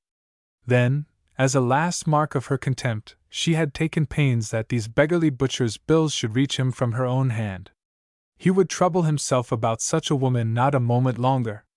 He went from breakfast to his omnibus as usual, walked straight to his office, and spent the day according to custom. I need hardly say that the first thing he did was to write a check for the butcher. He made no further inquiry after her whatever, nor was any made of him there, for scarcely one of the people with whom he did business had been to his house, or had even seen his wife. In the suburb where he lived it was different, but he paid no heed to any inquiry, beyond saying he knew nothing about her. To her relatives he said that if they wanted her they might find her for themselves. She had gone to please herself, and he was not going to ruin himself by running about the world after her. Night after night he came home to his desolate house, took no comfort from his child, made no confession that he stood in need of comfort. But he had a dull sensation as if the sun had forsaken the world, and an endless night had begun. The simile, of course, is mine, the sensation only was his. He could never have expressed anything that went on in the region wherein men suffer. A few days made a marked difference in his appearance. He was a hard man, but not so hard as people had thought him, and besides, no man can rule his own spirit except he has the spirit of right on his side, either is any man proof against the inroads of good. Even Lady Macbeth was defeated by the imagination she had braved. Add to this, that no man can, even by those who understand him best, be labeled as a box containing such and such elements, for the humanity in him is deeper than any individuality, and may manifest itself at some crisis in a way altogether beside expectation. His feeling was not at first of an elevated kind. After the grinding wrath had abated, self-pity came largely to the surface, not by any means a grand emotion, though very dear to boys and girls in their first consciousness of self, and in them pardonable enough. On the same ground it must be pardoned in a man who, with all his experience of the world, was more ignorant of the region of emotion, and more undeveloped morally, than multitudes of children. In him it was an indication that the shell was beginning to break. He said to himself that he was old beside her, and that she had begun to weary of him, and despise him. Gradually upon this, however, supervened at intervals a faint shadow of pity for her who could not have been happy or she would not have left him. Days and weeks passed, and there was no sign of Mrs. Dempster. The child was not sent out to nurse, and throve well enough. His father never took the least notice of him. Chapter 4. What it meant. Some of my readers, perhaps all of them, will have concluded that Mrs. Dempster was a little out of her mind. Such, indeed, was the fact, and one not greatly to be wondered at, after such a peculiar experience as she had had. Some small degree of congestion, and the consequent pressure on some portion of the brain, had sent certain faculties to sleep, and perhaps roused others into morbid activity. That it is impossible to tell where sanity ends and insanity begins, is a trite remark indeed, but like many things which it is useless to say, it has the more need to be thought of. If I yield to an impulse of which I know I shall be ashamed, is it not the act of a madman? And may not the act lead to a habit, and at length to a despised, perhaps feared and hated, old age, twisting at the ragged ends of a miserable life? However certain it is that mental disorder had to do with Mrs. Dempster's departure from her home, it is almost as certain she would never have gone had it not been for the unpaid bills haunting her consciousness, a combination of demon and ghost. The misery had all the time been growing upon her, and must have had no small share in the subversion of her microcosm. When that was effected, the evil thing that lay at the root of it all rose and pounced upon her. Wrong is its own avenger. She had been doing wrong, and knowingly for years, and now the plant of evil was blossoming towards its fruit. If one say the evil was but a trifle, I take her judgment, not his, upon that. She had been lazy towards duty, had persistently turned aside from what she knew to be her business, until she dared not even look at it. And now that the crisis was at hand, as omened by that letter from the butcher, with the sense of her wrongdoing was mingled the terror of her husband. What would he think, say, and do? Not yet had she, after all these years, any deep insight into his character, else perhaps she might have read there that, much as he loved money, the pleasure of seeing signal failure follow the neglect of his instructions would quite compensate him for the loss. What the bills amounted to, she had not an idea. Not until she had made up her mind to leave her home could she muster the courage to get them together. Then she even counted up the total and set down the sum in her memory, which sum thereafter haunted her like the name of her devil. As to the making up of her mind, she could remember very little of that process, or indeed of the turning of her resolve into action. She left the house in the plainest dress her wardrobe could afford her, and with just 1/2 crown in her pocket. Her design was to seek a situation, as a refuge from her husband and his wrath. It was a curious thing that, while it gave her no trouble to leave her baby, whom indeed she had not that day seen, and to whom for some time she had ceased to be necessary, her only notion was to get a place as nurse. At that time, I presume, there were few or no such offices for engaging servants as are now common. At all events, the plan Mrs. Dempster took, when she had reached a part of London she judged sufficiently distant for her purpose, was to go from shop to shop inquiring after a situation. But she met with no prospect of success, and at last, greatly in need of rest and refreshment, went into a small coffee shop. The woman who kept it was taken by her appearance, her manners, and her evident trouble, and happening to have heard of a lady who wanted a nurse, gave her the address. She went at once, and applied for the place. The lady was much pleased with her, and agreed to take her, provided she received a satisfactory character of her. For such a demand Mrs. Dempster was unprepared. She had never thought what reference she could give, and, her resources for deception easily exhausted, gave, driven to extremity, the name and address of her mother. So met the extremes of loss and salvation. She returned to the coffee shop, and the lady wrote at once to the address of the young woman's late mistress, as she supposed. The kindness of her new friend was not exhausted. She gave her a share of her own bed that night. Mrs. Dempster had now but 2 shillings, which she offered her, promising to pay her the rest out of the first wages she received. But the good woman would take no more than one of them, and that in full payment of what she owed her, and Mrs. Dempster left the shop in tears, to linger about the neighborhood until the hour should arrive at which the lady had told her to call again. Apparently she must have cherished the hope that her mother, divining her extremity, would give her the character she could honestly claim. But as she drew near the door which she hoped would prove a refuge, her mother was approaching it also, and at the turning of a corner they ran into each other's arms. The elderly lady had a hackney coach waiting for her in the next street, and Mrs. Dempster, too tired to resist, got into it at once at her mother's desire. Ere they reached the mother's house, which, as I have said, was a long way from Mr. Dempster's, the daughter told everything, and the mother had perceived more than the daughter could tell. Her eyes had revealed that all was not right behind them. She soothed her as none but a mother can, easily persuading her she would make everything right, and undertaking herself to pay the money owing to the butcher. But it was soon evident that for the present there must be no suggestion of her going back to her husband, for, imagining from something, that her mother was taking her to him, she jumped up and had all but opened the door of the cab when her mother succeeded in mastering her. As soon as she was persuaded that such had never been the intention, she was quiet. When they reached the house she was easily induced to go to bed at once. Her mother lived in a very humble way, with one servant, a trustworthy woman. To her she confided the whole story, and with her consulted as to what had better be done.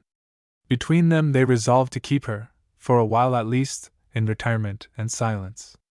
To this conclusion they came on the following grounds: first, the daughter's terror and the mother's own fear of Mr. Dempster; next, it must be confessed, the resentment of both mistress and servant because of his rudeness when he came to inquire after her; third, the evident condition of the poor creature's mind; and last, the longing of the 2 women to have her to themselves, that they might nurse and cosset her to their heart's content. They were to have more of this indulgence, however, than, for her sake, they would have desired, for before morning she was very ill. She had brain fever, in fact, and they had their hands full, especially as they desired to take every precaution to prevent the neighborhood from knowing there was any one but themselves in the house. It was a severe attack, but she passed the crisis favorably, and began to recover.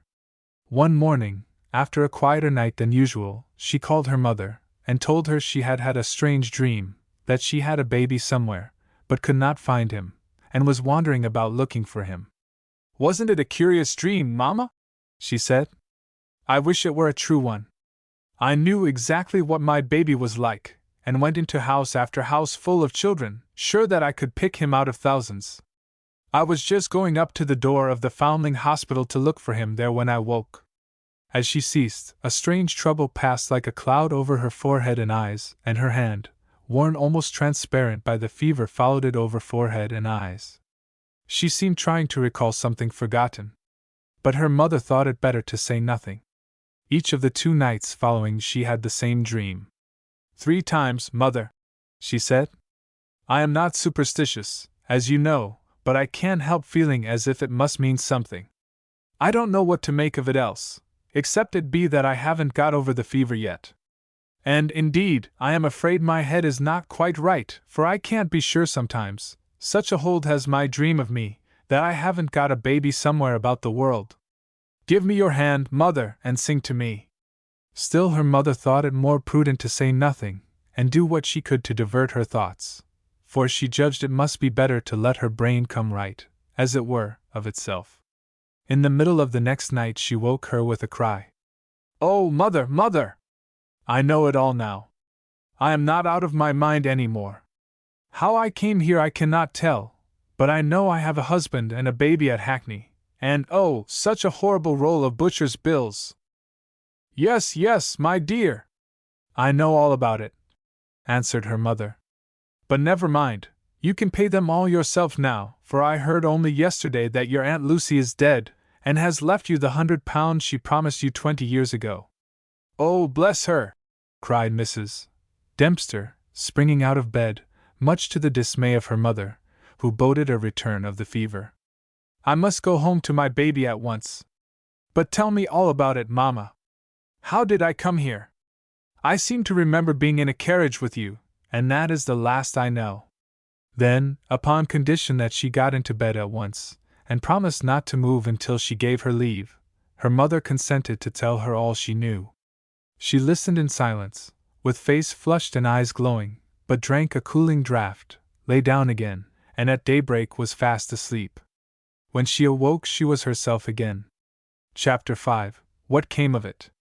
Meantime, things were going, as they should, in rather a dull fashion with Duncan Dempster. His chariot wheels were gone, and he drove heavily. The weather was good. He seldom failed of the box seat on the omnibus. A ray of light, the first he had ever seen there, visited his table, reflected from a new window on the opposite side of a court into the heart of his dismal back office. And best of all, business was better than usual. Yet was Dempster not cheerful. He was not, indeed, a man an acquaintance would ever have thought of calling cheerful. But in grades there are gradations, and however differently a man's barometer may be set from those of other people, it has its ups and downs, its fair weather and foul.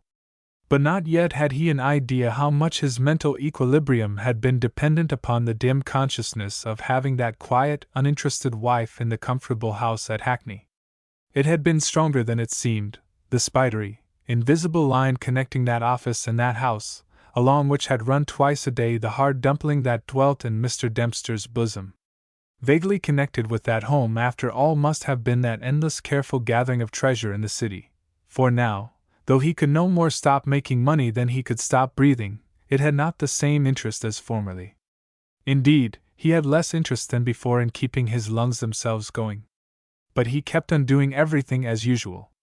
Not one of the men he met ever said a word to him about his wife. The general impression was that she had left him for preferable society, and no one wondered at her throwing aside such a dry old stick, whom even the devoted slaves of business contemned as having nothing in him but business. A further change was, however, in progress within him. The first sign of it was that he began to doubt whether his wife had indeed been false to him, had forsaken him in any other company than that of death. But there was one great difficulty in the way of the conclusion. It was impossible for him to imagine suicide as proceeding from any cause but insanity, and what could have produced the disorder in one who had no cares or anxieties, everything she wanted, and nothing to trouble her, a devoted husband, and a happy home. Yet the mere idea made him think more pitifully, and so more tenderly of her than before. It had not yet occurred to him to consider whether he might not have had something to do with her conduct or condition. Blame was a thing he had never made acquaintance with, least of all in the form of self-blame. To himself he was simply all right, the poised center of things capable of righteous judgment on everyone else. But it must not be forgotten how little he knew about his own affairs at all. His was a very different condition from that of one who had closed his eyes and hardened his heart to suspicions concerning himself. His eyes had never yet been opened to anything but the order of things in the money world, its laws, its penalties, its rewards. Those he did understand. But apparently he was worth troubling. A slow dissatisfaction was now preying upon him, a sense of want, of not having something he once had, a vague discomfort, growing restless. This feeling was no doubt the worst that the birth of the child had brought such a sudden rush of fresh interest into his occupation, which doubt concerning that birth had again so suddenly checked. But even if the child should prove after all his own, a supposition he was now willing to admit as possibly a true one, he could never without his mother feel any enthusiasm about him. Even such enthusiasm as might be allowed to a man who knew money from moonshine, and common sense from hysterics. Yet once and again, about this time, the nurse coming into the room after a few minutes' absence, found him bending over the sleeping infant, and, as she described him, looking as if he would have cried if he had only known how. One frosty evening in late autumn the forsaken husband came from London. I doubt if he would now have said home, as usual, on the top of the omnibus. His was a tough nature physically, as well as morally, and if he had found himself inside an omnibus he would have thought he was going to die. The sun was down. A green hue rose from the horizon halfway to the zenith, but a pale yellow lingered over the vanished sun, like the gold at the bottom of a chrysolite. The stars were twinkling small and sharp in the azure overhead. A cold wind blew in little gusts, now from this side, now from that, as they went steadily along. The horses' hoofs rang loud on the hard road. The night got hold of him. It was at this season, and on nights like these, that he had haunted the house of Lucy's father, doing his best to persuade her to make him, as he said, a happy man. It now seemed as if then, and then only, he had been a happy man. Certainly, of all his life, it was the time when he came nearest to having a peep out of the upper windows of the house of life.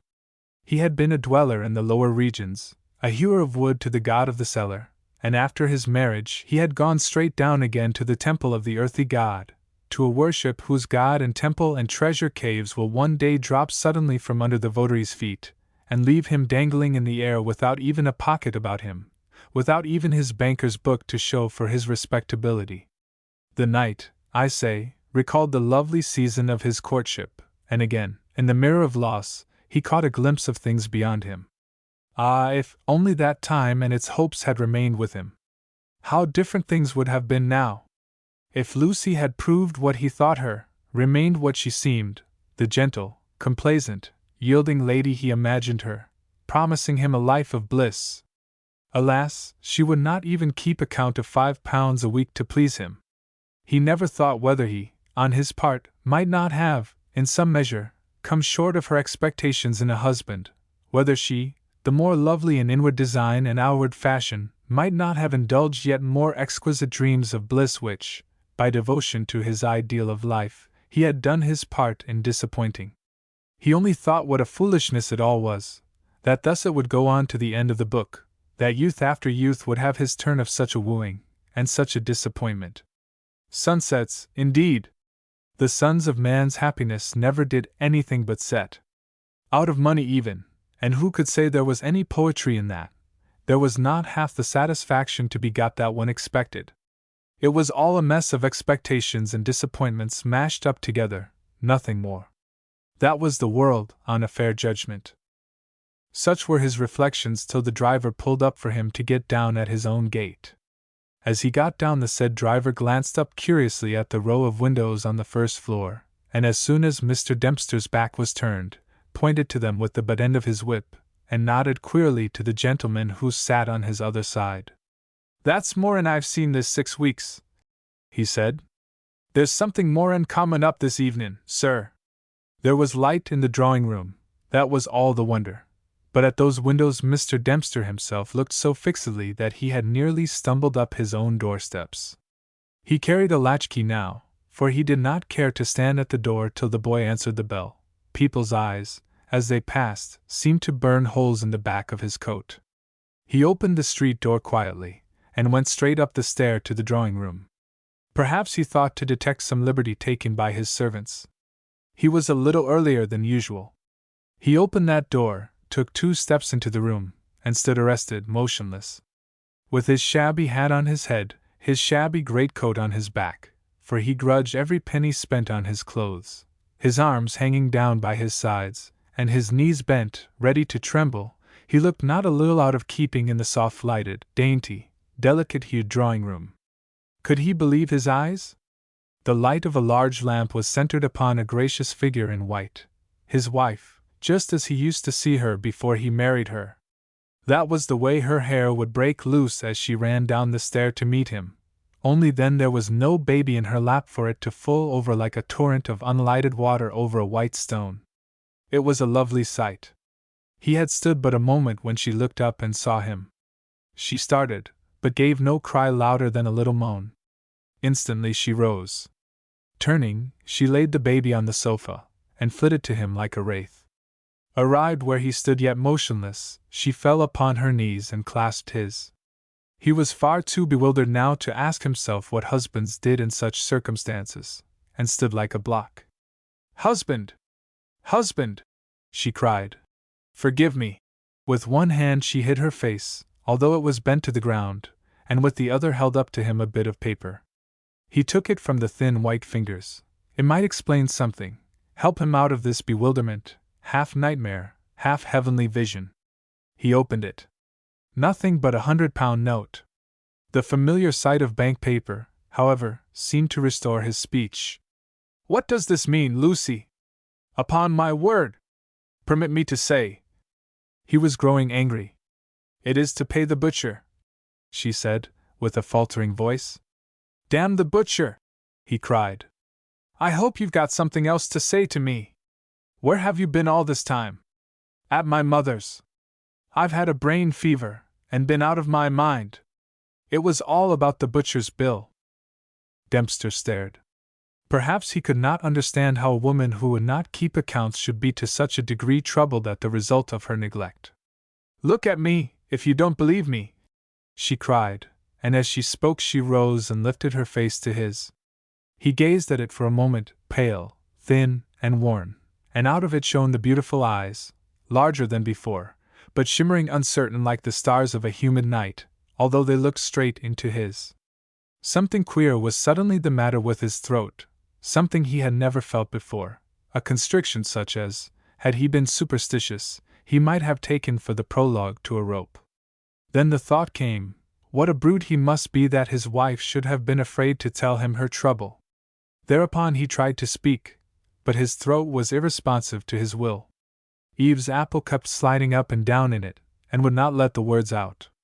He had never been so served by members of his own body in his life before. It was positive rebellion, and would get him into trouble with his wife. There it was. "Didn't he say so? Can't you forgive me, Mr. Dempster?" she said, and the voice was so sweet and so sad. "It is my own money. Aunt Lucy is dead, and left it me. I think it will be enough to pay all my debts, and I do promise you that I will set down every halfpenny after this. Do try me once again, for baby's sake." This last was a sudden thought. She turned and ran to the sofa. Dempster stood where he was, fighting the strange, uncomfortable feeling in his throat. It would not yield a jot. Was he going to die suddenly of choking? Was it a judgment upon him? Diphtheria, perhaps. It was much about in the city. She was back, and holding up to him their sleeping child.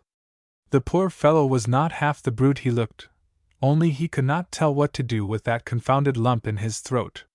He dared not try to speak, for it only choked him the more. He put his arms round them both, and pressed them to his bosom. Then the lump in his throat melted and ran out at his eyes, and all doubt vanished like a mist before the sun, but he never knew that he had wept. His wife did, and that was enough. The next morning, for the first time in his life, he lost the 8 o'clock omnibus. The following Monday morning she brought her week's account to him. He turned from it testily, but she insisted on his going over it. There was not the mistake of a halfpenny. He went to town with a smile in his heart, and that night brought her home a check for £10 instead of 5.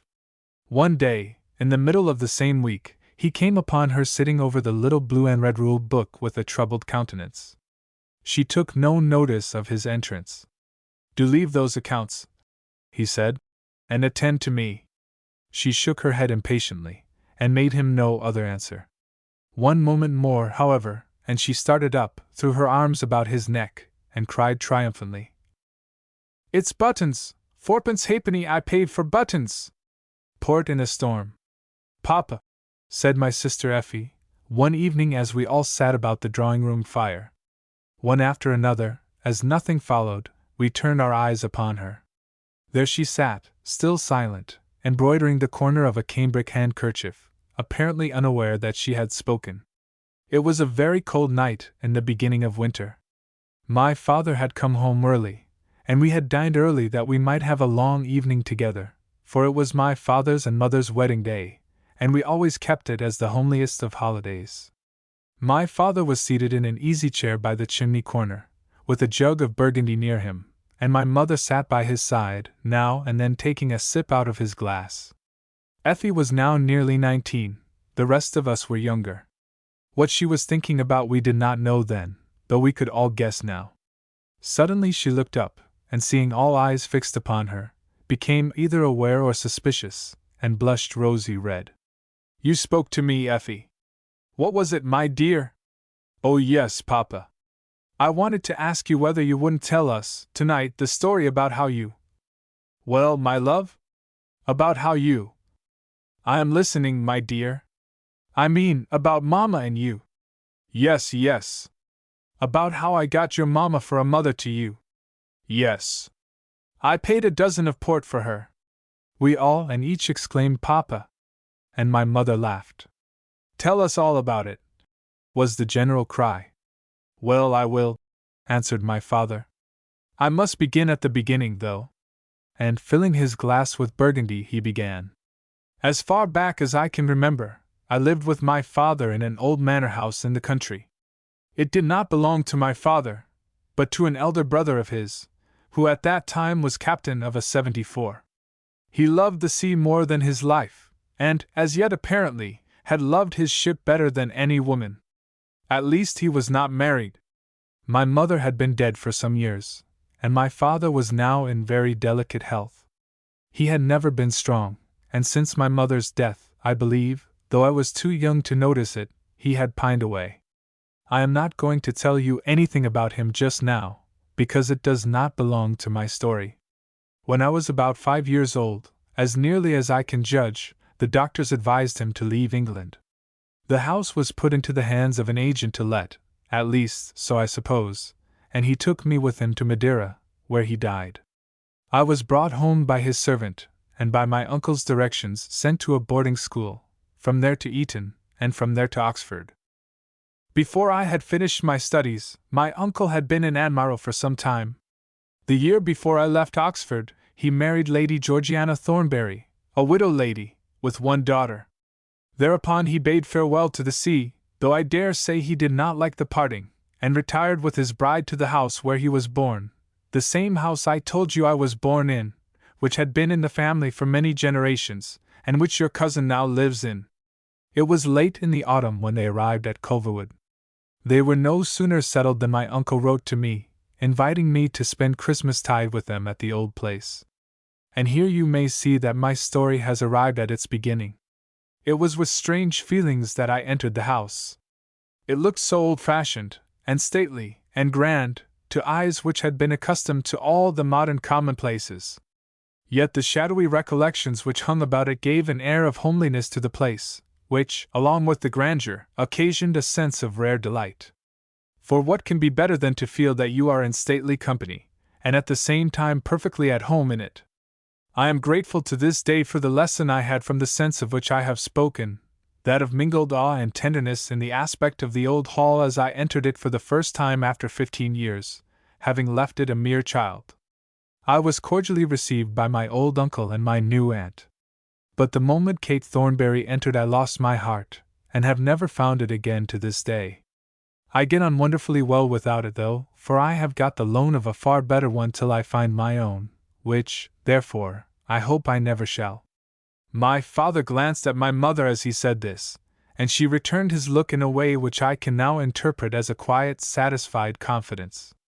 But the tears came in Effie's eyes. She had trouble before long, poor girl.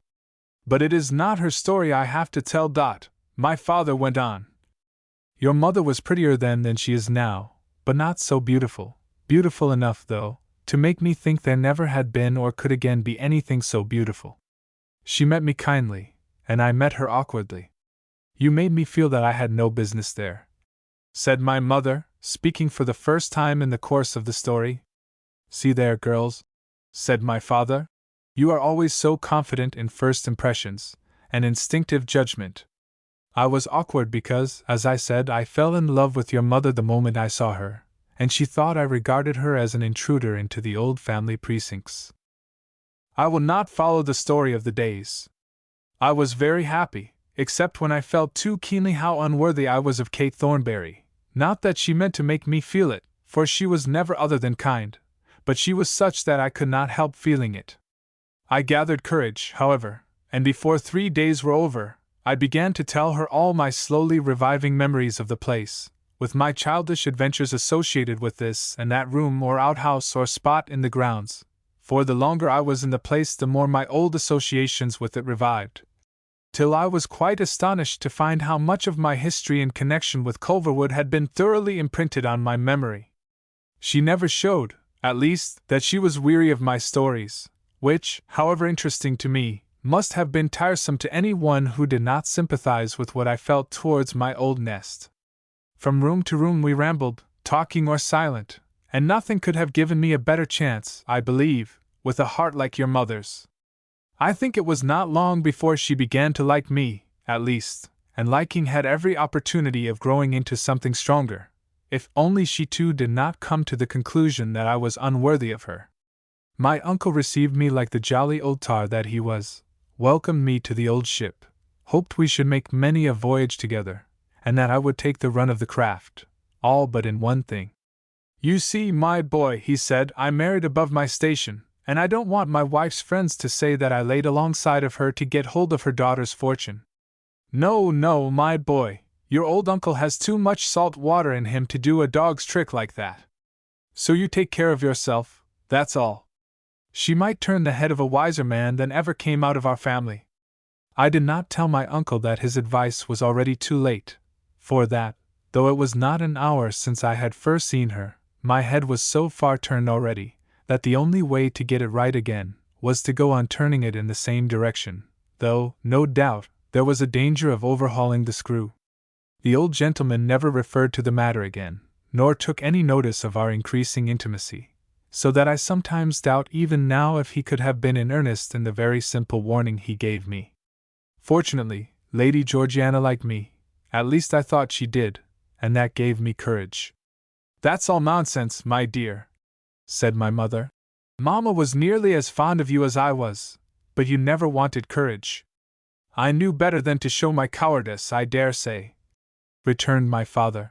But, he continued, things grew worse and worse, till I was certain I should kill myself, or go straight out of my mind, if your mother would not have me. So it went on for a few days, and Christmas was at hand. The Admiral had invited several old friends to come and spend the Christmas week with him. Now you must remember that, although you look on me as an old-fashioned fogey. Oh, Papa! We all interrupted, but he went on. Yet my old uncle was an older-fashioned fogey, and his friends were much the same as himself. Now I am fond of a glass of port, though I dare not take it, and must content myself with Burgundy. Uncle Bob would have called Burgundy pigwash. He could not do without his port, though he was a moderate enough man, as customs were. Fancy, then, his dismay when, on questioning his butler, an old coxswain of his own, and after going down to inspect in person, he found that there was scarcely more than a dozen of port in the wine cellar. He turned white with dismay, and till he had brought the blood back to his countenance by swearing, he was something awful to behold in the dim light of the tallow candle old Jacob held in his tattooed fist. I will not repeat the words he used. Fortunately, they are out of fashion amongst gentlemen, although ladies, I understand, are beginning to revive the custom, now old, and always ugly. Jacob reminded his honor that he would not have more put down till he had got a proper cellar built, for the one there was, he had said, was not fit to put anything but dead men in. Thereupon, after abusing Jacob for not reminding him of the necessities of the coming season, he turned to me, and began, certainly not to swear at his own father, but to expostulate sideways with the absent shade for not having provided a decent cellar before his departure from this world of dinners and wine, hinting that it was somewhat selfish, and very inconsiderate of the welfare of those who were to come after him. Having a little exhausted his indignation, he came up, and wrote the most peremptory order to his wine merchant, in Liverpool, to let him have 30 dozen of port before Christmas Day, even if he had to send it by post-chaise. I took the letter to the post myself, for the old man would trust nobody but me, and indeed would have preferred taking it himself, but in winter he was always lame from the effects of a bruise he had received from a falling spar in the Battle of Aboukir. That night I remember well. I lay in bed wondering whether I might venture to say a word, or even to give a hint to your mother that there was a word that pined to be said if it might. All at once I heard a whine of the wind in the old chimney. How well I knew that whine! For my kind aunt had taken the trouble to find out from me what room I had occupied as a boy, and by the third night I spent there, she had got it ready for me. I jumped out of bed, and found that the snow was falling fast and thick. I jumped into bed again, and began wondering what my uncle would do if the port did not arrive. And then I thought that, if the snow went on falling as it did, and if the wind rose any higher, it might turn out that the roads through the hilly part of Yorkshire in which Culverwood lay might very well be blocked up. With the influences of the chamber of my childhood crowding upon me, I kept repenting the travestied rhyme to myself, till I fell asleep. Now, boys and girls, if I were writing a novel, I should like to make you, somehow or other, put together the facts, that I was in the room I have mentioned, that I had been in the cellar with my uncle for the first time that evening, that I had seen my uncle's distress, and heard his reflections upon his father. I may add that I was not myself, even then, so indifferent to the merits of a good glass of port as to be unable to enter into my uncle's dismay, and that of his guests at last, if they should find that the snowstorm had actually closed up the sweet approaches of the expected port. If I was personally indifferent to the matter, I fear it is to be attributed to your mother, and not to myself. Nonsense! Interposed my mother once more. I never knew such a man for making little of himself and much of other people. You never drank a glass too much port in your life. That's why I'm so fond of it, my dear, returned my father. I declare you make me quite discontented with my pigwash here. That night I had a dream. The next day the visitors began to arrive.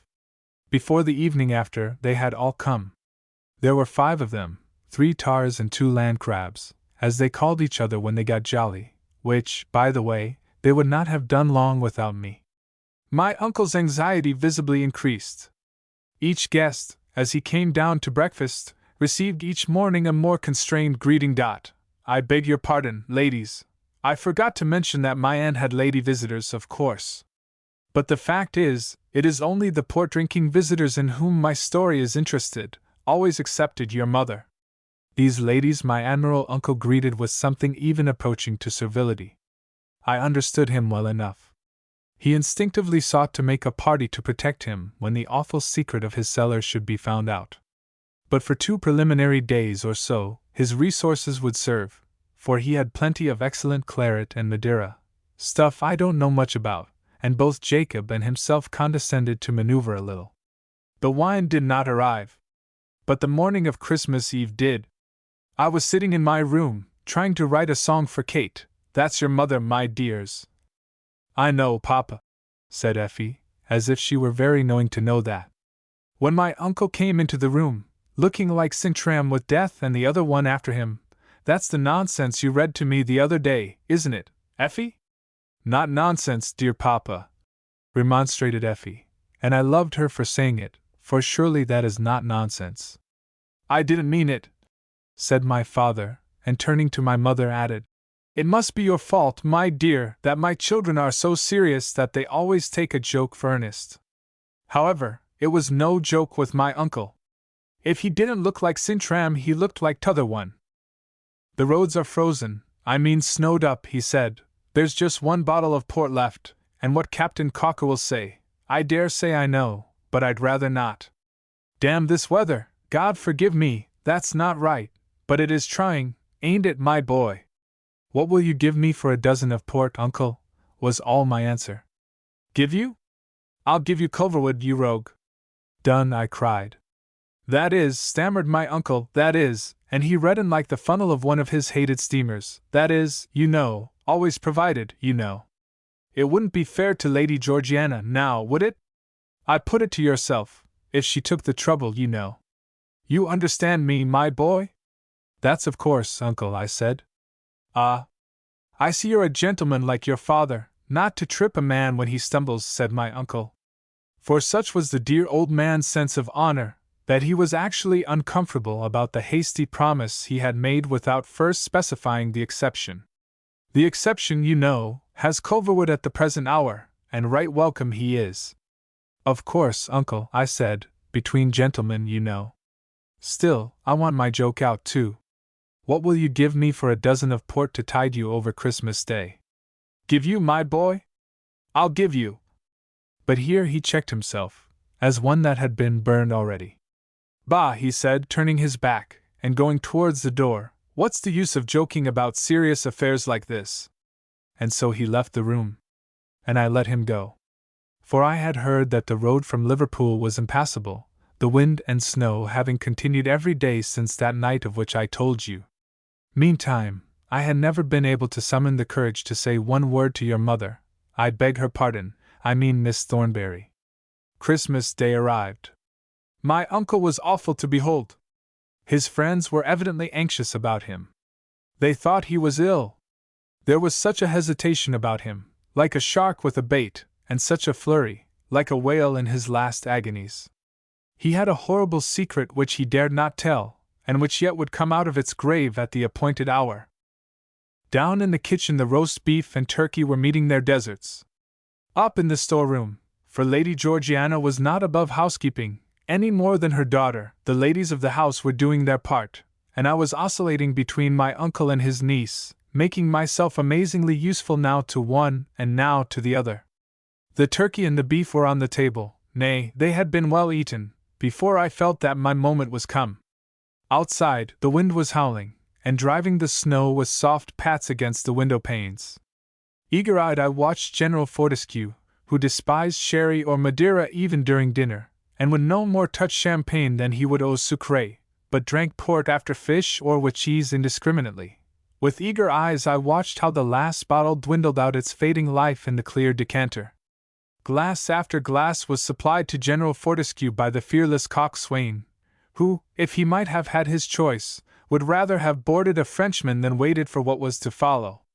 My uncle scarcely ate at all, and the only thing that stopped his face from growing longer with the removal of every dish was that nothing but death could have made it longer than it was already. It was my interest to let matters go as far as they might up to a certain point, beyond which it was not my interest to let them go, if I could help it. At the same time I was curious to know how my uncle would confess the terrible fact that in his house, on Christmas Day, having invited his oldest friends to share with him the festivities of the season, there was not one bottle more of port to be had. I waited till the last moment, till I fancied the Admiral was opening his mouth, like a fish in despair, to make his confession. He had not even dared to make a confidant of his wife in such an awful dilemma. Then I pretended to have dropped my table napkin behind my chair, and rising to seek it, stole round behind my uncle, and whispered in his ear. "What will you give me for a dozen of port now, uncle?" "Bah," he said, "I'm at the gratings, don't torture me." "I'm in earnest, uncle." He looked round at me with a sudden flash of bewildered hope in his eye. In the last agony he was capable of believing in a miracle. But he made me no reply. He only stared. "Will you give me Kate?" "I want Kate," I whispered. "I will, my boy. That is, if she'll have you. That is, I mean to say, if you produce the true tawny." "Of course, uncle, honor bright, as port in a storm," I answered, trembling in my shoes and everything else I had on, for I was not more than 3 parts confident in the result. The gentleman beside Kate happening at the moment to be occupied, each with the lady on his other side, I went behind her, and whispered to her as I had whispered to my uncle, though not exactly in the same terms. Perhaps I had got a little courage from the champagne I had drunk, perhaps the presence of the company gave me a kind of mesmeric strength, perhaps the excitement of the whole venture kept me up, perhaps Kate herself gave me courage, like a goddess of old, In some way I did not understand. At all events, I said to her, Kate, we had got so far even then. My uncle hasn't another bottle of port in his cellar. Consider what a state General Fortescue will be in soon. He'll be tipsy for want of it. Will you come and help me to find a bottle or two? She rose at once, with a white rose blush, so delicate I don't believe any one saw it but myself. But the shadow of a stray ringlet could not fall on her cheek without my seeing it. When we got into the hall, the wind was roaring loud, and the few lights were flickering and waving gustily with alternate light and shade across the old portraits which I had known so well as a child, for I used to think what each would say first, if he or she came down out of the frame and spoke to me. I stopped, and taking Kate's hand, I said, I daren't let you come farther, Kate, before I tell you another thing. My uncle has promised, if I find him a dozen of port, you must have seen what a state the poor man is in, to let me say something to you. I suppose he meant your mamma, but I prefer saying it to you, if you will let me. Will you come and help me to find the port? She said nothing, but took up a candle that was on a table in the hall, and stood waiting. I ventured to look at her. Her face was now celestial rosy red, and I could not doubt that she had understood me. She looked so beautiful that I stood staring at her without moving. What the servants could have been about that not one of them crossed the hall, I can't think. At last Kate laughed and said, Well, I started, and I dare say took my turn at blushing. At least I did not know what to say. I had forgotten all about the guests inside. Where's the port? Said Kate. I caught hold of her hand again and kissed it. You needn't be quite so minute in your account, my dear, said my mother, smiling. I will be more careful in future, my love, returned my father. What do you want me to do? Said Kate. Only to hold the candle for me, I answered, restored to my seven senses at last, and taking it from her, I led the way, and she followed, till we had passed through the kitchen and reached the cellar stairs. These were steep and awkward, and she let me help her down. Now, Edward, said my mother. Yes, yes, my love, I understand, returned my father. Up to this time your mother had asked no questions, but when we stood in a vast, low cellar, which we had made several turns to reach, and I gave her the candle, and took up a great crowbar which lay on the floor, she said at last, Edward, are you going to bury me alive? Or what are you going to do? I'm going to dig you out, I said, for I was nearly beside myself with joy, as I struck the crowbar like a battering ram into the wall. You can fancy, John, that I didn't work the worse that Kate was holding the candle for me. Very soon, though with great effort, I had dislodged a brick, and the next blow I gave into the hole sent back a dull echo. I was right. I worked now like a man, and in a very few minutes more I had dislodged the whole of the brick-thick wall which filled up an archway of stone and curtained an ancient door in the lock of which the key now showed itself. It had been well greased, and I turned it without much difficulty. I took the candle from Kate, and led her into a spacious region of sawdust, cobweb, and wine fungus. There, Kate, I cried in delight. But, said Kate, will the wine be good? General Fortescue will answer you that, I returned, exultantly. Now come, and hold the light again while I find the port bin. I soon found not one, but several well-filled port bins. Which to choose I could not tell. I must chance that. Kate carried a bottle and the candle, and I carried 2 bottles very carefully. We put them down in the kitchen with orders they should not be touched. We had soon carried the dozen to the hall table by the dining-room door. When at length, with Jacob chuckling and rubbing his hands behind us, we entered the dining-room, Kate and I, for Kate would not part with her share in the joyful business, loaded with a level bottle in each hand, which we carefully erected on the sideboard. I presume, from the stare of the company, that we presented a rather remarkable appearance, Kate in her white muslin, and I in my best clothes, covered with brick dust, and cobwebs and lime. But we could not be half so amusing to them as they were to us. There they sat with the dessert before them, but no wine decanters forthcoming. How long they had sat thus, I have no idea. If you think your mamma has, you may ask her. Captain Cocker and General Fortescue looked positively white about the gills. My uncle, clinging to the last hope, despairingly, had sat still and said nothing, and the guests could not understand the awful delay. Even Lady Georgiana had begun to fear a mutiny in the kitchen, or something equally awful. But to see the flash that passed across my uncle's face, when he saw us appear with ported arms! He immediately began to pretend that nothing had been the matter. "What the deuce has kept you, Ned, my boy?" he said. "Fair Hebe," he went on, "I beg your pardon. Jacob, you can go on decanting. It was very careless of you to forget it. Meantime, Hebe, bring that bottle to General Jupiter there. He's got a corkscrew in the tail of his robe, or I'm mistaken." Out came General Fortescue's corkscrew. I was trembling once more with anxiety. The cork gave the genuine plop. The bottle was lowered. Glug, glug, glug, came from its beneficent throat, and out flowed something tawny as a lion's mane. The general lifted it lazily to his lips, saluting his nose on the way. 15. "By Jove!" he cried. "Well, Admiral, this was worth waiting for. Take care how you decant that, Jacob, on peril of your life." My uncle was triumphant.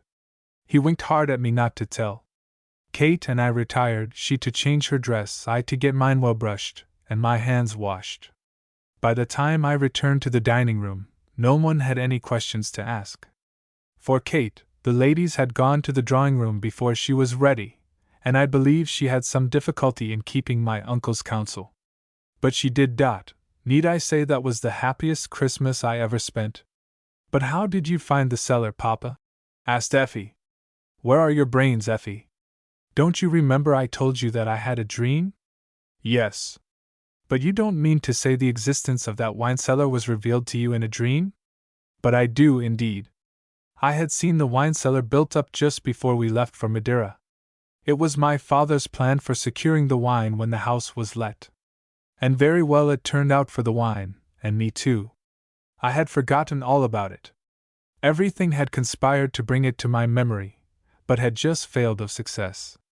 I had fallen asleep under all the influences I told you of, influences from the region of my childhood. They operated still when I was asleep, and, all other distracting influences being removed, at length roused in my sleeping brain the memory of what I had seen. In the morning I remembered not my dream only, but the event of which my dream was a reproduction. Still, I was under considerable doubt about the place, and in this I followed the dream only, as near as I could judge.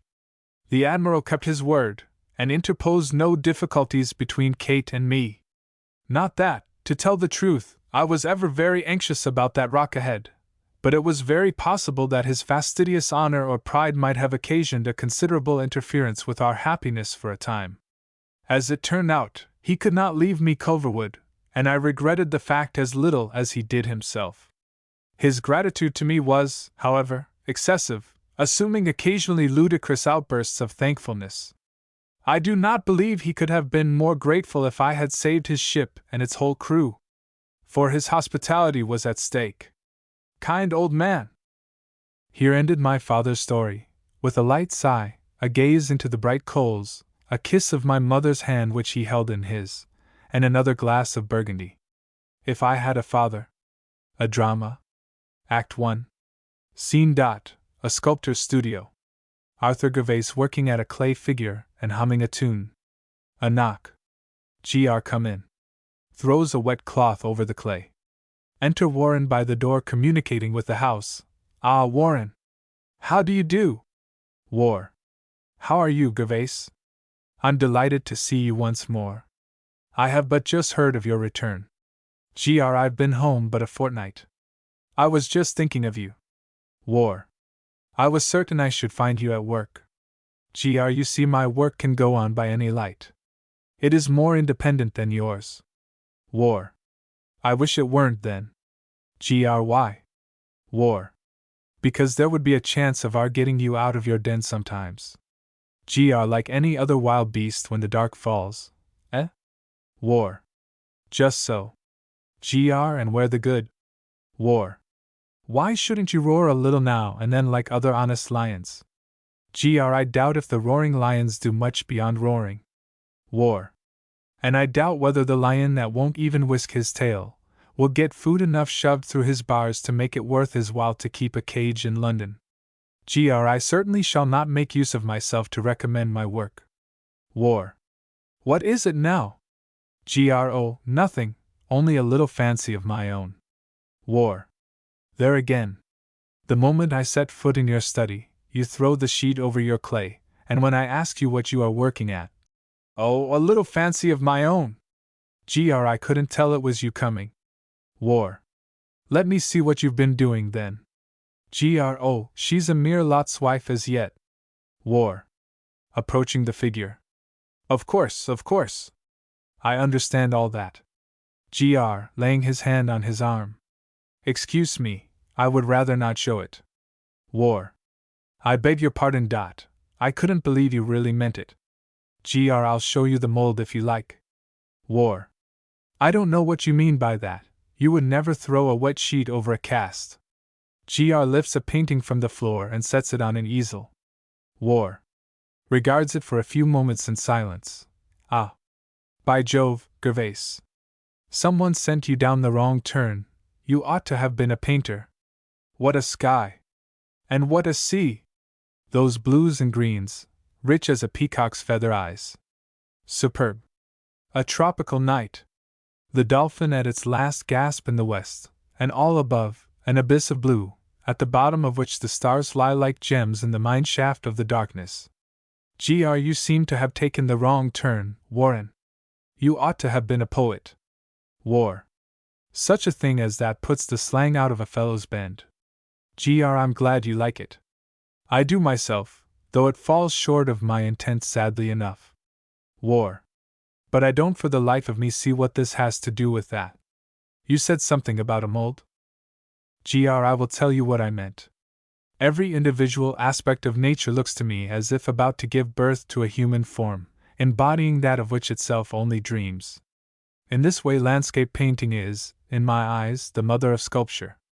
That Apollo is of the summer dawn, that Aphrodite of the moonlit sea, this picture represents the mother of my psyche. War. Under the sheet there? Yes. You shall see her some day, but to show your work too soon is to uncork your champagne before dinner. War. Well, you've spoiled my picture. I shall go home and scrape my canvas to the bone. On second thoughts, I will show you my psyche. Uncovers the clay. War. Stands in admiration. Enter Waterfield by same door. What? Ah, Warren! Here you are before me. Mr. Gervais, I hope I see you well. War. Mr. Waterfield, an old friend of yours, Gervais, I believe? I cannot appropriate the honor. What? I was twice in your studio at Rome, but it's 6 months ago, Mr. Gervais. Ha! Using his eyeglass, what a charming figure! A Psyche. Wings suggested by, very skillful. Contour lovely. Altogether antique in pose and expression. Is she a commission? No. What? Then I beg you will consider her one. Excuse me. I never work on commission, at least never in this kind. A bust or two I have done. What? By Jove, I should like to see your model, this is perfect. Are you going to carve her? Possibly. What? Uncommissioned? If at all. What? Well, I can't call it running any risk. What lines? You will let me drop in some day when you've got your model here. Impossible. What? You don't mean? I had no model. What? No model? Ha! Ha! You must excuse me. Takes up the wet sheet. I understand. Reasons. A little mystery enhances, is convenient too, box intrusion, throws the drapery over the mignonette. I understand. Covers the clay. Oh! Pray don't carry out my figure. That is a damper now. I am not fond of acting the showman. You must excuse me, I am busy. What? Ah well, some other time, when you've got on with her a bit. Good morning. Ta, Warren. Good morning. This way, if you please. Shows him out by the door to the street. How did the fellow find his way here? War. I am the culprit, I'm sorry to say. He asked me for your address, and I gave it him. How long have you known him? War. A month or two. Gr, don't bring him here again. War. Don't say I brought him. I didn't do that. But I'm afraid you've not seen the last of him. Gr, oh yes, I have. Old Martha would let in anybody, but I've got a man now. William. You didn't see the gentleman just gone, I'm afraid, William? Colonel G. No, sir. Gr, don't let in anyone calling himself Waterfield. Colonel G. No, sir. Gr, I'm going out with Mr. Warren. I shall be back shortly. Colonel G. Very well, sir. Exit into the house. Gr, to War. I can't touch Clay again till I get that fellow out of my head. War. Come along, then. Colonel G. Confound the thing. I wish it were a scabbard. When I think I'm getting it all right, one rub more and it's gone dull again. What sort of a place be this, Maester? Colonel G. You ought to have asked that outside. How did you get in? By der hole. For yo leave der oppen, dogs come in. Colonel G. I must speak to Martha again. She will leave the street door open. Well, you needn't look so frightened. It ain't a robber's cave. That be more'n I know, not for sartin sure, Maester. Nobody mun keen upon nobody up to lawn on, they tells mo, but for a gentleman axes mo into his hawse, I am known bune to be afeard. I'll coom in, for mayhap yo can help mo it be a coorous plays. What done yo mac here? Colonel G. What would you think now? It looks to mo like a mason's shed, a great one. Colonel G. You're not so far wrong. Advancing. It do look a queer place. I be known so sure aboot it. But they will not coot mo throat be out warning. I'll bother known. Sits down on the dais and wipes his face. Well, I'll be a most weary. Colonel G. Is there anything I can do for you? Nay, I do not know, but be out I get somebody to help mo. I do not think I'll coom to end in haste. Are you looking for summit avi lost, Mao? Colonel G. Did you come all the way from Lancashire to look for it? Lad. I thought they are bune to know where I coom fro. Colonel G. Anybody could tell that, the first word you spoke. I mean no offense. Looking disappointed. Well, known's ta'en. But they do not say they's ne'er been to Lancashire Thistle? Colonel G. No, I don't say that, I've been to Lancashire several times. We're to? Colonel G. Why, Manchester. That's known oviat. Colonel G. And Lancaster. Tut. Tut. That's known of it, neither. Colonel G. And Liverpool. I was once there for a whole week. Nay. No other o' those places. For away off Colonel G. But what does it matter where I have or haven't been? Mun I tell thou again? Avi lost summit, I tell thou. Did Stone ne'er hear tell o' out woman at lost her shillin'? Who couldn't sit her dawn butte who fond it? Yance me. Hides his face in his hands. Colonel G. Ah. Now I begin to guess. Aside, you don't mean you've lost your. Starting up and grasping his stick with both hands. I do mane avi lost mo young lass, and I do not say they's fond her, but I do say they knows we're who is. I do. They are. Any then. Colonel G. What on earth makes you think that? I don't know what you're after. They knows well enough. They knowed what I'd lost afore I too, though you'll be denying your own name. They knows. I'll tay though afore the police, be out thou gi herup. I will. Colonel G. What story have you to tell the police then? They'll want to know. Story saysto? The doulas man. Didn't I say man at stealed her away goo into this hawse not Michigan over half an hour ago? I say him why monays. Colonel G. Why didn't you speak to him? He poppit in at same dur, and there avi been a watching ever since. Avi not took my A's off oviet. He's somewheres now in this same hawse. Colonel G. He may have been out in the morning, aside. But you see there are more doors than one to the place. There is a back door, and there is a door out into the street.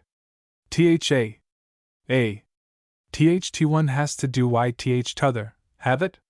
3 holes to 1 shed. That looks bad. Colonel G.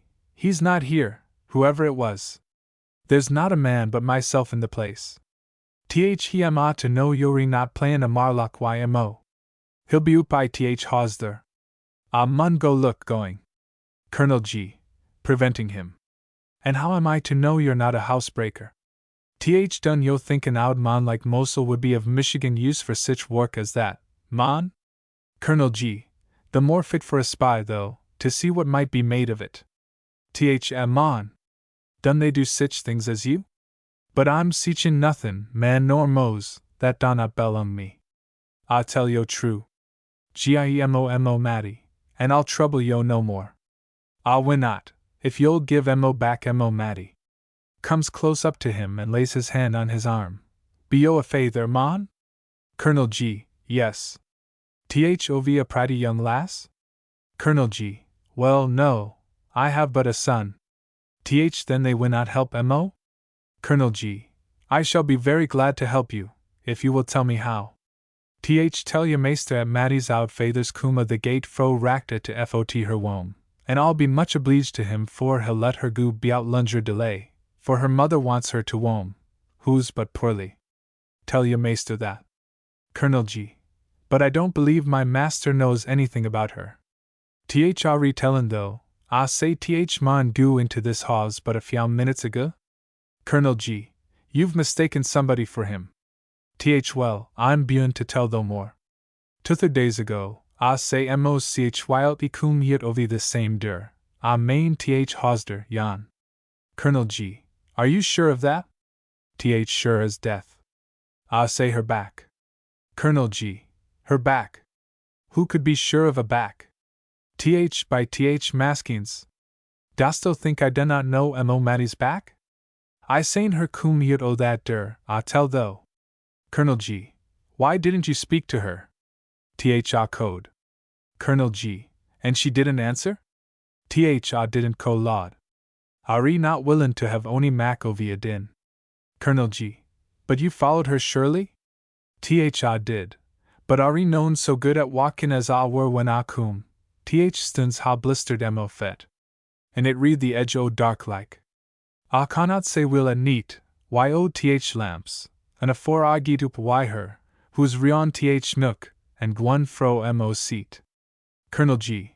There are 10,000 girls in London you might take for your own under such circumstances, not seeing more than the backs of them. 10 Theosand girls like mo Matty saysto? Why her grade A's and her lunyur? Pooh! Colonel G. But you've just said you didn't see her face. Do not I know what face ov moch wildty be like, be out seein' ov it? I am known ov a lump yet. Nobody as say her once wouldn't know her again. Colonel G. Aside. He's a lunatic. I don't see what I can do for you, old fellow. Rising. And I'm met ha known it be out ashin. Reet.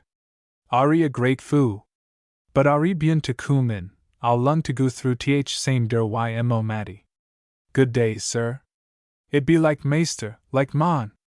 God's curse upon O sich. Turns his back. After a moment turns again. Noah.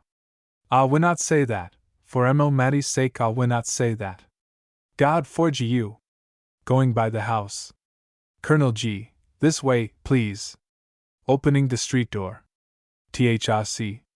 I'm not to have a chance of seein' other Matty or mon exit. But I'll tell though, I'll stick to place day and neat, I wool.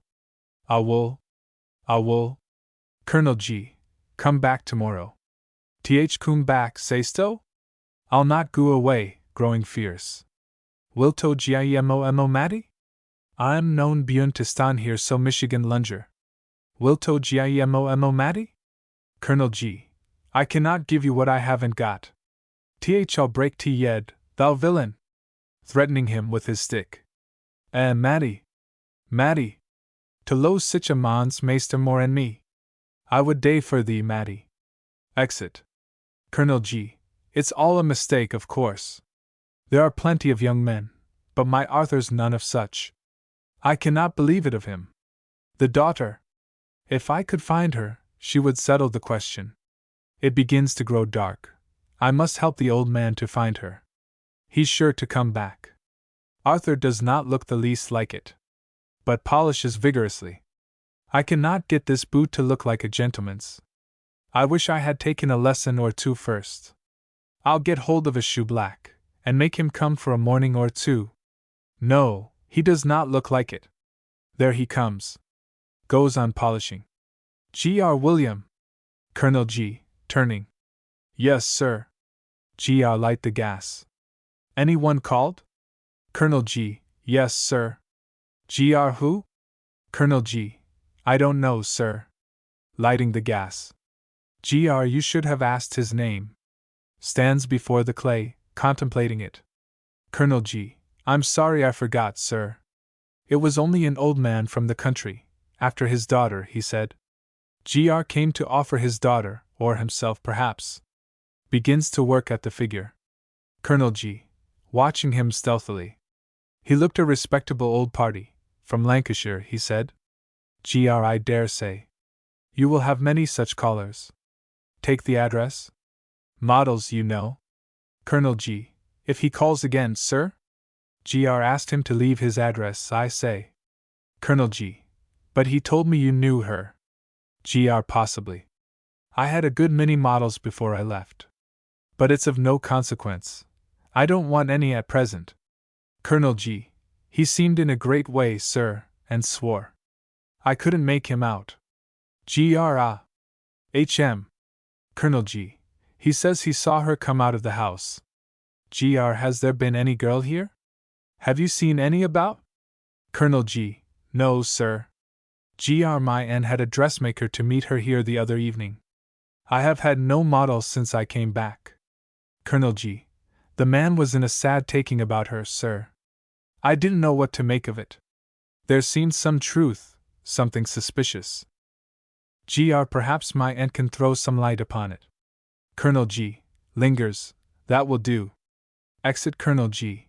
How oddly the man behaves. A sunstroke in India, perhaps. Or he may have had a knock on the head. I must keep my eye on him. Stops working, steps backward, and gazes at the Psyche. She is growing very like someone. Who can it be? She knows she is puzzling me, the beauty. See how she is keeping back a smile. She knows if she lets one smile out, her whole face will follow it through the clay. How strange the half-lights of memory are! You know and you don't know, both at once. Like a bat in the twilight you are sure of it, and the same moment it is nowhere. Who is my Psyche like? The forehead above the eyebrow, and round by the temple. The half-playful, half-sorrowful curve of the lip? The hope in the lifted eyelid? There is more there than ever I put there. Some power has been shaping my ends. By heaven, I have it! No, yes, it is Constance, momently dawning out of the clay. What does this mean? She never gave me a sitting, at least she has not done so for the last 10 years, yet here she is, she, and no other. I never thought she was beautiful. When she came with my aunt the other day, though, I did fancy I saw a new soul dawning through the lovely face. Here it is, the same soul breaking through the clay of my Psyche. I will give just one touch to the corner of the mouth. Colonel G. I don't know what to make of it. Or rather, I'm afraid I do know what to make of it. It looks bad. He's not been in bed all night. But it shows he has some conscience left, and that's a comfort. Colonel G. What, Clara? You here so early? Mrs. C. Well, you know, brother, you're so fond of mystery. Colonel G. It's very kind of you to come. But we must be very careful. I can't tell when my master may be home. Mrs. C. Has he been out all night then? Colonel G. Oh no, he's just gone. Mrs. C. I never knew him such an early bird. I made sure he was safe in bed for a couple of hours yet. But I do trust, Walter, you have had enough of this fooling, and are prepared to act like a rational man and a gentleman. Colonel G. On the contrary, Clara, with my usual obstinacy, I am more determined than ever that my boy shall not know me, until, as I told you, I have rendered him such service as may prove me not altogether unworthy to be his father. 20 years of neglect will be hard to surmount. Mrs. C. But mere menial service cannot discharge the least portion of your obligations. As his father alone can you really serve him. Colonel G. You persist in misunderstanding me. This is not the service I mean. I scorn the fancy. This is only the means, as I told you plainly before, of finding out how I may serve him, of learning what he really needs, or most desires. If I fail in discovering how to recommend myself to him, I shall go back to India, and content myself with leaving him a tolerable fortune. Mrs. C. However a harebrained fellow like you, Walter, could have made such a soldier, why don't you tell your boy you love him, and have done with it? Colonel G. I will, as soon as I have proof to back the assertion. Mrs. C. I tell you it is rank pride. Colonel G. It may be pride, sister, but it is the pride of a repentant thief who puts off his confession until he has the money in his hand to prove the genuineness of his sorrow. Mrs. C. It never was of any use to argue with you, Walter. You know that, or at least I know it. So I give up. I trust you have got over your prejudice against his profession. It is not my fault. Colonel G. In truth, I had forgotten the profession, as you call it, in watching the professor. Mrs. C. And has it not once occurred to you to ask how he may take such watching? Colonel G. By the time he is aware of it, he will be ready to understand it. Mrs. C. But suppose he should discover you before you have thus established your position. Colonel G. I must run the risk. Mrs. C. Suppose then you should thus find out something he would not have you know. Colonel G. Hurriedly. Do you imagine his servant might know a thing he would hide from his father? Mrs. C. I do not, Walter. I can trust him. But he might well resent the espionage of even his father. You cannot get rid of the vile look of the thing. Colonel G. Again I say, my boy shall be my judge, and my love shall be my plea. In any case I shall have to ask his forgiveness. But there is his key in the lock. Run into the house. Colonel G. Breakfast is waiting, sir. Gr. By and by, William. Colonel G. You haven't been in bed, sir. Gr. Well? What of that? Colonel G. I hope you're not ill, sir. Gr. Not in the least. I work all night sometimes. You can go. Colonel G. Lingers, with a searching gaze at the psyche. I don't want anything. Colonel G. Pardon me, sir, but I am sure you are ill. You've done no work since last night. Gr. With displeasure. I am quite well, and wish to be alone. Colonel G. Mayn't I go and fetch a doctor, sir? It is better to take things in time. Gr. You are troublesome. Exit Colonel G. What can the fellow mean? He looked at me so strangely, too. He's officious, that's all, I dare say. A good sort of man, I do think. William, what is it in the man's face? Enter Col G. Is the breakfast ready? Colonel G. Quite ready, sir. Gr. I'm sorry I spoke to you so hastily. The fact is. Colonel G. Don't mention it, sir. Speak as you will to me, I shan't mind it. When there's anything on a man's conscience, I mean on a man's mind. Gr. What do you mean? Colonel G. I mean, when there is anything there, he can't well help his temper, sir. Gr. I don't understand you, but anyhow you go too far, William. Colonel G. I beg your pardon, sir, I forgot myself. I do humbly beg your pardon. Shall I make some fresh coffee, sir? It's not cold, only it's stood too long. Gr. The coffee will do well enough. Exit Colonel G. Is she so beautiful? Turning to the psyche, is there a likeness? I see it. Nonsense. A mere chance confluence of the ideal and the actual. Even then the chance must mean something. Such a mere chance would indeed be a strange one. Oh, my heart!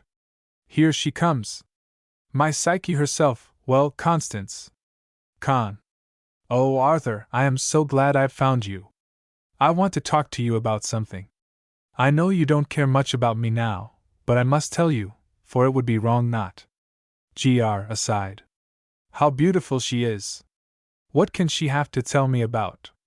It cannot be, it shall not be. Sit down, won't you? Offering her a chair. Con. No, you sit there, pointing to the dais, and I will sit here, placing herself on the lower step. It was here I used to sit so often when I was a little girl.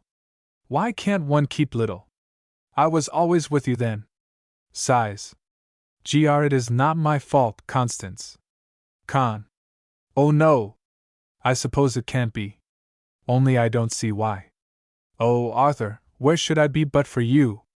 I saw the old place yesterday. How dreadful and yet how dear it was. Gr. Who took you there? Con. Nobody.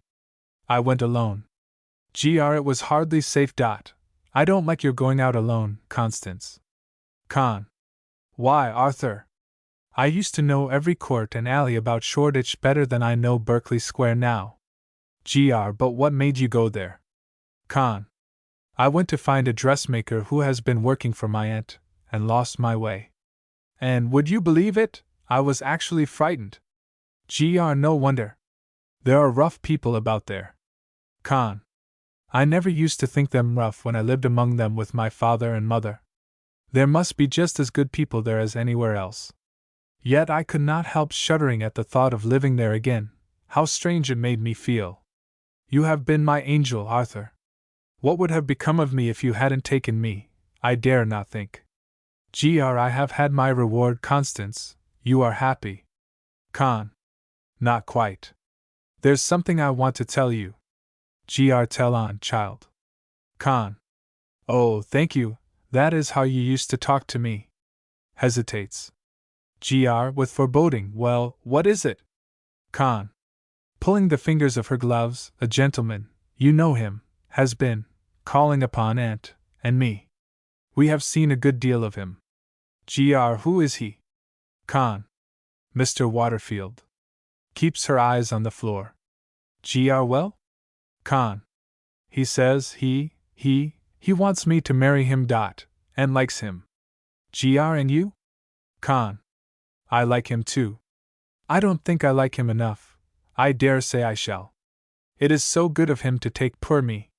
He is very rich, they say. Gr. Have you accepted him? Con. I am afraid he thinks so. Yes. I hardly know. Gr. Haven't you been rather in a hurry, Constance?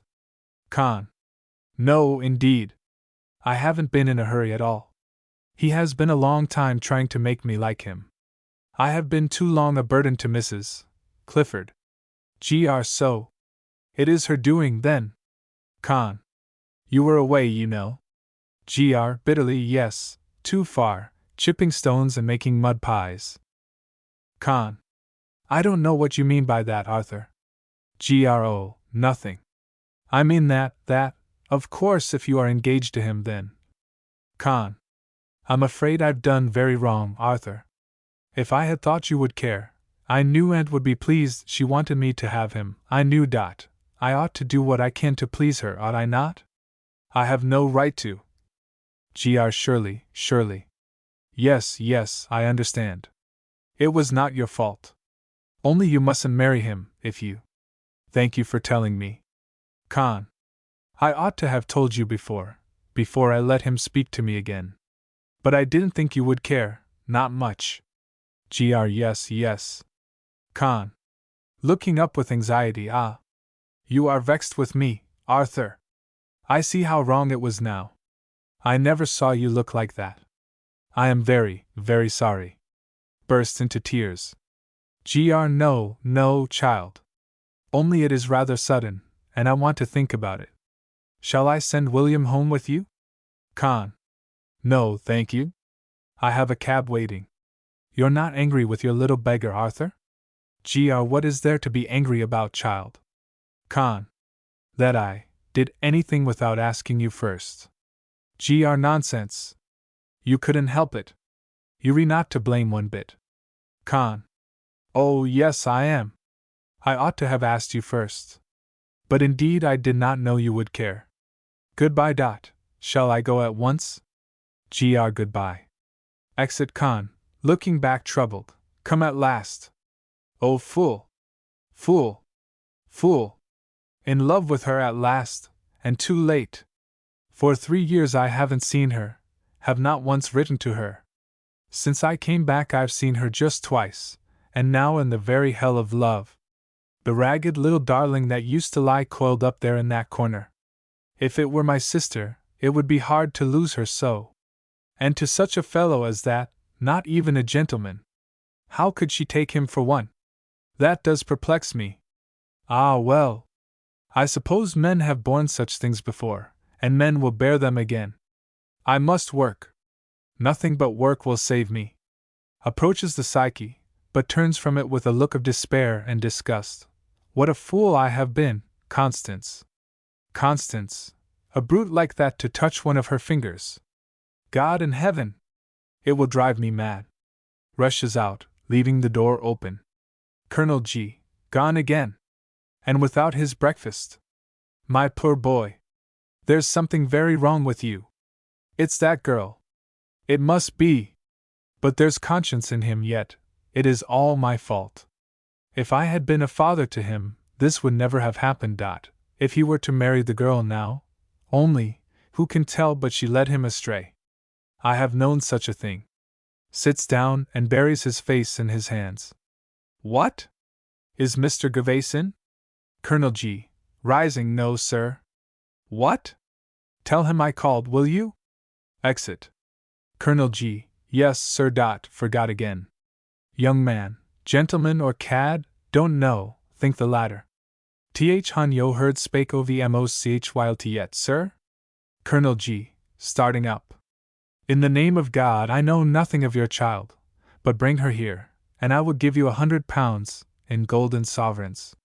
Th he am to fot her year, when I do not know where who be, sir? Colonel G. That's your business. Bring her, and there will be your money. Th done yo think, sir, the gouden sovereigns I th Bank of England would put a sharper edge on mo days when they look for mo lass? Man! Yo done not know the heart of a father, the father of a lass barn, sir. Han yo kilt and buried her, and any be yo sorry for't? I who be dead and gwown, tell mo, sir, and I'll goo wome again, for mo would last be main lonesome beout mo, and will wait till we goo to her, for who will not coom no more to us. Colonel G. For anything I know, your daughter is alive and well. Bring her here, I say, and I will make you happy.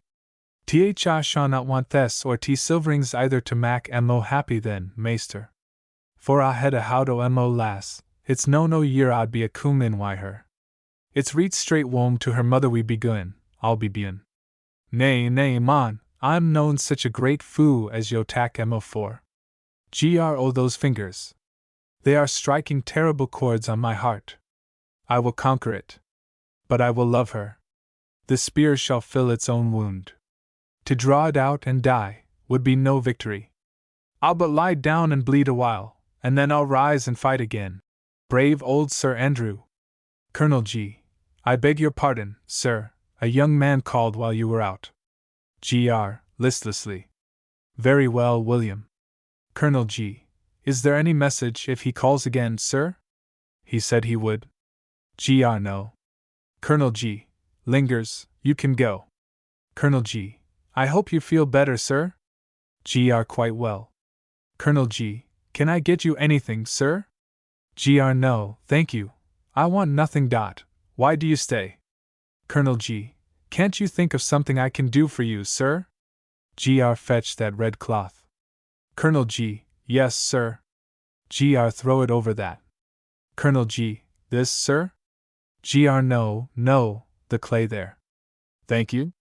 A knock at the door. See who that is. Colonel G. Are you at home, sir? Gr. That depends. Not to Mr. Waterfield. Oh, my head! My head! Exit Colonel G. Con. I forgot to say to you, Arthur. But you are ill. What is the matter, dear Arthur? Gr. Without looking up, nothing, only a headache. Con. Do come home with me, and let Aunt and me nurse you. Don't be vexed with me any more. I will do whatever you like. I couldn't go home without seeing you again. And now I find you ill. Gr. Not a bit. I am only dreadfully busy. I must go out of town. I am so busy. I can't stay in it a moment longer. I have so many things to do. Con. Mayn't I come and see you while you work? I never used to interrupt you. I want so to sit once more in my old place. Draws a stool towards him. Gr. No, not there. Constance used to sit there. William. Con. You frighten me, Arthur. Gr. Bring a chair, William. Con. I must have offended you more than I thought, Arthur. What can I say? It is so stupid to be always saying I am sorry. Gr. No, but someone may call. Con. You mean more than that. Will you not let me understand? Gr. Your friend Mr. Waterfield called a few minutes ago. He will be here again presently, I dare say. Con. Indifferently. Indeed. Gr. I suppose you expected, to meet him here. Con. Arthur. Do you think I would come to you to meet him? I saw him this morning. I don't want to see him again. I wish you knew him. Gr. Why should you want me to know him? Con. Because you would do him good. Gr. What good does he want done him? Con. He has got beautiful things in him, talks well, in bits, arms and feet and faces, never anything like, turning to the Psyche, why have you? Has she been naughty too? Gr. Is it only naughty things that must be put out of sight, Constance? Con. Dear Arthur. You spoke like your own self then. Gr. Rising hurriedly. Excuse me. I must go. It is very rude, but, William. Colonel G. Yes, sir. Gr. Fetch a hansom directly. Colonel G. Yes, sir. Exit. Con. You do frighten me, Arthur. I am sure you are ill. Gr. Not at all. I have an engagement. Con. I must go then, must I? Gr. Do not think me unkind? Con. I will not think anything you would not have me think. Colonel G. The cab is at the door, sir. Gr. Thank you. Then show Miss Lackadere out. Stay. I will open the door for her myself. Exeunt Gr. and Con. Colonel G. He speaks like one in despair, forcing every word. If he should die. Oh my God! Colonel G. Ain't you going, sir? Gr. No. I have sent a lady in the cab. Colonel G. Then hadn't you better lie down, sir? Gr. Lie down. What do you mean? I'm not in the way of lying down except to sleep. Colonel G. And let me go for the doctor, sir? Gr. The doctor. Ha! Ha ha, you are a soldier, you say? Colonel G. Yes, sir. Gr. Right. We're all soldiers, or ought to be. I will put you to your catechism. What is a soldier's first duty? Colonel G. Obedience, sir. Gr. Ah. Obedience is it? Then turn those women out. They will hurt you, may kill you, but you must not mind that.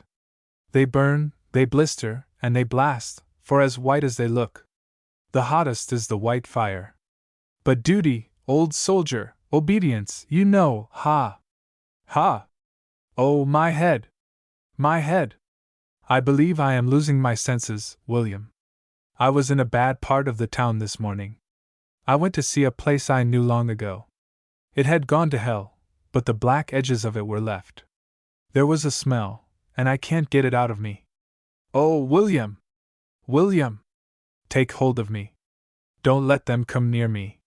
Psyche is laughing at me. I told you to throw the red cloth over her. Colonel G. My poor boy. Gr. Don't fancy you're my father, though. I wish you were. But I cannot allow that. Why the devil didn't you throw the red cloth over that butterfly? She's sucking the blood from my heart. Colonel G. You said the Psyche, sir. The red cloth is over the Psyche, sir. Look. Gr. Yes. Yes. I beg your pardon. Take it off. It is too red. It will scorch her wings. It burns my brain. Take it off, I say. Colonel G. Uncovers the Psyche. There. I told you.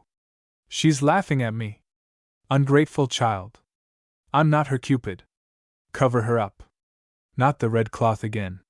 It's too hot, I say. I won't torture her. I am a man and I can bear it. She's a woman and she shan't bear it. Sinks back in his chair. Colonel G. lays him on the dais and sits down beside him.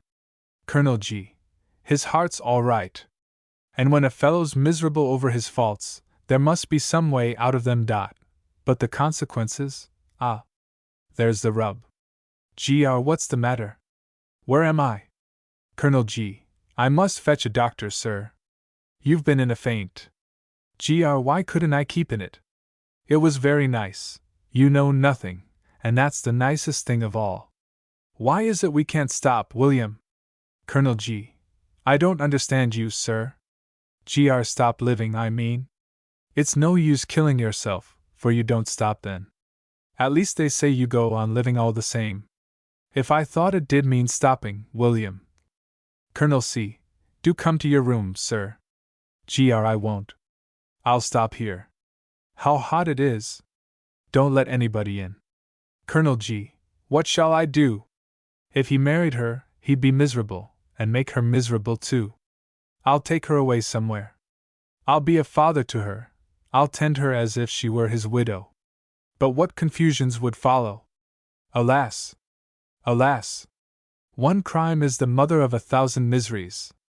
And now he's in for a fever, typhus, perhaps. I must find this girl. What a sweet creature that Miss Lackadere is.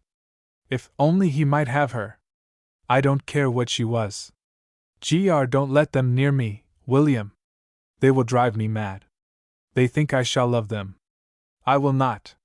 If she comes one step nearer, I shall strike her. You, Diana! Hecate! Hellcat, fire-hearted chaos is burning me to ashes. My brain is a cinder. Some water, William. Colonel G. Here it is, sir. Gr, but just look to Psyche there. Ah, she's off. There she goes. Melting away in the blue, like a dissolving vapor. Bring me my field glass, William. I may catch a glimpse of her yet. Make haste. Colonel G. Pray don't talk so, sir. Do be quiet, or you will make yourself very ill. Think what will become of me if. Gr, what worse would you be, William? You are a soldier. I must talk. You are all wrong about it. It keeps me quiet, holding his head with both hands. I should go raving mad else, wildly.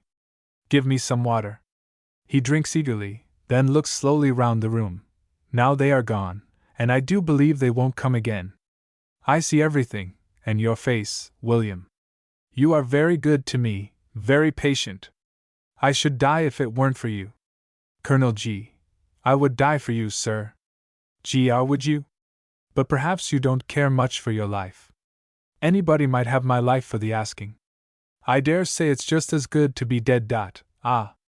There is a toad with a tail. No, it's a toad with a slow worm after him. Take them away, William, thank you. I used to think life pleasant, but now, somehow there's nothing in it. She told me the truth about it, Constance did. Don't let those women come back. What if I should love them, William, love and hate them both at once? William! William! A knock at the door. See who that is. Mind you don't let them in. Colonel G. Martha is there, sir. Gr, she's but an old woman, she can't keep them out. They would walk over her. All the goddesses have such long legs. You go and look. You'll easily know them. If they've got no irises to their eyes, don't let them in, for the love of God, William. Real women have irises to their eyes. Those have none. Those frightful snowy beauties. And yet snow is very nice. And I'm so hot. There they come again. Exit Colonel G. Gr, Aunt. Help me. There they come. Mrs. C. What is it, my Arthur? They shan't hurt you. I am here. I will take care of you. Gr, yes, you will. I am not a bit afraid of them now. Do you know them, Aunt? I'll tell you a secret. They are Juno and Diana and Venus. They hate sculptors. but I never wronged them. 3 white women, only, between their fingers and behind their knees they are purple, and inside their lips, when they smile, and in the hollows of their eyes, ugh! They want me to love them, and they say you are all of you women, no better than they are. I know that is a lie, for they have no eyelids and no irises to their eyes. Mrs. C., dear boy, they shan't come near you. Shall I sing to you, and drive them away? No, don't. I can't bear birds in my brain. Mrs. C., how long have you had this headache? Laying her hand on his forehead. Only a year or 2, since the white woman came, that woman, pointing to the Psyche. She's been buried for ages, and won't grow brown. Mrs. C., there's no woman there, Arthur. Of course not. It was an old story that bothered me. Oh, my head! My head, there's my father standing behind the door and won't come in. He could help me now, if he would. William! Show my father in. But he isn't in the story, so he can't. Mrs. C., do try to keep yourself quiet, Arthur. The doctor will be here in a few minutes. He shan't come here. He would put the white woman out. She does smell earthy, but I won't part with her. A knock! What a devil of a noise! Why don't they use the knocker? What's the use of taking a sledgehammer? Mrs. C., it's that stupid James. Mrs. C., Constance, you go and hurry the doctor. I will stay with Arthur. Con. Is he very ill, Aunt? Mrs. C., I'm afraid he is. Sitting up. Constance. Constance. Con. Here I am. Running to him. Oh, my head! I wish I could find somewhere to lay it. Sit by me, Constance, and let me lay my head on your shoulder, for 1 minute. Only 1 minute. It aches so. She sits down by him. His head sinks on her shoulder. Mrs. C. looks annoyed and exit. Con. Thank you, dear Arthur. Sobbing. You used to like me. I could not believe you hated me now. You have forgiven me? Dear head. Half waking. I can't read. When I get to the bottom of the page, I wonder what it was all about. I shall never get to Garibaldi. And if I don't, I shall never get farther. If I could but keep that one line away. It drives me mad. He took her by the lily-white hand. I could strangle myself for thinking of such things, but they will come. I won't go mad. I should never get to Garibaldi, and never be rid of this red-hot plowshare plowing up my heart. I will not go mad. I will die like a man. Con. Arthur! Arthur! God in heaven! She is there. And the others are behind her. Psyche! Psyche! Don't speak to those women. Come alone, and I will tear my heart out and give it you. It is Psyche herself now, and the rest are gone. Psyche, listen. Con. It's only me, Arthur. Your own little Constance. If Aunt would but let me stay and nurse you. But I don't know what's come to her, she's not like herself at all. Who's that behind you? Con. Behind me? Looking round. There's nobody behind me. I thought there was somebody behind you. William, what can have become of William? Con. I dare say Aunt has sent him somewhere. Then he's gone. He's gone. Con. You're not afraid of being left alone with me, Arthur? Oh no. Of course not. What can have become of William? Don't you know they sent him, not those women, but the dead people, to look after me? He's a good fellow. He said he would die for me. Ha! Ha! Ha! Not much in that, is there? Con. Don't laugh so, dear Arthur. Well, I won't. I have something to tell you, Constance. I will try to keep my senses till I've told you. Con. Do tell me. I hope I haven't done anything more to vex you. Indeed, I am sorry. I won't speak to that man again if you like. I would rather not, if you wish it. What right have I to dictate to you, my child? Con. Every right. I am yours. I belonged to you. Nobody owned me when you took me. Gr, don't talk like that, you will drive me mad. Con. Arthur! Arthur! Gr, listen to me, Constance. I am going to Garibaldi. He wants soldiers. I must not live an idle life any longer. We must part, Constance. Goodbye, my darling. Con. No, no, not yet, we'll talk about it by and by. You see, I shall have ever so many things to make for you before you can go. Smiling. Gr, Garibaldi can't wait, Constance, and I can't wait. I shall die if I stop here. Con. Oh, Arthur, you are in some trouble, and you won't tell me what it is, so I can't help you. Gr, I shall be killed, I know. I mean to be. Will you think of me sometimes? Give me one kiss. I may have a last kiss. Con. Weeping. My heart will break if you talk like that, Arthur. I will do anything you please. There's something wrong, dreadfully wrong. And it must be my fault. Oh! There's that man. Starting up. He shall not come here. End of Act 1. Act 2. Scene. A street in Mayfair. Mrs. Clifford's house. A pastrycook's shop. Boys looking in at the window. Bill. I say, Jim, ain't it a lot o' grub? If I was a pig now. Jack. I likes to hear Bill a supposin' of hisself. Go it, Bill, there ain't nothink he can't suppose hisself, Jim. Bein' as you ain't a pig. Bill, you've got your own trotters, and your own tater trap. Bill. Thereupon Blue Bobby echoes me with the remark, I wants you, Bill. And seein' me too paralyzed to bolt, he pops me in that air jug without e'er a handle. Jack. Mother kep' a pig once. Jim. What was he like, Jack? Jack.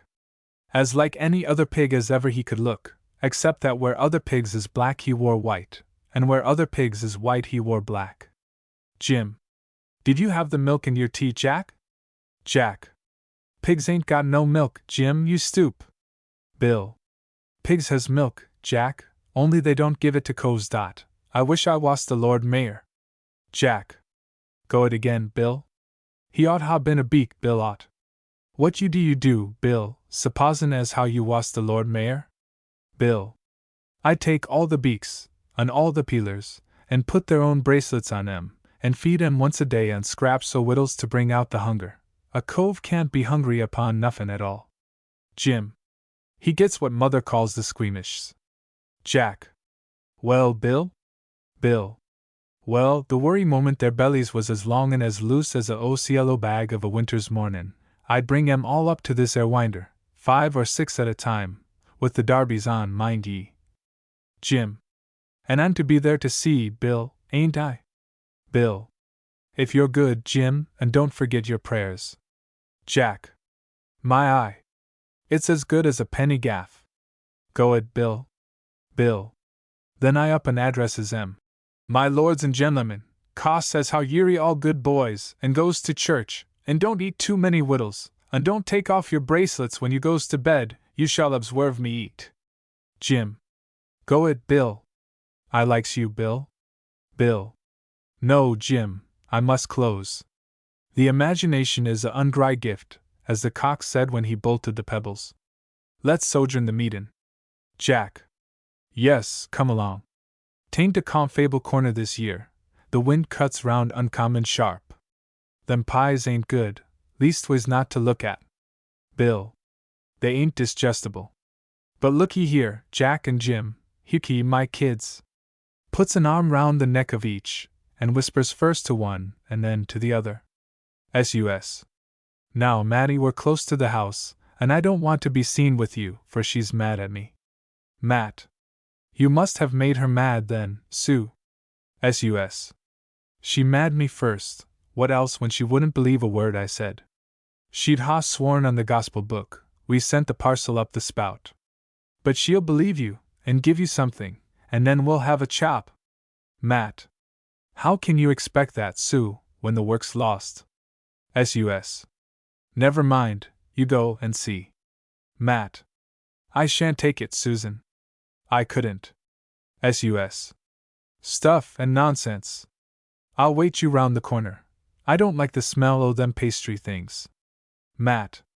I don't like going. It makes me feel a thief to be suspected. Bill. Lor. It's our Matty. There's our Matty. Matty. Matt. Ah, Bill. You're there, are you? Bill. Yes, Matty. It's a tart show. You walks up and takes your cheetsa. Leastways, you makes it. Somebody else takes it. Matt. Wouldn't you like to take your choice sometimes, Bill? Bill. In course I would. Matt. Then why don't you work, and better yourself a bit? Bill. Bless you, Matty. Myself is wery comfable. He never complains. Matt. You're hungry sometimes, ain't you? Bill. Most remarkable ungry, Matty, this wery moment. You should ask now, ain't it? Matt. You would get plenty to eat if you would work. Bill. Thank you, I'd rather not. Them as ain't ungry never enjoys their damaged tarts.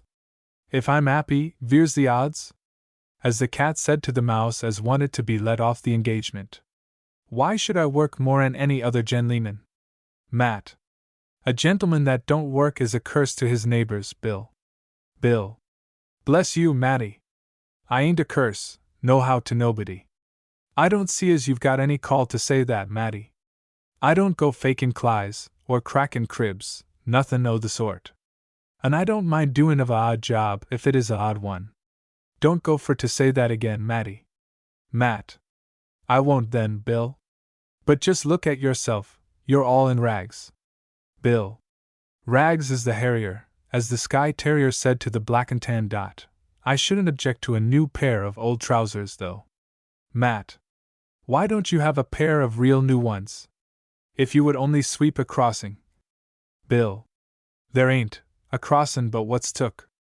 Besides, my legs ain't put together for one place all day long. It ain't to be done, Matty. They can't do it. Matt. There's the shoeblack business, then. Bill.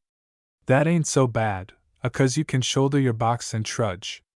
But if it's all the same to you, Matty, I'd rather enjoy life. They say it's short. Matt. But it ain't the same to me.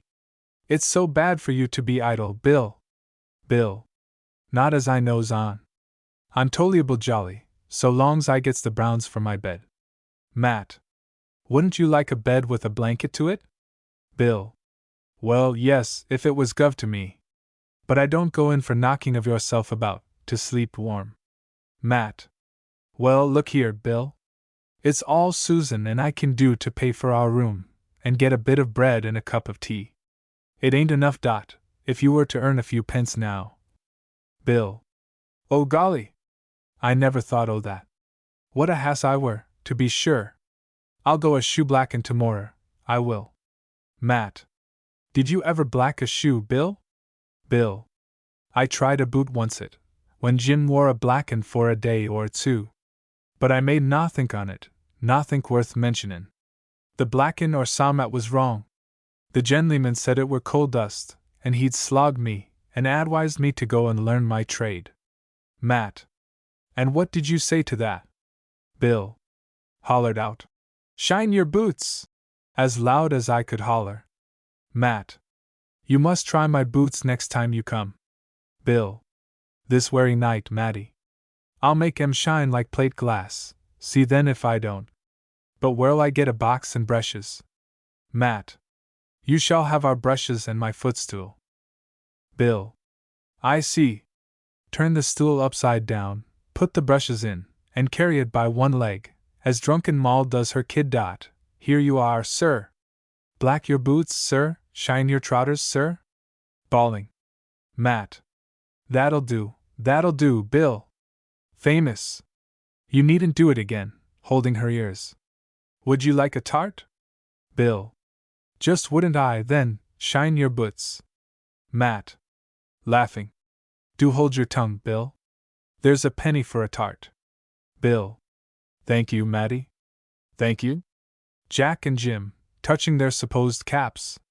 Please, ma'am. Please, ma'am. I likes 'em too. I likes 'em more'n Bill. Matt. I'm very sorry, but feeling in her pocket, I've got a halfpenny, I believe. No, there's a penny. You must share it, you know. Gives it to Jack. Knocks at Mrs. Clifford's door. Jack and Jim. Thank you, ma'am. Thank you, ma'am. Jim. Now, Jack, what's it to be? Jack. I believe I shall spend it in St. Martin's Lane. Jim. A ha'porth it's mine, you know, Jack. Jack. Well, you do put the stunners on me. Jim. She said we was to divide it, she did? Jack. 'Tain't possible. It beats my ivories. He pretends to bite it. Jim flies at him in a rage. Bill. Now what are you two a-squabblin' over? Oh. Jack's got a yenip, and Jim's Ike and shirty. Jim. She told him to divide it, and he won't. Bill. Who told him? Jim. Matty. Bill. You dare, Jack? Hand over. Jack. Be hanged if I do. Bill. Then do and be hanged. A struggle. There, Jim. Now you go and buy what you like. Jim. Am I to give Jack the half? Bill. Yes, if our Matty said it. Jim. All right, Bill. Goes into the shop. Jack. I owe you one for that, Bill. Bill. Owe it me then, Jack. I do like fair play, always did eating. Jack. You ain't a sharin' of your yenip, Bill. Bill. Matty didn't say I was to. She knowed one wouldn't break up into three nohow. 'Tain't in natur, Jack. Jack. You might hog of me a bite anyhow, Bill. Bill. It ain't desirable, Jack, size o' trap duly considered. Here comes your share. Jim. I tell you what, Bill, she ain't your Matty. She ain't nobody's Matty, she's a Hangel. Bill. No, Jim, she ain't a Hangel, she ain't got no wings, leastways outside her CLOS, and she ain't got CLOS enough to hide 'em. I wish I was a Hangel. Jack. At it again, Bill. I do like to hear Bill a-wishin' of hisself. Why, Bill? Bill. 'Cause they're never ungry. Jack. How do you know they ain't? Bill. You never sees them loafin' about nowheres. Jim. Is Matty your sister, Bill? Bill. No, Jim, I ain't good enough to have a sister like she. Jack. Your sweetheart, Bill? Ha! Ha! Ha! Bill. Dry up, Jack. Jim. Tell me about her, Bill. I didn't jaw you. Bill. She lives in our court, Jim. Makes shirts and things. Jack. Oh. Ho! Bill. Jim, our Matty ain't like other gals. I never see her out afore this blessed day, upon my word and honor, Jim, never. Jack. Wiping his nose with his sleeve. You don't know a joke from a jemmy, Bill. Bill. I'll joke you. A Hangel tips you a tart, and you plucks her feathers. Get on t'other side of the way, you little dirty devil, or I'll give you another smeller, cheap too. Off with you. Jack. No, Bill, no, please. I'm wery sorry. I ain't so bad's all that comes to. Bill. If you wants to go with Jim and me, then behave like a gentleman. Jim. I calls our Matty a brick. Bill. None o' your jaw, Jim. She ain't your Matty. Though. Childer, done yo know th way to paradise, row or road, or summit? Bill. Done now, sir. You axes at the Sunday school. Though. Where's th Sunday school, chylt? Bill. Second door round the corner, sir. Though. Second door round th corner. Which corner, my man? Bill. Round any corner. Second door's always Sunday school. Takes a sight. Excellent, boys. Though. But I be main weary. Surely th Lord done not be a furzakin ovmo, there's that abut th lost ship. Upyan, we're th angels keep great flocks ovm, they done not like to lose one ovm, and they met well be helpin' ovmo to look for mo lost lamb I this awful plays. What has th shepherd o th sheep himself to do, God bless him. But go look for th lost ones and carry 'em home. O Lord! Giemo Matty. I'm a silly ship morsel, a sarchin for Emo lost lamb. Boys begin to gather and stare. She's o' the world to me. O Lord, hear Emo, and Giemo Matty. Anyway, I'll get up, and go look again. Rises. First boy. Ain't he a cricket, Tommy? Second boy. Spry, ain't he? Prod him, and see him jump. General insult. Though. Why, childer, what have I done, that you'll cry after Emo like a thief? First boy. Daddy Longlegs? Daddy Longlegs? Though. Hun, you'll get in a mother, lad? Bill. No, thankee. Ain't got no mother. Come of a haunt, I do. First boy. Game, mayn't he? Though. Well, I'll tack your wome to your aunt, I will. Bill. Will you now, old chap? Werry well. Squats. Though. Holding him up by the collar, and shaking his stick over him. Tell Emo we're's poor aunt, or I'll break every bone o' your body. Bill, wriggling and howling and rubbing his eyes with alternate sleeves. Let me go, I say. Let me go, and I'll tell ye. I will indeed, sir. Though. Letting go, we're then, Emo lad? Bill, starting up. I the church cellar, sir, first bin over the left, feeds musty, and smells strong. Ho! Ho! Ho! Takes a sight. First boy. Ain't he a cricket now, Tommy? Second boy. Got one leg too many for a cricket, Sam. Third boy. That's what he jerks hisself with, Tommy. Though. Boys, I want to be friends, why yo. Here's a penny. Though. Now, boys, dun yo know we're's a young woman by name of Matty, somewhere about Paradise Row? First boy. Yes, old un. Second boy. Lots on 'em. Third boy. Which on 'em do you want, Mr. Cricket? Fourth boy. You ain't Petticler, I suppose, old Cornerbones? First boy. Don't you fret, old Stilts. We'll find you a Matty. There's plenty on 'em, all nice gals. Though. I want Emo own Matty. First boy. Why, you never tell one from t'other on 'em. Third boy. All on 'em werry glad to see old Daddy Longlegs. Though. Oh dear! Oh dear! What an awful place this Lawn do be! To see the childer so bad. Second boy. Don't cry, Grandpa.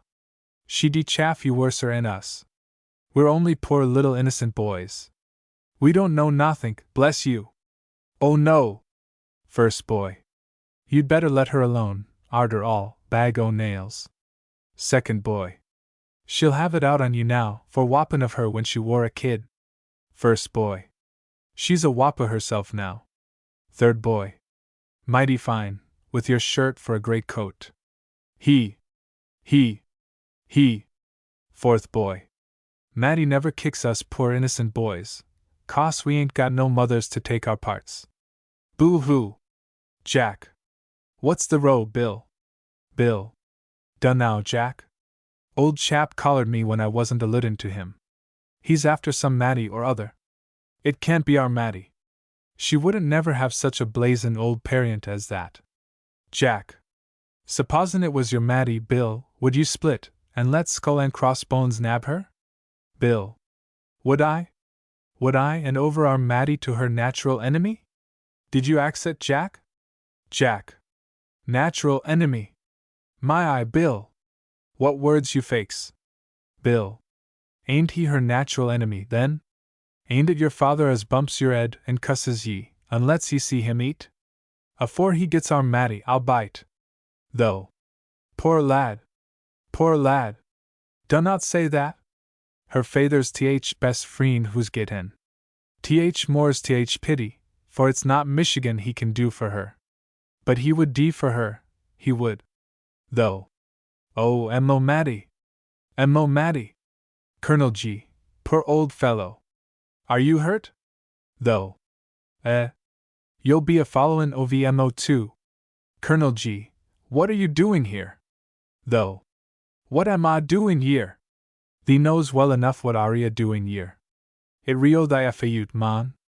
Colonel G, why, you've got a blow, Your head is cut. Poor old fellow. Though. Never yo mind Mo yet. Colonel G, you must go home. Though.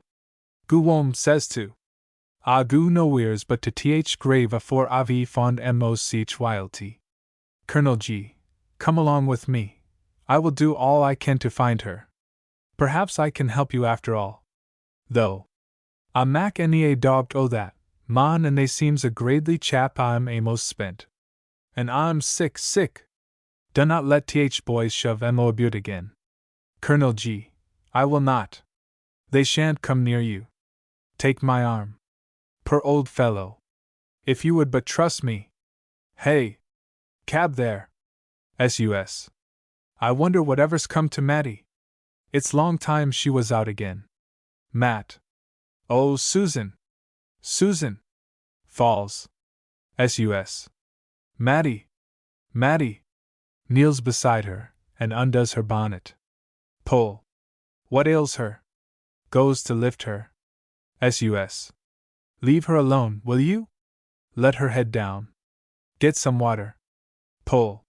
Drunk, is she? S.U.S. Hold your tongue, you brute. If she'd a satin frock on, instead o' this here per cotton gownd, you'd ha showed her t'other side o' your manners. Get away with you. You're too ugly to look at. Mattie. Look up, child. Pull. She mustn't lie there. Matt. Susan. Pull. Come, my girl. S.U.S. You keep off, I tell you. Don't touch her. She's none o' your sort. Come, Mattie dear. Why don't you make him move on? Pull. You'd better keep a civil tongue in your head, young woman. S.U.S. You live lobster. Pull. I'll have to lock you up, I see. One violent. T'other incapable. S.U.S. You're another. Mattie, my dear, come along home. Pull. That's right, be off with you. Matt. Let's go. Sue. Let's get farther off. S.U.S. You can't walk, child. If I hadn't been so short o' wittles for a week, I could ha carried you. But it's only a step to the cookshop. Matt. No money, Sue. Tries to walk. S.U.S. Oh Lord! What shall I do? And that blue bottle there a buzzin' and a starin' at us like a dead codfish. Bo! Bill. Our Mattie! Gracious! What's the row, Susan? S.U.S. She ain't well. Take her other arm, Bill, and help her out o' this. We ain't in no Christian country. Pluck up, Mattie dear. Bill. Come into the tart shop. I'm a customer. Matt. No, Suki. I can't abide the smell of it. Let me sit on the curb for a minute. Sits down. Oh, father! Father! Bill. Never you mind, Mattie. If he wore 20 fathers, he shan't come near ye. Matt. Oh, Bill. If you could find him for me, he would take me home. Bill. Now who'd ha thought o' that? Actually wantin' her own father. I'd run far enough out o' the way o' mine, and farther if he were ashin arter me. Matt. Oh me. My side. S.U.S. It's hunger, poor dear. Sits down beside her. Bill aside. This won't do, Bill. I'm ashamed o' you, Bill. Exit. Matt. No, Susan, it's not hunger. It's the old story, Sue. S.U.S. Mattie. I never. You don't mean to go for to tell me you're a breakin' of your precious heart about him? It's not your gentleman sure L.Y. It's not him you're eatin' and sick about this time o' day? S.U.S. What's up fresh, then? You was pretty bobbish when you left me. It's little he thinks of you, I'll be bound. Matt. That's true enough. It's little he ever thought of me. He did say he loved me, though. It's 50 times he did. S.U.S. Lies, Mattie, all lies. Matt. No, Susan, it wasn't lies. He meant it, at the time. That's what made it look all right. Oh dear. Oh dear. S.U.S. But what's come to you now, Mattie? What's fresh in it? You're not turned like this all at once for nothing. Matt. I've seen him. S.U.S. Seen him? Oh my. I wish it had been me. I'd ha seen him. I'd ha torn his ugly eyes out. Matt. They ain't ugly eyes. They're big and blue, and they sparkle so when he talks to her. S.U.S. And who's her? You didn't mention a her. Some brazen-faced imprints. Matt. No, the young lady at Mrs. Clifford's. S.U.S. Oh ho. See if I do a stitch for her, shan't I leave a needle in her shimmy, just? Matt. What shall I do? All the good's gone out of me. And such a pain here. S.U.S. Keep in your breath a minute and push your ribs out. It's one on 'em's got a top o' the other. Matt. Such a grand creature. And her color coming and going like the shadows on the corn. It's no wonder he forgot poor me. But it'll burn itself out afore long. S.U.S. Don't ye talk like that, Matty, I can't bear it. Matt. If I was dressed like her, though, and could get my color back. But laws! I'm such a washed-out piece o' goods beside her. S.U.S. That's as I say, Matilda. It's the dress makes the differ. Matt. No, Susan, it ain't. It's the free look of them, and the head up, and the white hands, and the taper fingers. They're stronger than us, and they're that trained like, that all their body goes in one, like the music at a concert. I couldn't pick up a needle without going down on my knees after it. It's the pain in my side, Sue. Yes, it's a fine thing to be born a lady. It's not the clothes, Sue. If we was dressed ever so, we couldn't come near them. It's that look, I don't know what. S.U.S. Speak for yourself, Matty. I'm not a-goin' to think such small beer of myself, I can tell you. I believe if I'd been took in time. Matt. It's a big if that though, Sue. And then she looked so good. You'd hardly think it of me, perhaps it's because I'm dying, but for 1 minute I could ha kissed her very shoes. Oh, my side! S.U.S. Putting her arm tight round her waist. Does that help it, Matty, dear? A little teeny bit? Matt. Yes, Suki. It holds it together a bit. Will he break her heart too, I wonder? S.U.S. No fear o' that. Ladies takes care o' theirselves. They're brought up to it. Matt. It's only poor girls gentlemen don't mind hurting, I suppose? S.U.S. It's the ladies' fathers and brothers, Matty. We've got nobody to look after us. Matt. They may break their hearts, though, for all that. S.U.S. They won't forgive them like you, then, Matty.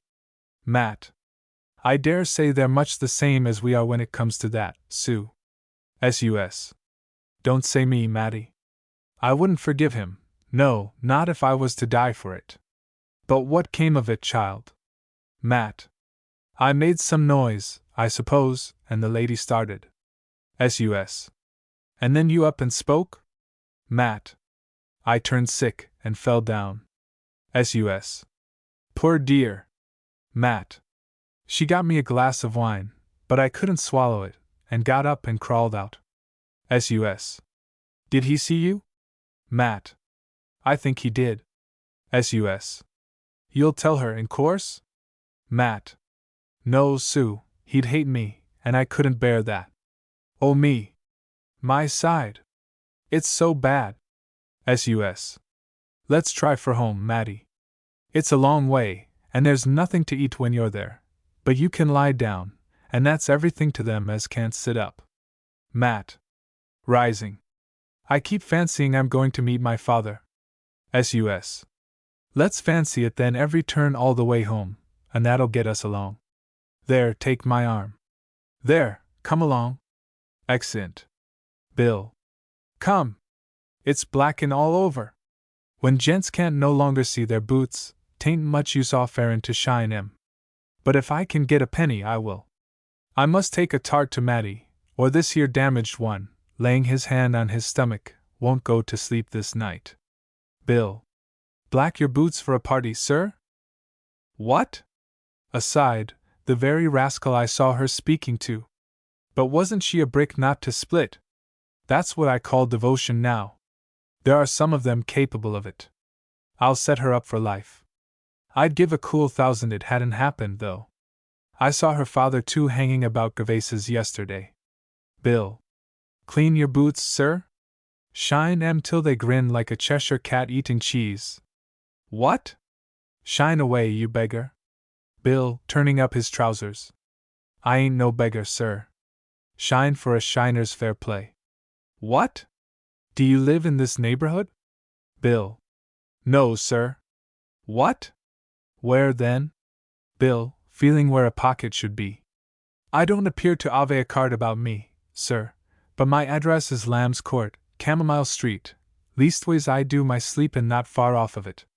I've lived there, what livin' I have done, sin ever I wore anywheres as I knows on. What? Do you happen to know a girl of the name of Pearson? Bill. No, sir. I can't say as how I recollect the name. Is she a old girl or a young un? What? You young liar! I saw you talking to her not 2 hours ago. Bill. Did ye now, sir? That's odd, ain't it? Bless you! I talks to everybody. I ain't proud, sir. What? Well, do you see this? Holding up a sovereign. Bill.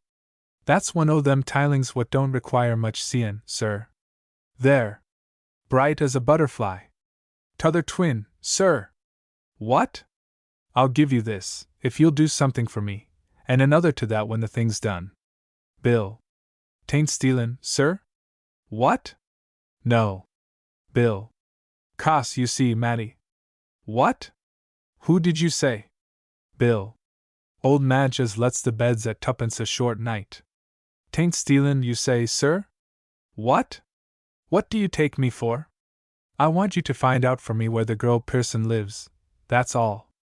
Bill, snatching the sovereign and putting it in his mouth. Now then, sir, what's the young woman like? What? Rather tall, thin, dark hair, large dark eyes, and long white hands. Her name's Matilda, Mattie Pearson, the girl you were talking to, I tell you, on this very spot an hour or two ago. Bill, dropping the sovereign, and stooping to find it. Golly! It is our Mattie! What? Shall you know her again? Bill. Any boy as wasn't a hass would know his own grandmother by them spots. Besides, I remember sich a gal a dressin' of me this mornin'. If you say her it was, I'll detect her for ye. What? There's a good boy. What's your name? Bill. Timothy, sir. What? What else? Bill. Never had no other, leastways as I knows on. What? Well, Timothy, there's the other SOV dot, and it's yours the moment you take me to her. Look at it. Bill. My eye, is she a square moll, sir? What? What do you mean by that? Bill. Green you are, to be sure, she ain't one as steals, or… What? Not she. She's a sempstress, a needlewoman, or something of the sort. Bill. And where shall I find you, sir? What? Let me see, tomorrow night, on the steps of St. Martin's Church, 10 o'clock. Bill. But if I don't find her? It may be a week, or a month, or… What? Come whether you find her or not, and let me know. Bill. All serene, sir. There you are, sir. Brush your trousers, sir? What? No, leave 'em dot, don't forget now. Bill. Honor bright, sir. Not if I knows it, sir. What? There's that other skid, you know. Bill. All right, sir. Anything more, sir? What? Damn your impudence. Get along. Bill. Now by all the ungry gums of Arabia, ere's a swell arter our Mattie, a right riglar swell. I knows 'em, sovereigns and red socks. What's come to our Mattie? Ere's daddy longlegs arter her, with his penny and his blessin'. And ere's this ere mighty swell with his sovereigns, and his red socks. And she's ungry, poor gal, this ere yellow boy. I ain't got no faith in swells, no more en in daddy longlegses. I ain't, s'posin' he wants to marry her, not if I knows it. He ain't half good enough for her. Too many quids, goin' a flingin' on 'em about like buttons. He's been a crackin' o' cribs, he has. I ain't a-goin' to introduce our Matty to no sich blokes as him. No fathers or lovyers for me, says I, but this here pebble o' paradise, what's to be done wi' the cherub? I can't tell her a lie about it, and who'll break it up for a cove like me, lookin' just as if I'd been intarred myself and crept through a rag bag? They jug me. And what you de Matty say then? I wish I adn't a touched it. I'm blowed if I don't toss it over a bridge, then the gent ain't got the weight on his dinop out o' me. Oh Lord! What shall I do with it? I wish I'd skeed it in his face. I don't believe it's a good un, I don't. Bites it, it do taste wery nasty. It's nothin' better 'en a gilt fardin. Just what a cove might look for from sich a swell. Goes to a street lamp and examines it. Lor! There's a bobby! Exit. Re-enter to the lamp. I wish the genleman 'ad guv me a penny. I can't do nothin' wi' this 'ere quid. Vere am I to put it? I ain't got no pocket, and if I was to stow it in my tato trap, I couldn't wag my red rag, and Mother Madge 'ud soon have me by the chops. Nor I've got novers to plant it. Oh lor! It's all I've got, and Madge lets nobody go to bed without the tuppence. It's all up with Bill, for the night. Where's the odds? There's a first-class hotel by the river, the Adelphi Arches, they calls it, where they'll take me in fast enough, and I can go to sleep with it in my cheek. Coves is past talkin' to you there. Nobody as sees me in that 'ere ant of luxury, 'ill take me for a millionaire with a skid in his mouth. 'Tain't a bit cold tonight nither, going. Why do they say a ant of luxury? I s'pose 'cause she's wife to my uncle. Exit. Bill. I'm hanged if this here blasted quid ain't a burnin' of me like a red-hot fardin. I'm blessed if I've slept more'n half the night. I woke up oncet, with it a-slippin' down Red Lane. I wish I had swallowed it. Then nobody ast me vere I got it. I don't wonder as rich coves turn out sich a bad lot. I believe the devil's in this air. Bill. Hello, blazes. Where's your manners? Is that the way you behaves to callers on your guvnor's business? James, half opening the door. Get about your own business, you imprint boy. Bill. I'm about it now, young man. I wants to see your guvnor. James. You've got business with him, have you, eh? Bill. Amazin' precocity. You've hit it. I have got business with him, doorpost, not in the wery smallest with you, doorpost, except the knife boy's been and neglected of your feed bags this mornin'. James would slam the door. Bill shoves in his stool. Don't you try that a little game again, young man. For if I loses my temper and takes to hollerin', you'll wish yourself farther. James. A humbug you are. I ain't got no guvnor, boy. The master as belongs to me is a Miss. Bill. Then that 'ere genleman as comes and goes ain't your master, eh? James. What genleman, stupid? Bill. Oh. It don't matter. James. What have you got to say to him? Bill. Some at pickled, it'll keep. James. I'll give him a message if you like. Bill. Well, you may tell him the bargain's hoff, and if he wants his money, it's a waitin' of him round the corner. James. You little blackguard. Do you suppose a genleman's a-goin' to deliver sich a message as that? Be off, you himp! Makes a dart at him. Bill dodging him. How d'ye do, clumsy? Don't touch me. I ain't nice. Why, what was you made for, parrot? Is them calves your own rearin' now? Is that a quid or a fardin? Have a shot now, shins. James. None o' your imperence, young blackie. And me over the money, and I'll give it to the genleman. Bill. Do you see anything petticular green in my eye rainbow? Bill, running a little way. Ha! Ha! Ha! Bill's shoe black, his mark. Who's blackie now? You owes me a penny, tuppence, 'twere sich a ugly job. Ain't shiny? I'll come back and shine ye for another penny. Good mornin', Jim Crow. Take my advice, and don't on no account apply your winegar afore you've opened your hoister. Likeways, butter don't melt on a cold tater. Exit. Bill. Please, sir, I'd been a-watchin' for you. What? Go to the devil. Bill. I'd rather not. So there's your SUV ring. What? Go along. Meet me where I told you. Bill. I won't. There's your skid. What? Be off, or I'll give you in charge. Hey! Policeman! Exit. Bill. Well, I'm blowed. This quid 11 be the hand you know me. Damn you! Throws it fiercely on the ground and stamps on it. Serves me right for chaffin' the old un. He didn't look a bad sort, for a governor dot.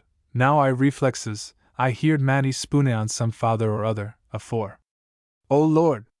I'll get Jim and Jack to help me look out for him. Enter Thomas. Lor how mussy, talk o' the old un, I'm wery pettickler glad as I found you, Daddy. I been a-lookin' for ye, leastways I was a-goin' to look for ye this wery moment as you turns up.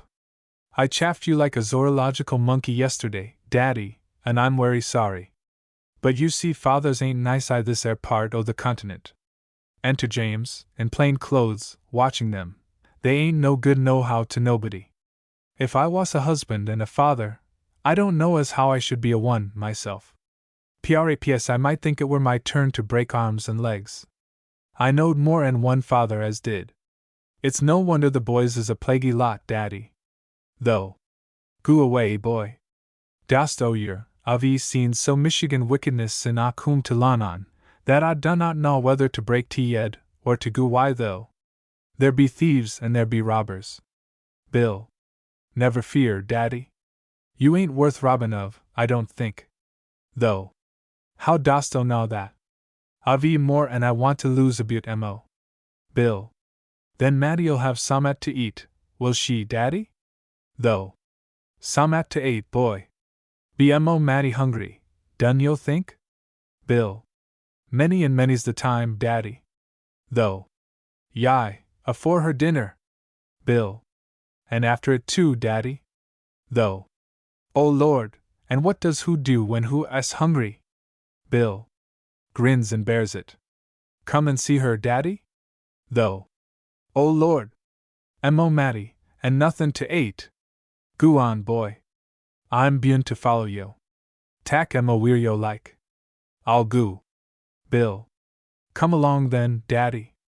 James, collaring him. Hello, young un. You're the rascal as stole the sovereign. I saw you. Bill. Dunno what you're up to.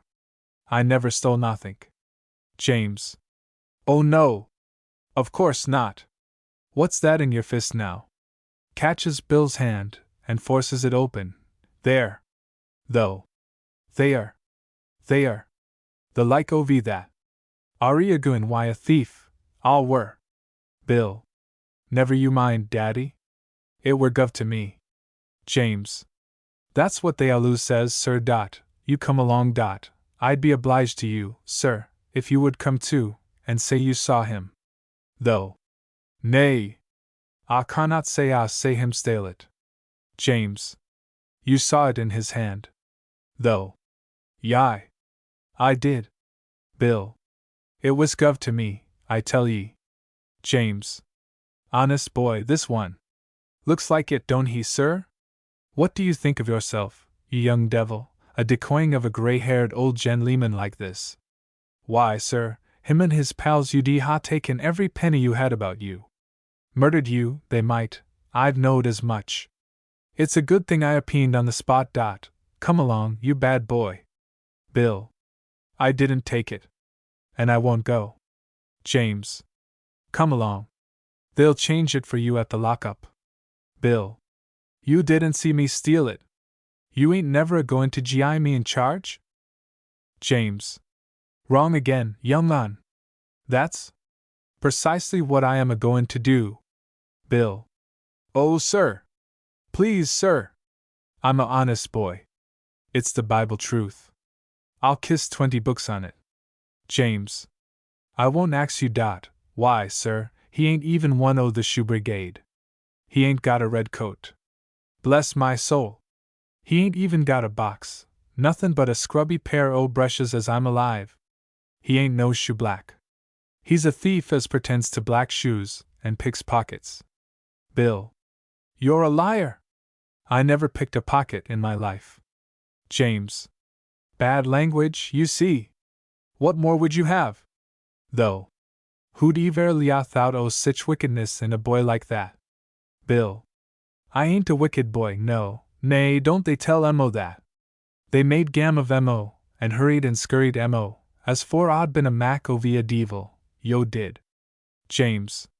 He's one of the worst boys I know.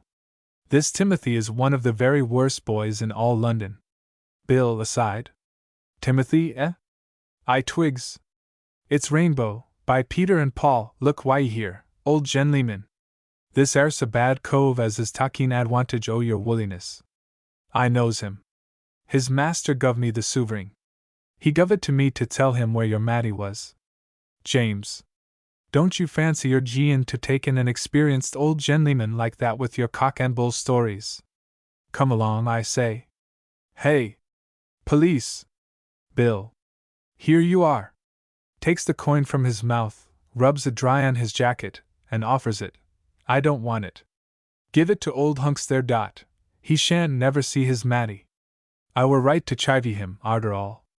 James, taking the coin. Now look here, Timothy. I'm a detective officer. But I won't never be hard on nobody as wants to make a honest livin'. So you be hoff. I'll show the old gentleman where he wants to go to. Though. The Lord be praised. Dost know your Matty then?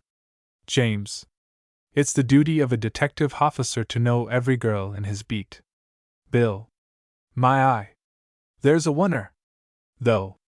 Tack Mo to her, sir, and I'll pray for yo. James. I will dot. If I caught you nearer than mile end, I'll give you in charge at oncet. Bill, bolting 5 yards. He's a humbug, daddy.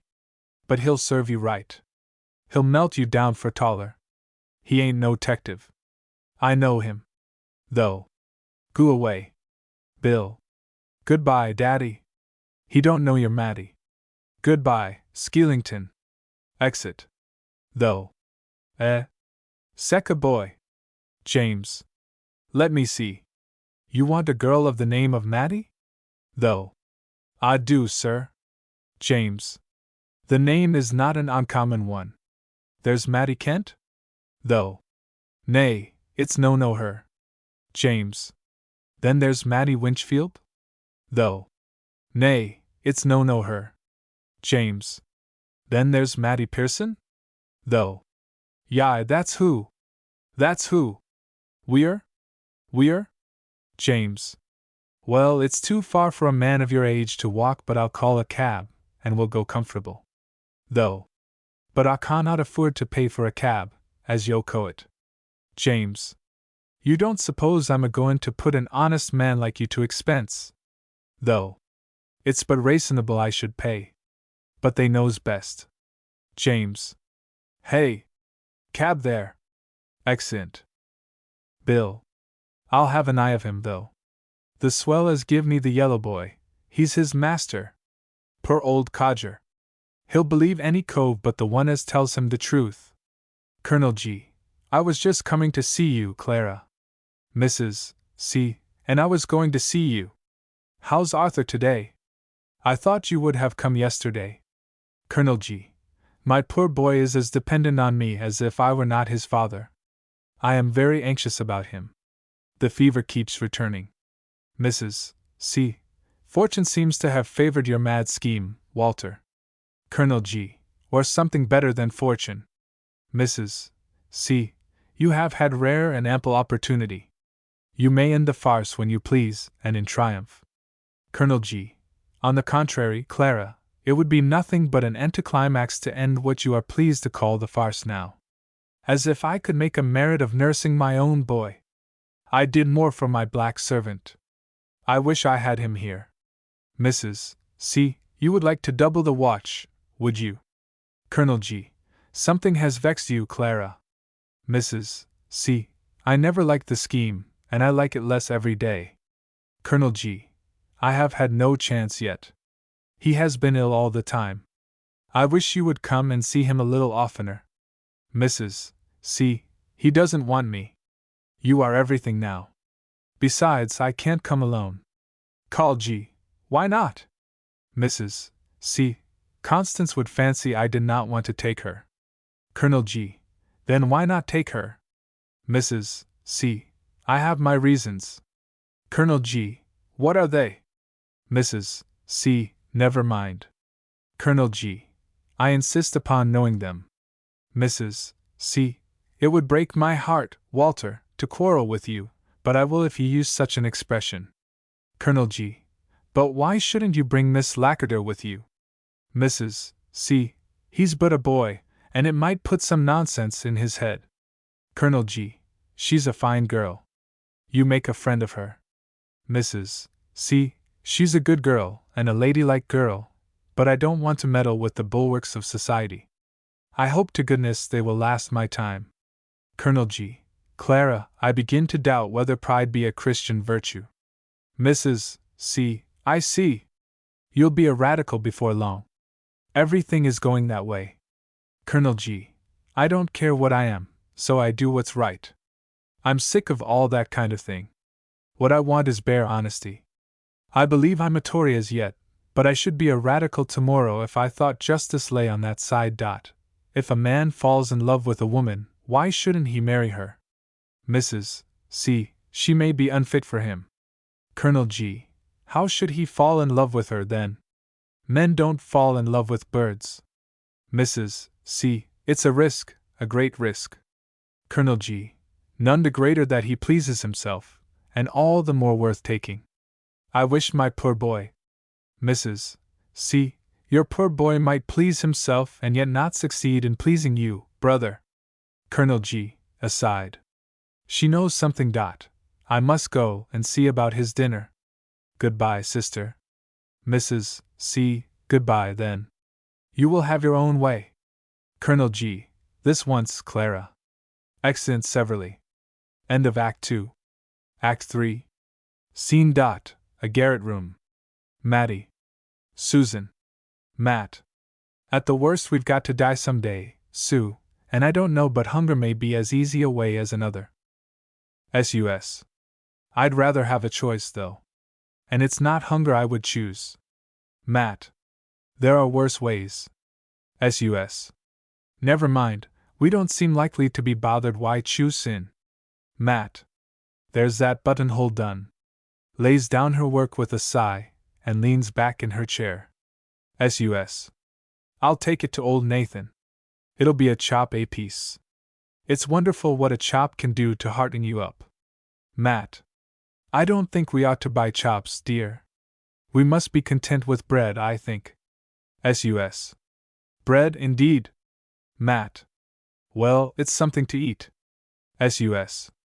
Do you call it eatin' when you see a dog polishin' a bone? Matt. Bread's very good with a cup of tea. S.U.S. Tea, indeed. Fawn color, trimmed with sky blue. If you'd mentioned lobster salad and sherry, now. Matt. I never tasted lobster salad. S.U.S. I have, though, and I do call lobster salad good. You don't care about your wittles, I do. When I'm hungry, I'm not at all comfortable. Matt. Poor dear Sue. There is a crust in the cupboard. S.U.S. I can't eat crusts. I want summat nice. I ain't dyin' of hunger. It's only I'm peckish. Very peckish, though. I could eat, let me see what I could eat. I could eat a lobster salad, and 2 dozen oysters, and a lump of cake, and a wing and a leg of a chicken, if it was a spring chicken, with water creases round it, and a bath bun, and a sandwich, and in fact I don't know what I couldn't eat, except just that crust in the cupboard. And I do believe I could drink a whole bottle of champagne. Matt. I don't know what one of those things tastes like, scarce one, and I don't believe you do either. S.U.S. Don't I? I never did taste champagne, but I've seen them eating lobster salad many a time, girls not half so good-lookin' as you or me, Mattie, and fine gentlemen a-waitin' upon 'em. Oh dear! I am so hungry! Think of having your supper with a real gentleman as talks to you as if you was fit to talk to, not like them Jew tailors, as tosses your work about as if it dirted their fingers, and them none so clean for all their fine rings. Matt. I saw Nathan's Joseph in a pastry cook's last Saturday, and a very pretty girl with him, poor thing. S.U.S. Oh, the hussy to let that beast pay for her. Matt. I suppose she was hungry. S.U.S. I'd die before I let a snob like that treat me. No, Matty. I spoke of a real gentleman. Matt. Are you sure you wouldn't take Nathan's Joseph for a gentleman if he was civil to you? S.U.S. Thank you, miss. I know a sham from a real gentleman the moment I set eyes on him. Matt. What do you mean by a real gentleman, Susan? S.U.S. A gentleman as makes a lady of his girl. Matt. But what sort of lady, Sue? The poor girl may fancy herself a lady, but only till she's left in the dirt. That sort of gentleman makes fine speeches to your face, and calls you horrid names behind your back. Sue, dear, don't have a word to say to one of them, if he speaks ever so soft. S.U.S. Lawks, Matty. They ain't all one sort. Matt. You won't have more than one sort to choose from. They may be rough or civil, good-natured or bad, but they're all the same in this, that not one of them cares a pin more for you than if you was a horse, no, nor half a quarter so much. Don't for God's sake have a word to say to one of them. If I die, Susan. S.U.S. If you do, Matilda, if you go and do that thing, I'll take to gin, that's what I'll do. Don't say I didn't act fair, and tell you beforehand. Matt. How can I help dying, Susan? S.U.S. I say, don't do it, Matty. We'll fall out if you do. Don't do it, Matilda, la! There's that lumping Bill again, always a-comin' up the stair when you don't want him. Matt. Well, Bill, how have you been getting on? Bill. Pretty tall, Matty. But I can't go on so. Holds out his stool. It ain't respectable. Matt. What ain't respectable? Everything's respectable that's honest. Bill. Why, who ever saw a respectable shiner going about with a three-legged stool for a blackened box? It ain't the thing. The rig'lars chaffs me fit to throw it at their eads, they does, only there's too many on 'em, and I've got to draw it mild. A box I must have, or a feller's occupation's gone. Look ye here. One Bob, one Tanner, and a Joey. There. That's what comes of never condescending to an eight-penny. S.U.S. Bless us! What mighty fine words we've got a-waitin' on us. Bill. If I have a weakness, Miss Susan, it's for the right word in the right place, as the coster said to the devil dodger as blowed him up for profane swearin'. When a gentleman hoffers me an eightpenny, I axes him in the purlitest manner I can assume, to oblige me by givin' of it to the first beggar he may ave the good fortune to meet. Some on 'em throws down the eightpenny.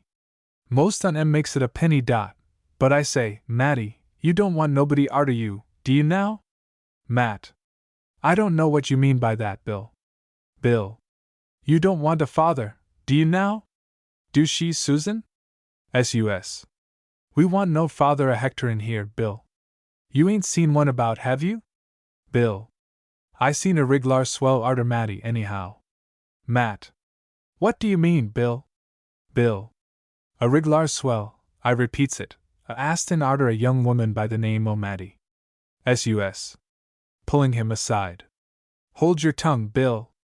You'll kill her. You young viper. Hold your tongue, or I'll twist your neck. Don't you see how white she is? Matt. What was he like? Do tell me, Bill. Bill. A long-legged rig'lar swell, with a gold chain, and a cane with a hivory handle. S.U.S. He's a bad man, Bill, and Matty can't abide him. If you tell him where she is, she'll never speak to you again. Matt. Oh, Susan! What shall I do? Don't bring him here, Bill. I shall have to run away again, and I can't, for we owe a week's rent. S.U.S. There, Bill. Bill. Don't you be afeard, Matty. He shan't touch you. Nor the old one either. Matt. There wasn't an old man with him, not an old man with a long stick? Bill. Not with him. Gaddy was on his own hook? Matt. It must have been my father, Susan. sinks back on her chair. S.U.S. Tain't the least likely dot there, Bill. I always said you was no good. You've killed her. Bill. Matty. Matty. I didn't tell him where you was. Matt. Reviving. Run and fetch him, Bill, there's a dear. Oh. How proud I've been. If Mother did say a hard word, she didn't mean it, not for long. Run, Bill, run and fetch him. Bill. Matty, I was a fetchin' of him, but he wouldn't trust me. And didn't he cut up crusty, and collar me tight? He's a game old cock, he is, Matty. Matt. Getting up and pacing about the room. Oh, Susan! My heart'll break. To think he's somewhere near and I can't get to him. Oh, my side! Don't you know where he is, Bill? Bill. He's somewheres about, and blow me if I don't find him, a respectable old party in a white pinny, and paired as if he'd go on a walk until he walked hisself up Stoughton. A scrumptious old party. Matt. Had he a stick, Bill? Bill. Yes, a knobby stick, leastways a stick wi' knobs all over it. Matt. That's him, Susan. Bill. I could swear to the stick. I was too near gettin' at the taste on it not to know it again. Matt. When was it you saw him, Bill? Bill. Yesterday, Matty, just arter you give me the tart. I saw him again this mornin', but he wouldn't place no confidence in me. Matt. Oh dear! Why didn't you come straight to me, Bill? Bill. If I'd only known as you wanted him. But that was sech a unlikely thing. It's werry prowokin'. I uses my judgment, and puts my hoof in it. I'm sorry, Matty. But I didn't know no better, crying. Matt. Don't cry, Bill. You'll find him for me yet, won't you? Bill. I'm off this identical minute. But you see. S.U.S. There. There, now you mizzle. I don't want no fathers here, goodness knows. But the poor girl's took a fancy to hers, and she'll die if she don't get him.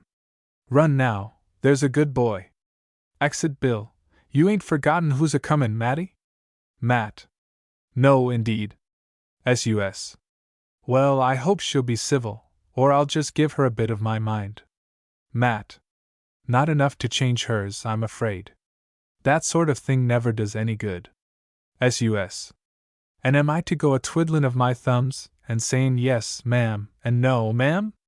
Not if I knows it, Matilda. Matt. You will only make her the more positive in her ill opinion of us. S.U.S. And what's that to me? Matt. Well, I don't like to be thought a thief. Besides, Mrs. Clifford has been kind to us. S.U.S. She's paid us for work done, so has old Nathan. Matt. Did old Nathan ever give you a glass of wine when you took home his slops? S.U.S. Oh. That don't cost much, and besides, she takes it out in Kingdom Come. Matt. You're unfair, Susan. S.U.S. Well, it's little fairness I get. Matt. And to set that right, you're unfair yourself. What you call speaking your mind is as cheap and as nasty as the worst shoddy old Nathan ever got gobble-stitched into coats and trousers. S.U.S. Very well, Miss Matilda. Rising and snatching her bonnet. The sooner we part the better. You stick by your fine friends. I don't care that for them. Snapping her fingers, and you may tell 'em so. I can make a livin' without them, or you either.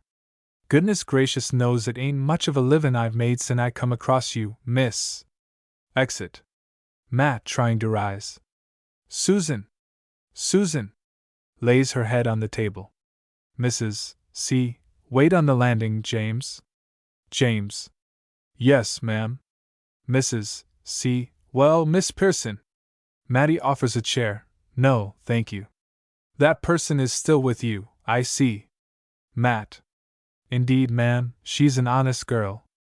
Mrs. C. She is a low creature, and capable of anything. I advise you to get rid of her. Matt. Was she rude on the stair, ma'am? Mrs. C. Rude. Vulgar. Quite vulgar.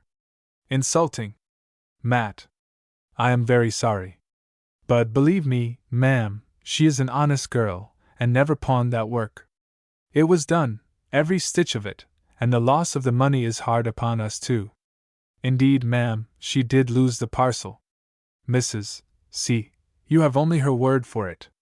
If you don't give her up, I give you up. Matt. I can't, ma'am.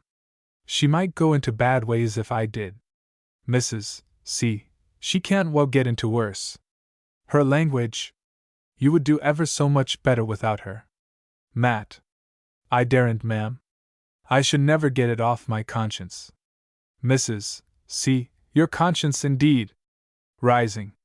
I wish you a good morning, Miss Pearson. Sound of a blow, followed by scuffling. What is that? I fear I have got into an improper place. S.U.S. Yes, ma'am, and that you have. It's a wery improper place for the likes o' you, ma'am, as believes all sorts o' wicked things of people as is poor. Who are you to bring your low flunkies a-listenin' at honest girls' doors? Turning to James in the doorway, get out, will you? Let me catch you here again, and I'll mark you that the devil wouldn't know his own. You dirty Paul Pry, you! Falls on her knees to Mattie. Mattie, you angel! Matt. Trying to make her get up, never mind. It's all right between you and me, Susan. Mrs. C., I see. I thought as much. S.U.S. Starting up, as much as what, then, my lady? Oh, I know you and your sort, well enough. We're the dirt under your feet. Lucky if we stick to your shoes. But this room's mine. Mrs. C., that linen was mine, young woman, I believe. S.U.S. And it's for that miserable parcel you come a-talkin', and abusin' as no lady ought to. How dare you look that angel in the face there and say she stole it, which you're not fit to lace her boots for her. There. Matt. Susan! Susan! Do be quiet. S.U.S. It's all very well for the likes o' me, courtesying spitefully, which I'm no better than I should be, and a great deal worse, if I'm on my oath to your ladyship. That's neither here nor there, but she's better than a van load o' sich ladies as you, pryin' into other people's houses, with your Bibles, and your religion, and your flunkies. I know ye. I do. Matt. Don't, Susan. S.U.S. Why don't ye go and pay tuppence a week to somebody to learn ye good manners? I'd been better brought up myself. Mrs. C. I see I was wrong. I ought at once to have handed the matter over to the police. S.U.S. The police, indeed. You get out of this, ma'am, or I'll make you, you and your cowardly man-pup there, as is afraid to look me in the face through the crack o' the door. Get out, I say, with your insolence. That's your word. Matt. Susan! Susan! What is to become of us? S.U.S. She daren't do it, the old Scrooge. But just let her try it on. See if I don't show her up afore the magistrate. Mattie! I'll work my fingers to the bone for you. I would do worse, only you won't let me. I'll go to the court, and tell the magistrate you're a-dyin' of hunger, which it's as true as gospel. Matt. They'd send me to the workhouse, Sukey. S.U.S. There must be some good people somewheres, Mattie. Matt. Yes, if we could get at them. But we can live till we die, Sukey. S.U.S. I'll go and 'list for a soldier, I will. Women ha' done it afore.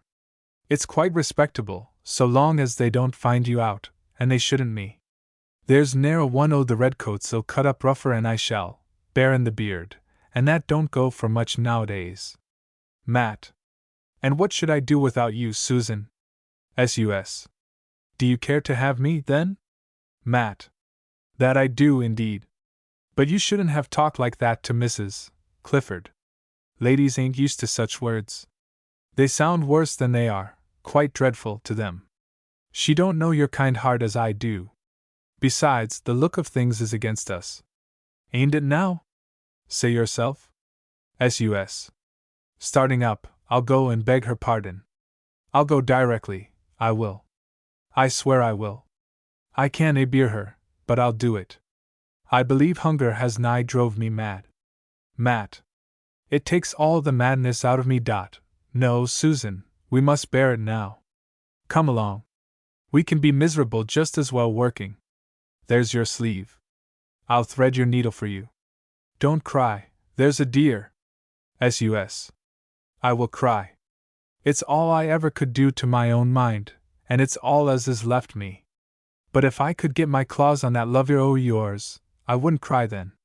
He's at the bottom of it. I don't see myself what's the use of fallin' in love. One man's as much of a fool as another to me. But you must go to bed. You ain't fit. You'll be easier when you've got your frock off. There. Why, child, you're all of a tremble, and no wonder. Why, nothing on her blessed body but her frock and her shimmy. Matt. Don't take off my frock, Sue. I must get on with my work. S.U.S. Lie down a bit anyhow. I'll lie at your back, and you'll soon be as warm's a toast. Matt. Lies down. Oh Lord! She's dead! Her heart stopped beatin'. Runs out of the room. Con. Miss Pearson, she's asleep. Goes near. Good heavens! Lays her hand on her. No. Takes a bottle from her basket, finds a cup, and pours into it. Take this, Miss Pearson, it will do you good. There now. You'll find something else in the basket. Matt. I don't want anything. I had so nearly got away. Why did you bring me back? Con. Life is good. Matt. It is not good. How dare you do it? Why keep a miserable creature alive? Life ain't to us what it is to you. The grave is the only place we have any right to. Con. If I could make your life worth something to you. Matt. You make my life worth to me. You don't know what you're saying, miss. Sitting up. Con. I think I do. Matt. I will not owe my life to you. I could love you, though, your hands are so white, and your looks so brave. That's what comes of being born a lady. We never have a chance. Con. Miss Pearson, Mattie, I would call you, if you wouldn't be offended. Matt. Me offended, miss? I've not got life enough for it. I only want my father and my mother, and a long sleep. If I had been born rich. Con. You might have been miserable all the same. Listen, Mattie. I will tell you my story. I was once as badly off as you, worse in some ways, ran about the streets without shoes to my feet, and hardly a frock to cover me. Matt. La, miss. You don't say so. It's not possible. Look at you. Con. Indeed, I tell you the truth. I know what hunger is too, well enough. My father was a silk weaver in Spitalfields. When he died, I didn't know where to go. But a gentleman. Matt. Oh. A gentleman, fiercely. Why couldn't you be content with one, then? Con. I don't understand you. Matt. I dare say not. There. Take your basket. I'll die afore a morsel passes my lips. There. Go away, miss. Con. Aside. Poor girl. She is delirious. I must ask William to fetch a doctor. Exit. Matt. I wish my hands were as white as hers. S.U.S. Mattie. Dear Mattie. This gentleman, don't be vexed, I couldn't help him being a gentleman. I was cryin' that bad, and I didn't see no one come up to me, and when he spoke to me, it made me jump, and I couldn't help answerin' of him. He spoke so civil and soft-like, and me nigh mad. I thought you was dead, Mattie. He says he'll see us righted, Mattie. Colonel G. I'll do what I can, if you will tell me what's amiss. S.U.S. Oh, everything's amiss, everything. Who was that went out, Mattie, this minute, as we come in? Matt. Miss Lackadere. S.U.S. Her imprints. Well, I should die of shame if I was her. Matt. She's an angel, Susan. There's her basket. I told her to take it away, but she would leave it. S.U.S. Peeping into the basket. Oh my! Ain't this nice? You must have a bit, Mattie. Matt. Not one mouthful. You wouldn't have me, Susan. S.U.S. I ain't so particular, eating a great mouthful. You really must, Mattie. Goes on eating. Colonel G, don't tease her. We'll get something for her presently. And don't you eat too much, all at once. S.U.S. I think she'd like a chop, Sir. There's that boy Bill, again, always when he ain't wanted. Bill, aside to Susan. What's the row? What's that gent up to? I've been and had enough o' gents. They're a bad lot. I've been too much for one on 'em, though. I ha' run him down. And Matty, I've found the old gentleman. Matt. My father Bill? Bill. That's it precisely. Right as a trivet, he is. Matt. Susan. Take hold of me. My heart's going again. Bill. Lord. What's up? Why, Matty? She do look dreadful. S.U.S. You been and upset her, you clumsy boy. Here, run and fetch a sausage or two and a. Colonel G. No. That will never do. S.U.S. Them's for Bill and me, sir. I was a-going on, Sir. And Bill, a nice chop. But Lord! How are we to cook it, with never a frying pan, or a bit o' fire to set it on? Colonel G. You never think of doing a chop for an invalid in the frying pan? S.U.S. Certainly not, sir, we ain't got one. Everything's up the spout and over the top. Run, Bill. A bit of cold chicken, and 2 pints o' bottled stout. There's the money the gentleman give me. T ain't no Miss Lackadair's, Matty. Bill. I'll trouble no gentleman to provide for my family, obleeged all the same, sir. Matty never was a dub at de-worrin', but I'll get her some at toothsome. I favors grub myself. Colonel G, I'll go with you, Bill. I want to talk to you. Bill. Well, I ain't no objection, so be you wants to talk friendly, sir. Colonel G, good night. I'll come and see you tomorrow. S.U.S. God bless you, sir.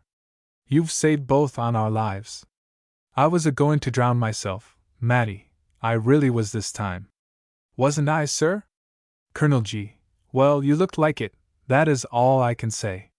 You shall do it next time, so far as I'm concerned. S.U.S. I won't never no more again, sir, not if Matty don't drive me to it. Con. To Colonel G. Come back for me in a little while. Colonel G. Yes, miss. Come, Bill. Exit. Bill. All right, sir. I'm a follerin', as the cat said to the pigeon. Exit. S.U.S. I'll just go and get you a cup o' tea. Mrs. Jones's kettle's sure to be a bilin'. That's what you would like. Matt. Oh. To be a baby again in my mother's arms. But it'll soon be over now. Con. I hope you're a little better now. Matt. You're very kind, miss, and I beg your pardon for speaking to you as I did. Con. Don't say a word about it. You didn't quite know what you were saying. I'm in trouble myself. I don't know how soon I may be worse off than you. Matt. Why, miss, I thought you were going to be married. Con. No, I am not. Matt. Why, miss, what's happened? He's never going to play you false, is he? Con. I don't mean ever to speak to him again. Matt. What has he done to offend you, miss? Con. Nothing. Only I know now I don't like him. To tell you the truth, Matty, he's not a gentleman. Matt. Not a gentleman, miss. How dare you say so? Con. Do you know anything about him? Did you ever see him? Matt. Yes. Con. Where? Matt. Once at your house. Con. Oh. I remember that time. I begin to. It couldn't be at the sight of him you fainted, Matty. You knew him? Tell me. Tell me. Make me sure of it. Matt. To give you your revenge. No, it's a mean spite to say he ain't a gentleman. Con. Perhaps you and I have different ideas of what goes to make a gentleman. Matt. Very likely. Con. Oh. Don't be vexed, Matty. I didn't mean to hurt you. Matt. Oh. I dare say. Con. If you talk to me like that, I must go. Matt. I never asked you to come. Con. Well, I did want to be friendly with you. I wouldn't hurt you for the world. Matt. Bursting into tears, I beg your pardon, miss. I'm behaving like a brute. But you must forgive me. My heart is breaking. Con. Poor dear. Kissing her, so is mine almost. Let us be friends. Where's Susan gone? Matt. To fetch me a cup of tea. She'll be back directly. Con. Don't let her say bad words, I can't bear them. I think it's because I was so used to them once, in the streets, I mean, not at home, never at home. Matt. She don't often, miss? She's a good-hearted creature. It's only when hunger makes her cross. She don't like to be hungry. Con. I should think not, poor girl. Matt. Don't mind what she says, please. If you say nothing, she'll come all right. When she's spoken her mind, she feels better. Here she comes. S.U.S. Well, and who have we got here? Matt. Miss Lackadair Suki. S.U.S. There's no lack-o'-dare about her, to come here. Matt. It's very kind of her to come, Susan. S.U.S. I tell you what, miss, that parcel was stole. It was stole, miss, stole from me, and that angel there a-dyin' in the street. Con. I'm quite sure of it, Susan. I never thought anything else. S.U.S. Not but I allow it was a pity, miss, I'm very sorry. But, bless you! Lighting a candle, with all your fine clothes. My! You look like a theatre queen, you do, miss. If you was to send them up the spout now, my! What a lot they'd let you have on that silk. Con. The shawl is worth a good deal, I believe. It's an Indian one, all needlework. S.U.S. And the beautiful silk. Laws, miss! Just shouldn't I like to wear a frock like that? I should be hard up before I pledged that. But the shawl. If I was you, miss, I would send most everything up before that, things inside, you know, miss, where it don't matter so much. Con. Laughing, the shawl would be the first thing I should part with. I would rather be nice inside than out. S.U.S. Lawk, miss! I shouldn't wonder if that was one of the differs now. Well, I never. It ain't seen. It must be one o' the differs. Con. What differs? I don't understand you. S.U.S. The differs between girls and ladies, girls like me and real ladies like you. Con. Oh, I see. But how dark it has got. What can be keeping William? I must go at once, or what will my aunt say? Would you mind going with me a little bit, Susan? S.U.S. I'll go with pleasure, miss. Con. Just a little way, I mean, till we get to the wide streets. You couldn't lend me an old cloak, could you? S.U.S. I ain't got one stitch, miss, but what I stand up in, 'cept it be a hod glove and alpha pocket and kercher. Nobody'll know you. Con. But I oughtn't to be outdressed like this. S.U.S. You've only got to turn up your skirt over your head, miss. Con. Drawing up her skirt, I never thought of that. S.U.S. Well, I never. Con. What's the matter? S.U.S. Only the whiteness o' the linen as took my breath away, miss. It ain't no use tinnin' of it up, you'll look like a lady whatever you do to hide it. But never mind, that ain't no disgrace so long as you don't look down on the rest of us. There, miss! There you are, fit for a play. Come along, I'll take care of you. Lawks! I'm as good as a man, I am. Con. Goodbye then, Matty. Matt. Goodbye, miss. God bless you. End of Act 3. Act 4. Scene. The studio. Colonel G. Thank heaven! If Bill has found Mr. Warren now, exit. War. What can the fellow be up to? There's something odd about him, something I don't like, but it can't mean mischief when he sends for me. Where could Gervais have picked him up? Nobody here. Colonel G. My dear sir!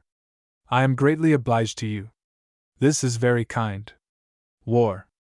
Stepping back, excuse me. I do not understand. Colonel G. I beg your pardon. I ought to have explained. War. I believe something of the sort is necessary. Colonel G., you are my master's friend. War. I should be proud of the honor. Can I be of any service to him? Colonel G., I believe I can trust you. I will trust you. I am his father. War. Whose father? Beelzebub's? Colonel G., Arthur's, your friend Gervais's. I am Sir Walter Gervais. You must help me to help him. War. Stiffly, Sir Walter, I owe your son much, you nothing yet. I am his friend. Colonel G., there is not a moment to lose. Listen. An old man came about the place a few weeks ago, looking for his daughter. He has been got out of the way, but I have learned where he is. I want you to bring him. War. I would serve your son blindfold. You must excuse me if I wish to understand first. Colonel G., Arthur is in trouble. He has a secret dot. God forgive me, I feared it was a bad one. War. You don't know him as I do. Colonel G., I know him now, and can help him. Only I can't prove anything yet. I must have the old man. I've found his daughter, and suspect the villain. If I can bring the three together, all will come out, sure enough. The boy I sent for you will take you to the father. He will trust you, and come. Bell rings. I must go to Arthur now. Exit. War. What a strange old fellow. An officer, and disguise himself. Bill. Here you are, sir. War. No vast amount of information in that statement, my boy. Bill. Well, sir, here I are, sir. War. That is a trifle more to the point, though scarcely requiring mention. Bill. Then, here we are, sir. War. That'll do, if you know what comes next? Bill. I do, sir. War. Go on, then. Bill. Here goes. Come along, sir. You'll have to take a bobby, though. War. We'll see about that. You go on. Gr, what a time you have been, William. Colonel G. I'm sorry, sir. Did you want anything? Gr, no. But I don't like to be left. You are the only friend I have. Colonel G. Thank you, sir. A man must do his duty, but it's a comfort when his colonel takes notice of it. Gr, is it all from duty, William? Yet why should I look for more? There was a little girl I tried to do my duty by once. My head's rather queer still, William. Colonel G. Is there nothing to be done, sir? Gr, no, it's here, putting his hand to his head inside. Colonel G. I meant about the little girl, Sir Dot. I can keep dark as well as another dot. When there's anything on a man's mind, sir, good or bad, it's a relief to mention it. If you could trust me, a pause. Men have trusted their servants and not repented it. Gr, no doubt, no doubt. But there is no help for me. Colonel G. You cannot be sure of that, sir. Gr, you would help me if you could, I believe. Colonel G. God knows I would, sir, to the last drop of my blood. Gr, that's saying much, William. A son couldn't say more, no, nor a father either. Colonel G. Oh. Yes, he could, sir. Gr, and mean it? Colonel G. Yes. Gr, if I had a father, William, I would tell him all about it. I was but 2 years old when he left me. Colonel G. Then you don't remember him, sir? Gr, I often dream about him, and then I seem to remember him. Colonel G. What is he like, sir, in your dreams, I mean? Gr, I never see him distinctly. I try hard sometimes, but it's no use. If he would but come home. I feel as if I could bear anything then. But I'm talking like a girl. Colonel G. Where is your father, sir? Gr, in India. Colonel G. A soldier, sir? Gr, yes. Colonel Gervais, you must have heard of him. Sir Walter he is now. Colonel G. I've heard of him, sir, away in the north parts he's been, mostly. Gr, yes. How I wish he would come home. I would do everything to please him. I have it, William. I'll go to India. I did think of going to Garibaldi, but I won't, I'll go to India. I must find my father. Will you go with me? Colonel G. Willingly, sir. Gr. Is there any fighting there now? Colonel G. Not at present, I believe. Gr. That's a pity. I would have listed in my father's regiment, and then, that is, by the time he found me out, he wouldn't be ashamed of me. I've done nothing yet. I'm nobody yet, and what could he do with a son that was nobody, a great man like him? A fine son I should be. A son ought to be worthy of his father. Don't you think so, William? Colonel G. That wouldn't be difficult, sir. I mean with most fathers. Gr. But mine, you know, William, are you good at the cut and thrust? Call G. Pretty good, sir, I believe. Gr. Then we'll have a bout or two. I've got rusty. Have I said anything odd, or, I mean since I've been ill? Colonel G. Nothing you need mind, sir. Gr. I'm glad of that. I feel as if, putting his hand to his head. William! What could you do for a man, if he was your friend? No, I mean, if he was your enemy? Colonel G. I daren't say, sir. Gr. Is the sun shining? Colonel G. Yes, sir. It's a lovely day. Gr. What a desert the sky is, so dreary and wide and waste. Ah! If I might but creep into a hole in a tree, and feel it closing about me. How comfortable those toads must feel. Colonel G. Aside. He's getting light-headed again. I must send for the doctor. Exit. Gr. But the tree would rot, and the walls grow thin, and the light come through. It is crumbling now. And I shall have to meet her. And then the wedding. Oh my God! Starts up and paces about the room. It is the only way. My pistols, I think, yes. Goes to a table, finds his keys, and unlocks a case. There they are. I may as well have a passport at hand. Loading one. The delicate thunder tube. Turns it over lovingly. Solitude and silence. One roar and then rest. No rest, still the demon to fight. But no eyes to meet and brave. Who is that in the street? She is at the door, with him. Gr. With a cry. You've killed my Psyche. Goes to the clay, and lifts the cloth. There's the bullet hole through her heart. Colonel G. It might have been worse, sir. Gr. Worse. I've killed her. See where she flies. She's gone. She's gone. Bursts into tears. Colonel G. Leads him to the couch. Thank you, William. I couldn't help it. That man was with her. I meant it for myself. Colonel G. Who did you say was with her? Gr. You mustn't heed what I say. I am mad. A knock. He starts up. Don't let them in, William. I shall rave if you do. Colonel G. Aside. He is in love with her. Everything proves it. My boy. My boy. Gr. Father. Father! Oh, William! I was dreaming, and took you for my father. I must die, William, somehow. There must be some way out of this. The doors can all be locked. Colonel G. There's generally a chance to be had, sir. There's always a right and a wrong fighting it out somewhere. There's Garibaldi in the field again. Die by the hand of an enemy, if you will die, sir. Gr. Smiling, that I couldn't, William. The man that killed me would be my best friend. Yes, Garibaldi. I don't deserve it, though. He fights for his country. I should fight but for death. Only a man doesn't stop when he dies, does he, William? Colonel G. I trust not, sir. But he may hope to be quieter, that is, if he dies honestly. It's grand for a soldier.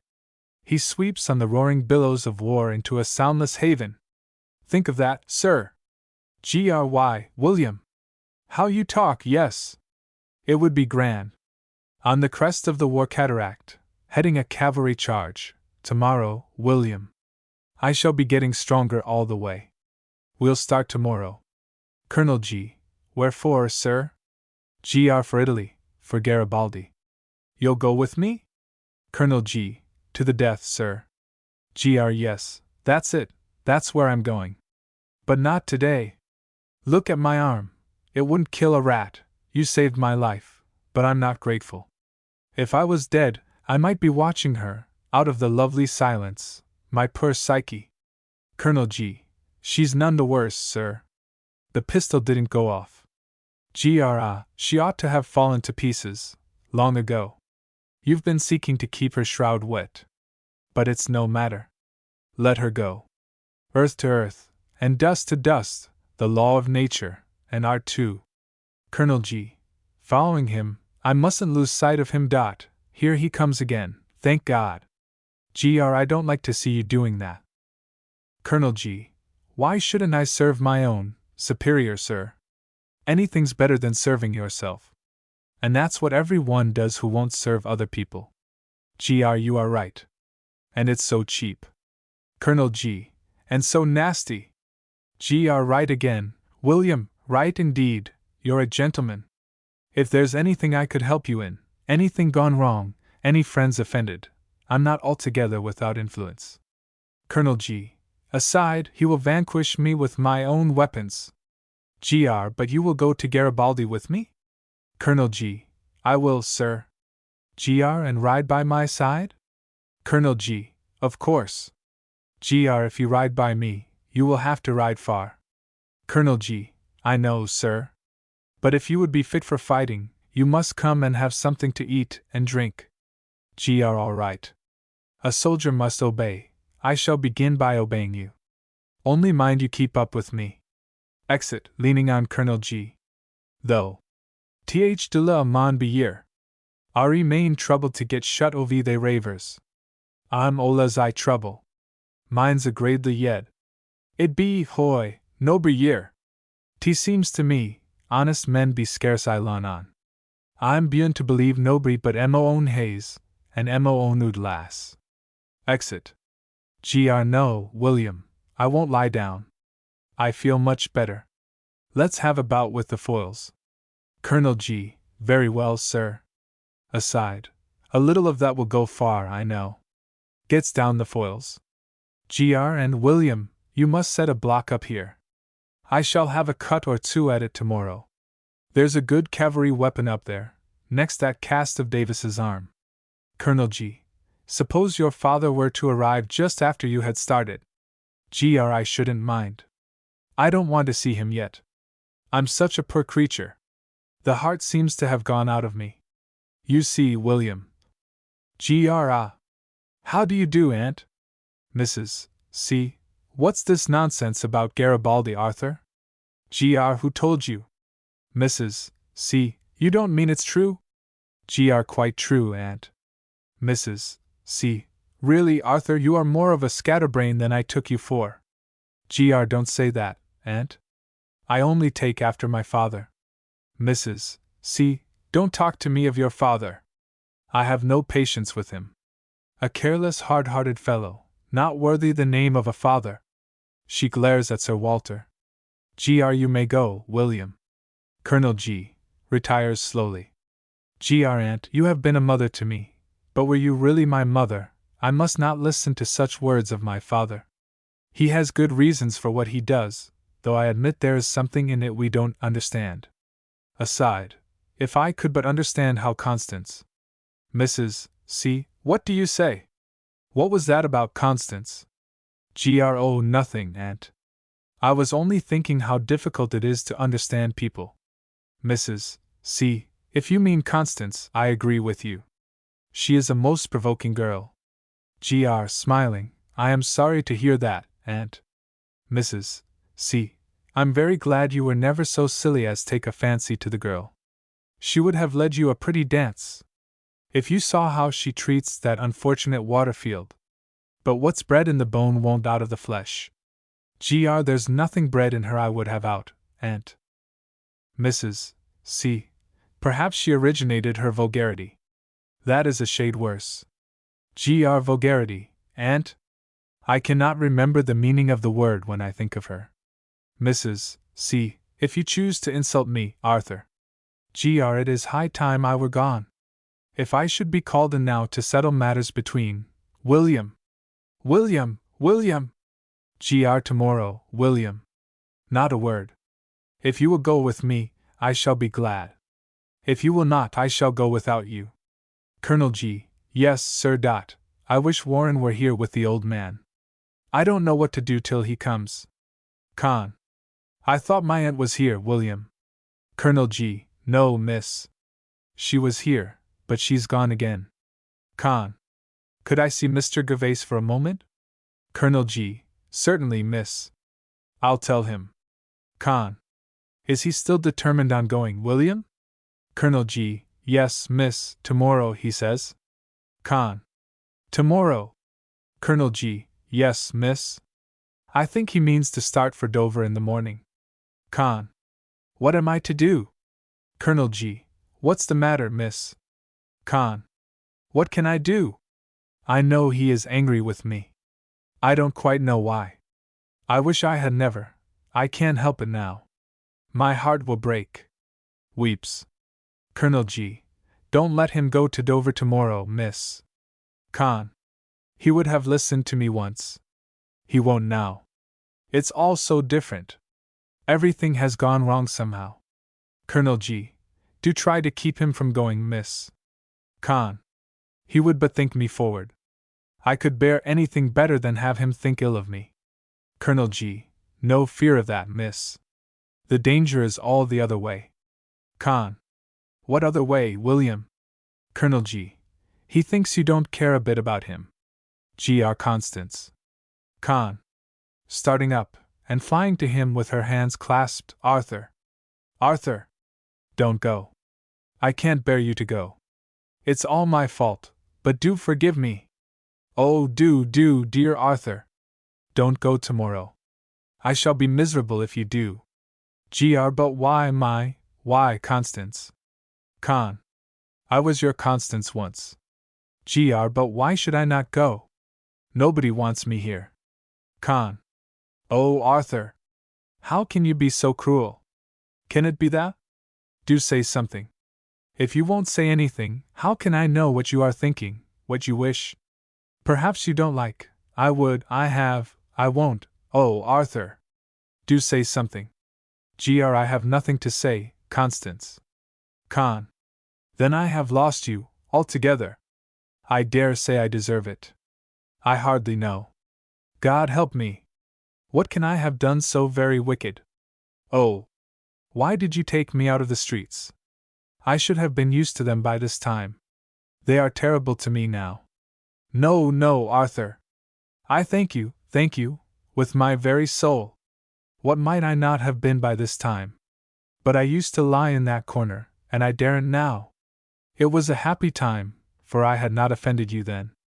Goodbye. Won't you say one word to me? You will never see me again. Gr. How could she love that fellow? Looking up. Gone? Gone. My Constance. My Psyche. I've driven her into the wild street. Oh my God! William! Constance! Which door? I won't go, Constance, I won't. I will do anything you asked me.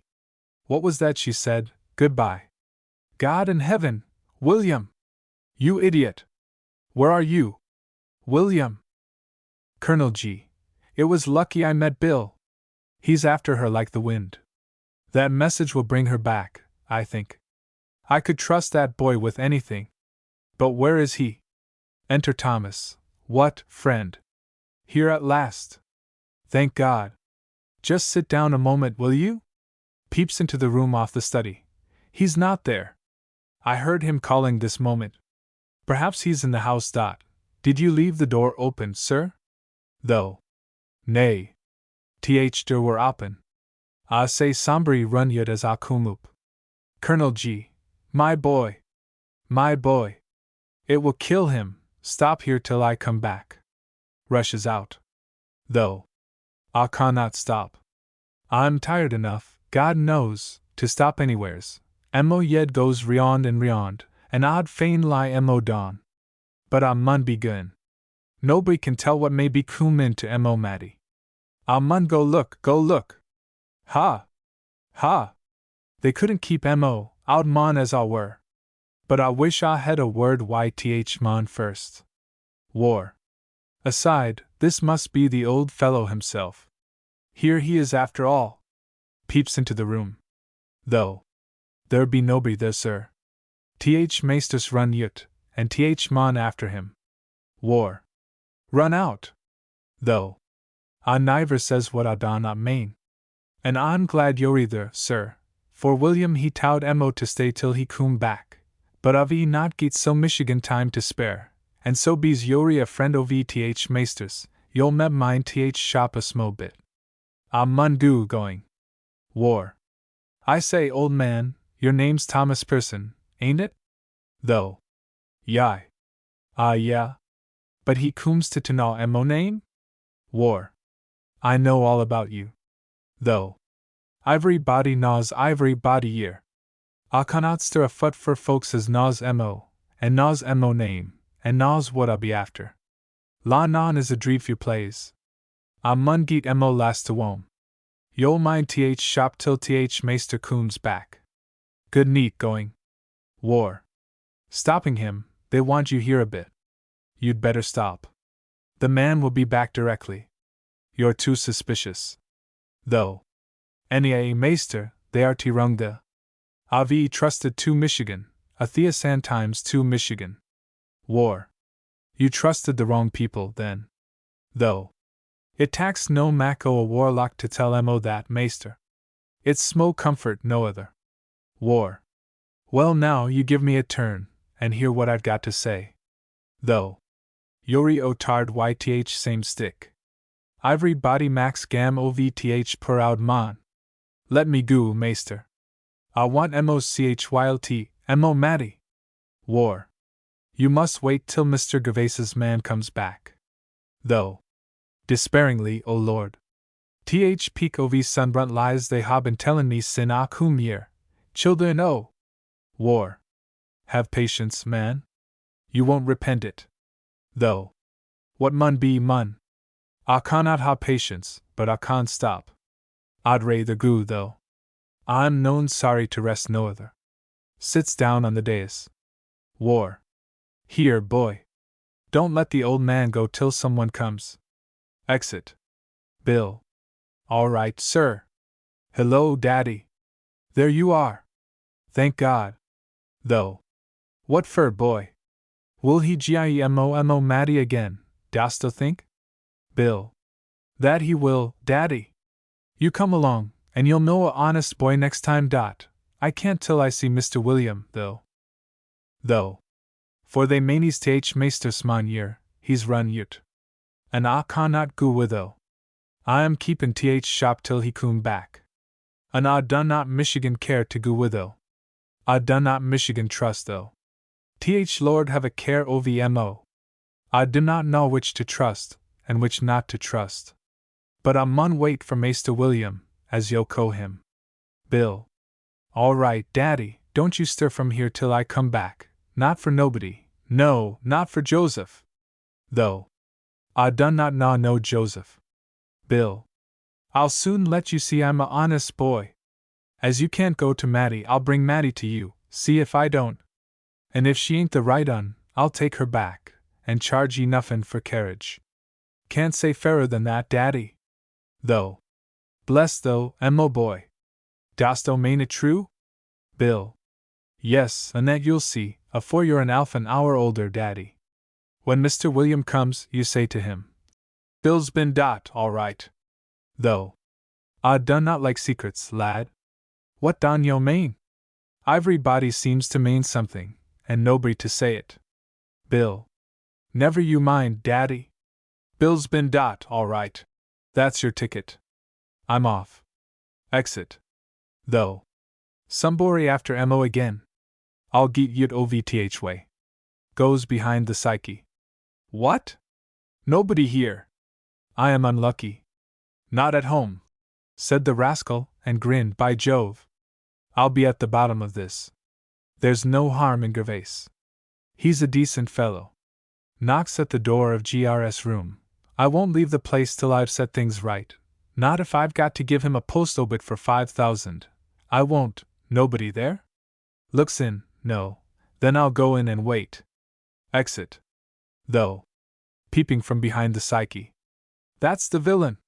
Lord o' mercy. That's the villain. If Ari as strong as I am out, I'd scrunch his yed all would. I'm sure it's th man he kept yut ovmo way.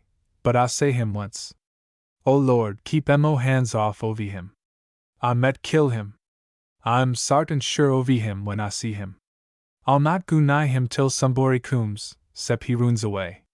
I'm known flayed ovi him, but I met not be able to keep mo hout ovi him. Oh, mo Matty! Mo Matty! To leave te out faither for sich a mac ovi a man as yon. But your cooms somebody more. Goes behind the psyche. Mrs. C. No one here? She can never be in his room with him. Opens the door. Oh! Mr. Waterfield! You're here, are you? What? Coming to the door. Mrs. Clifford. This is indeed an unexpected pleasure. Mrs. C. Have you got Constance with you there? What? I've no such good fortune. Mrs. C. Where is she, then? What? At home, I presume. Mrs. C. Indeed she is not. I must speak to Arthur. What? He's not here. Mrs. C. Where's his man, then? What? Taken himself off to the public house, I suppose. There's nobody about. Odd, ain't it? Mrs. C. I'll go and see. Exit into the house. What? What can be the row? There is some row. Exit into the room. Colonel G. Thank God. Thank God. Gr. But where is she? I shall go mad if you've told me a lie. Colonel G. I saw her, and sent a messenger after her. We shall have news of her presently. Do have a little patience, sir. Get. How can I have patience? I'm a brute, a mean, selfish devil. If that fellow Waterfield was to horsewhip me, I should let him. Though. Coming forward. There were that young chap here a while ago, and he said I were to say to Maester William, what were it are to say, it were. Bill's bin. Oreet. Colonel G. There, sir. I told you so. Do sit down. I'll go after her. Gr. I will. I will. Only make haste. Stands staring at the psyche.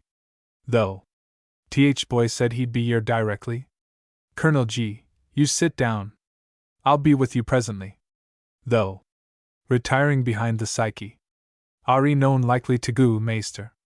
Gr. William. I don't want them. Retreats towards the psyche. Colonel G.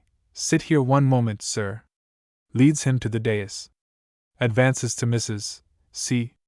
Mrs. C. Trying to pass him. Arthur, what can? Colonel G. Intercepting her. Let him rest a bit, ma'am, if you please. He's been out for the first time. Mrs. C. At night. And in a fog. A pretty nurse you are. Poor boy. Colonel G. Mr. Waterfield, sir, would you mind stepping into the room again for a moment? Exit what? Mrs. Clifford, ma'am, would you please get a glass of wine for master? Exit Mrs. C. Into the house. Gr. William. William. Colonel G. Yes, sir. Gr. Send him away. Don't let him stop there. I have nothing to say to him. Colonel G. He shan't trouble you, sir. I'll take care of that. Goes behind the psyche to Thomas, but keeps watching the door of the room. Did you see the man that went in there just now? Though. With anxiety. He would not jump out ovth window, dost thou think, lad? Colonel G. Why should he do that? Do you know anything about him? Though. I do. Colonel G. Has he seen you here? Though. No, Ari afeared he'd run away, and I keep at snug. Colonel G. I needn't ask who it is, then? Though. Yo needn't, lad. Though. Mo conscience. He'll pike you afore I get hout on him. Rushes out and seizes what? Though. They are a damned villain. Where's Mo Matty? Bill. Oh Lord. The swells murdered old daddy. Matt. Father. Father. Look at me. It's Matty, your own wicked Matty. Look at her once, father dear. Lays down his head in despair, and rises. Who struck the good old man? Bill. He did, the swell as give me the gold SOV. Matt. Mr. Watkins. What? I haven't the honor of the gentleman's acquaintance. I'm not Mr. Watkins. Am I now? To Colonel G. Ha! Ha, let go, I say. I'm not the man. It's all a mistake, you see. Colonel G. In good time. I might make a worse. Watkins mayn't be your name, but Watkins is your nature. What? Damn your insolence. Let me go, I tell you. Struggles threatening. Colonel G. Gently, gently, young man, if I give your neckcloth a twist now. Matt. Yes, there is a mistake, and a sad one for me. A wretch that would strike an old man. Indeed, you are not what I took you for. What? You hear the young woman? She says it's all a mistake. My good girl, I'm sorry for the old gentleman, but he oughtn't to behave like a ruffian. Really, now, you know, a fellow can't stand that sort of thing. A downright assault. I'm sorry I struck him, though, devilish sorry. I'll pay the damage with pleasure. Puts his hand in his pocket. Matt. Turning away, and not a gentleman. Kneels by Thomas and weeps. Though. Feebly. Done not great Matty mochylt. Ah mo reet.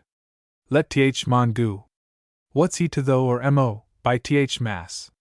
I'm strung enough to lick him yet, trying to rise, but falling back. Mo out bowens you deray the not. It's known blame sure to an oud mon to fo tired o Phaeton. Matt. Taking his head on her lap. Father! Father! Forgive me! I'm all yours. I'll go home with you, and work for you till I drop. Oh, father! How could I leave you for him? I don't care one bit for him now, I don't indeed. You'll forgive me, won't you, father? Sobs. Though. Ah wool ah do and mo Matty. Kumwom. Matt. Will mother forgive me, father? Though. T mother chylt? Who's forgiven though long afore, iver so long ago, chylt? T mother may talk laud, but her heart is as soft as parch. They knows it, Matty. What? All this is very interesting, only you see it's the wrong man, and I can't say he enjoys it. Take your hand off my collar, will you? I'm not the man, I tell you. Bill. All I says is, it's the same swell as guv me the skid to find her. I'll kiss the book on that. Gr. Coming forward. Mr. Waterfield, on your honor, do you know this girl? What? Come.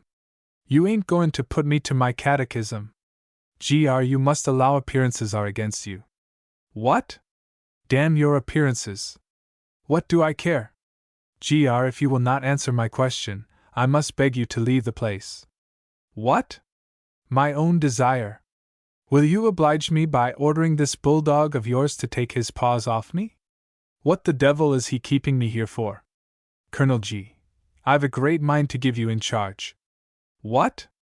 The old codger assaulted me first. Colonel G. True, but the whole affair would come to light. That's what I would have. Miss Pearson, what am I to do with this man? Matt. Let him go. Father. Father. Kisses him. S.U.S. That can never be Matty's gentleman, sure L.Y. H.M. I don't think much of him. I knew he had ugly eyes. I told you so, Matty. I wouldn't break my heart for him, no, nor for 20 of him, I wouldn't. He looks like a drowned cat. What? What the devil have you got to do with it? S.U.S. Nothing. You shut up. What? Well, I'm damned if I know whether I'm on my head or my heels. S.U.S. Tain't no count which. Bill, aside to Colonel G. She's at the back door, Mr. William. Colonel G. Who is Bill? Miss Lackadair? Bill. Right you air. What? Miss Pearson, if that's. Matt. I don't know you, don't even know your name. What? Looking round. You hear her say it. She don't know me. Matt. Could you try and rise, father?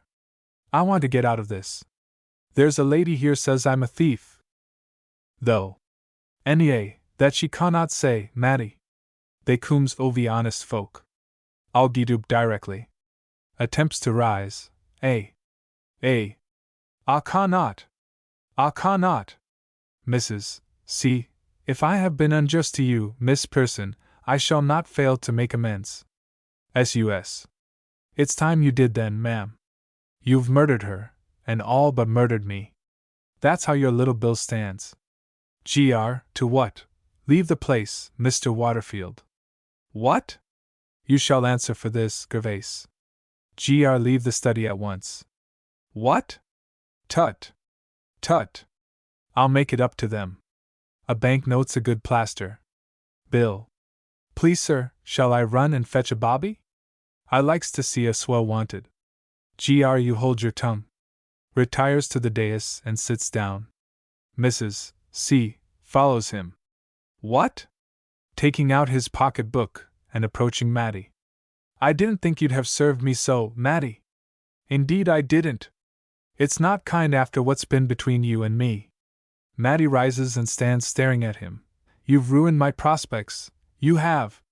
But I don't want to bear malice. Take that, Dot. Old times, you know, take it. You're welcome. Forces the note on her. She steps back. It drops. Matt. This is a humiliation. Will nobody take him away? S.U.S. Rushing at him. You be off. And them goggle eyes o' yours, or I'll goggle 'em. I can't bear the sight on 'em. I should never ha taken you for a gentleman. You don't look it. You slope, I say. Hustles him. Matt. Bursting into tears, Father! Father! Don't hate me, don't despise me. Bill. Don't be in no hurry, Daddy. There's none but friends here now, 'cept the old lady, she do look glum. S.U.S. I'll soon settle her hash. Matt. Susie! Susie! Don't, there's a dear. S.U.S. What business has she here then? She's not a doin' of nothink. Matt. Don't you see she's looking after the poor gentleman there? Gr. William, gone again. What a fellow he is! The best servant in the world, but always vanishing. Call your James, will you, Aunt? We must have the old man put to bed. But the poor girl looks the worse of the two. She can have the spare room, and William can sleep on the sofa in mine. Mrs. C. I'll see to it. Though.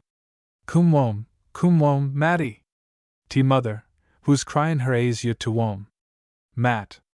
I'll run for a doctor first, father. Though. No, chylt. Ari only a bit stand, like. I'll be o reet in a smo bit. I do not want no doctor. I'm a cum in riond. Gr. Neither of you shall stir tonight. Your rooms will be ready in a few minutes. Matt. Thank you, sir. I don't know what I should have done with him. Susan, you wouldn't mind going home without me? You know Miss Lackadere. Gr. Miss Lackadere. What do you know of her? Matt. Oh dear. Oh dear. I oughtn't to have mentioned her. But my poor head. Gr. What of Miss Lackadere? For God's sake, tell me. S.U.S. Oh, nothing, sir. Nothing at all. Only Miss Lackadere has been good to us, which it's more than can be said for everybody. Scowls at Mrs. C. James proceeds to lift Thomas. She flies at him. Put the old gentleman down, you sneakin' reptile. How many doors have you been a-harkenin' at since mornin', putty lump? You touch the old man again, and I'll mark you. Here, Bill. I'll take his head, you take his feet. We'll carry him between us like a feather. Matt. Oh, Susan! Do hold your tongue. S.U.S. It's my only weapon, my dear. If I was a man, see if I'd talk then. James. It's a province you ain't a man, young woman. S.U.S. Right you are. Them's my wary motives. I ain't a makin' of no complaint on that score, young Plush. I wouldn't be a man for, no, not even for sich a pair o' calves as yourn. Mrs. C. Don't you go, Arthur. They can manage quite well. I will go if you like. Gr. They know something about Constance. Mrs. C. Pray give yourself no anxiety about her. Gr. What do you mean, Aunt? Mrs. C. I will be responsible for her. Gr. Where is she then? Exit Mrs. C. William, if he doesn't come in 1 minute more, I'll go after her myself. Those girls know where she is. I am as strong as a giant. Oh God! All but married to that infamous fellow, that he should ever have touched the tip of one of her fingers. What a sunrise of hope! Psyche may yet fold her wings to my prayer. William! William, where can the fellow be? Gr. Hurrying to meet them. Constance! Constance! Forgive me. Oh my God! You will when you know all. Colonel G. She knows enough for that already, my boy, or she wouldn't be here. Take her, and me for her sake. Gr. What? Who? Constance, what does it all mean? It must be, can it be, my father? William, it is William, William my father, oh father! Father! Throwing his arms about him, it was you all the time then. Colonel G. My boy! My boy! There, take Constance, and let me go. I did want to do something for you, but there. I'm too much ashamed to look at you in my own person. Gr. Kneeling. Father! Father! Don't talk like that. Oh, father! My father! Colonel G. Raising him. My boy! My boy! I wanted to do something for you, tried hard, and was foiled. I doubly deserved it. I doubted as well as neglected you. But God is good. He has shamed me, and saved you. Gr. By your hand, father? Colonel G. No, by his own. It would all have come right without me. I was unworthy of the honor, my boy. But I was allowed to try, and for that I am grateful. Arthur, I come to you empty-handed, a beggar for your love. Gr. How dare you say that, father? Empty-handed, bringing me her and yourself, all I ever longed for, my father and my Psyche. Father, thank you. The poor word must do its best. I thank you with my very soul. How shall I bear my happiness, Constance? It was my father all the time. Did you know it? Serving me like a slave, humoring all my whims, watching me night and day, and then bringing me your own little girl, Arthur. But why did you not tell me?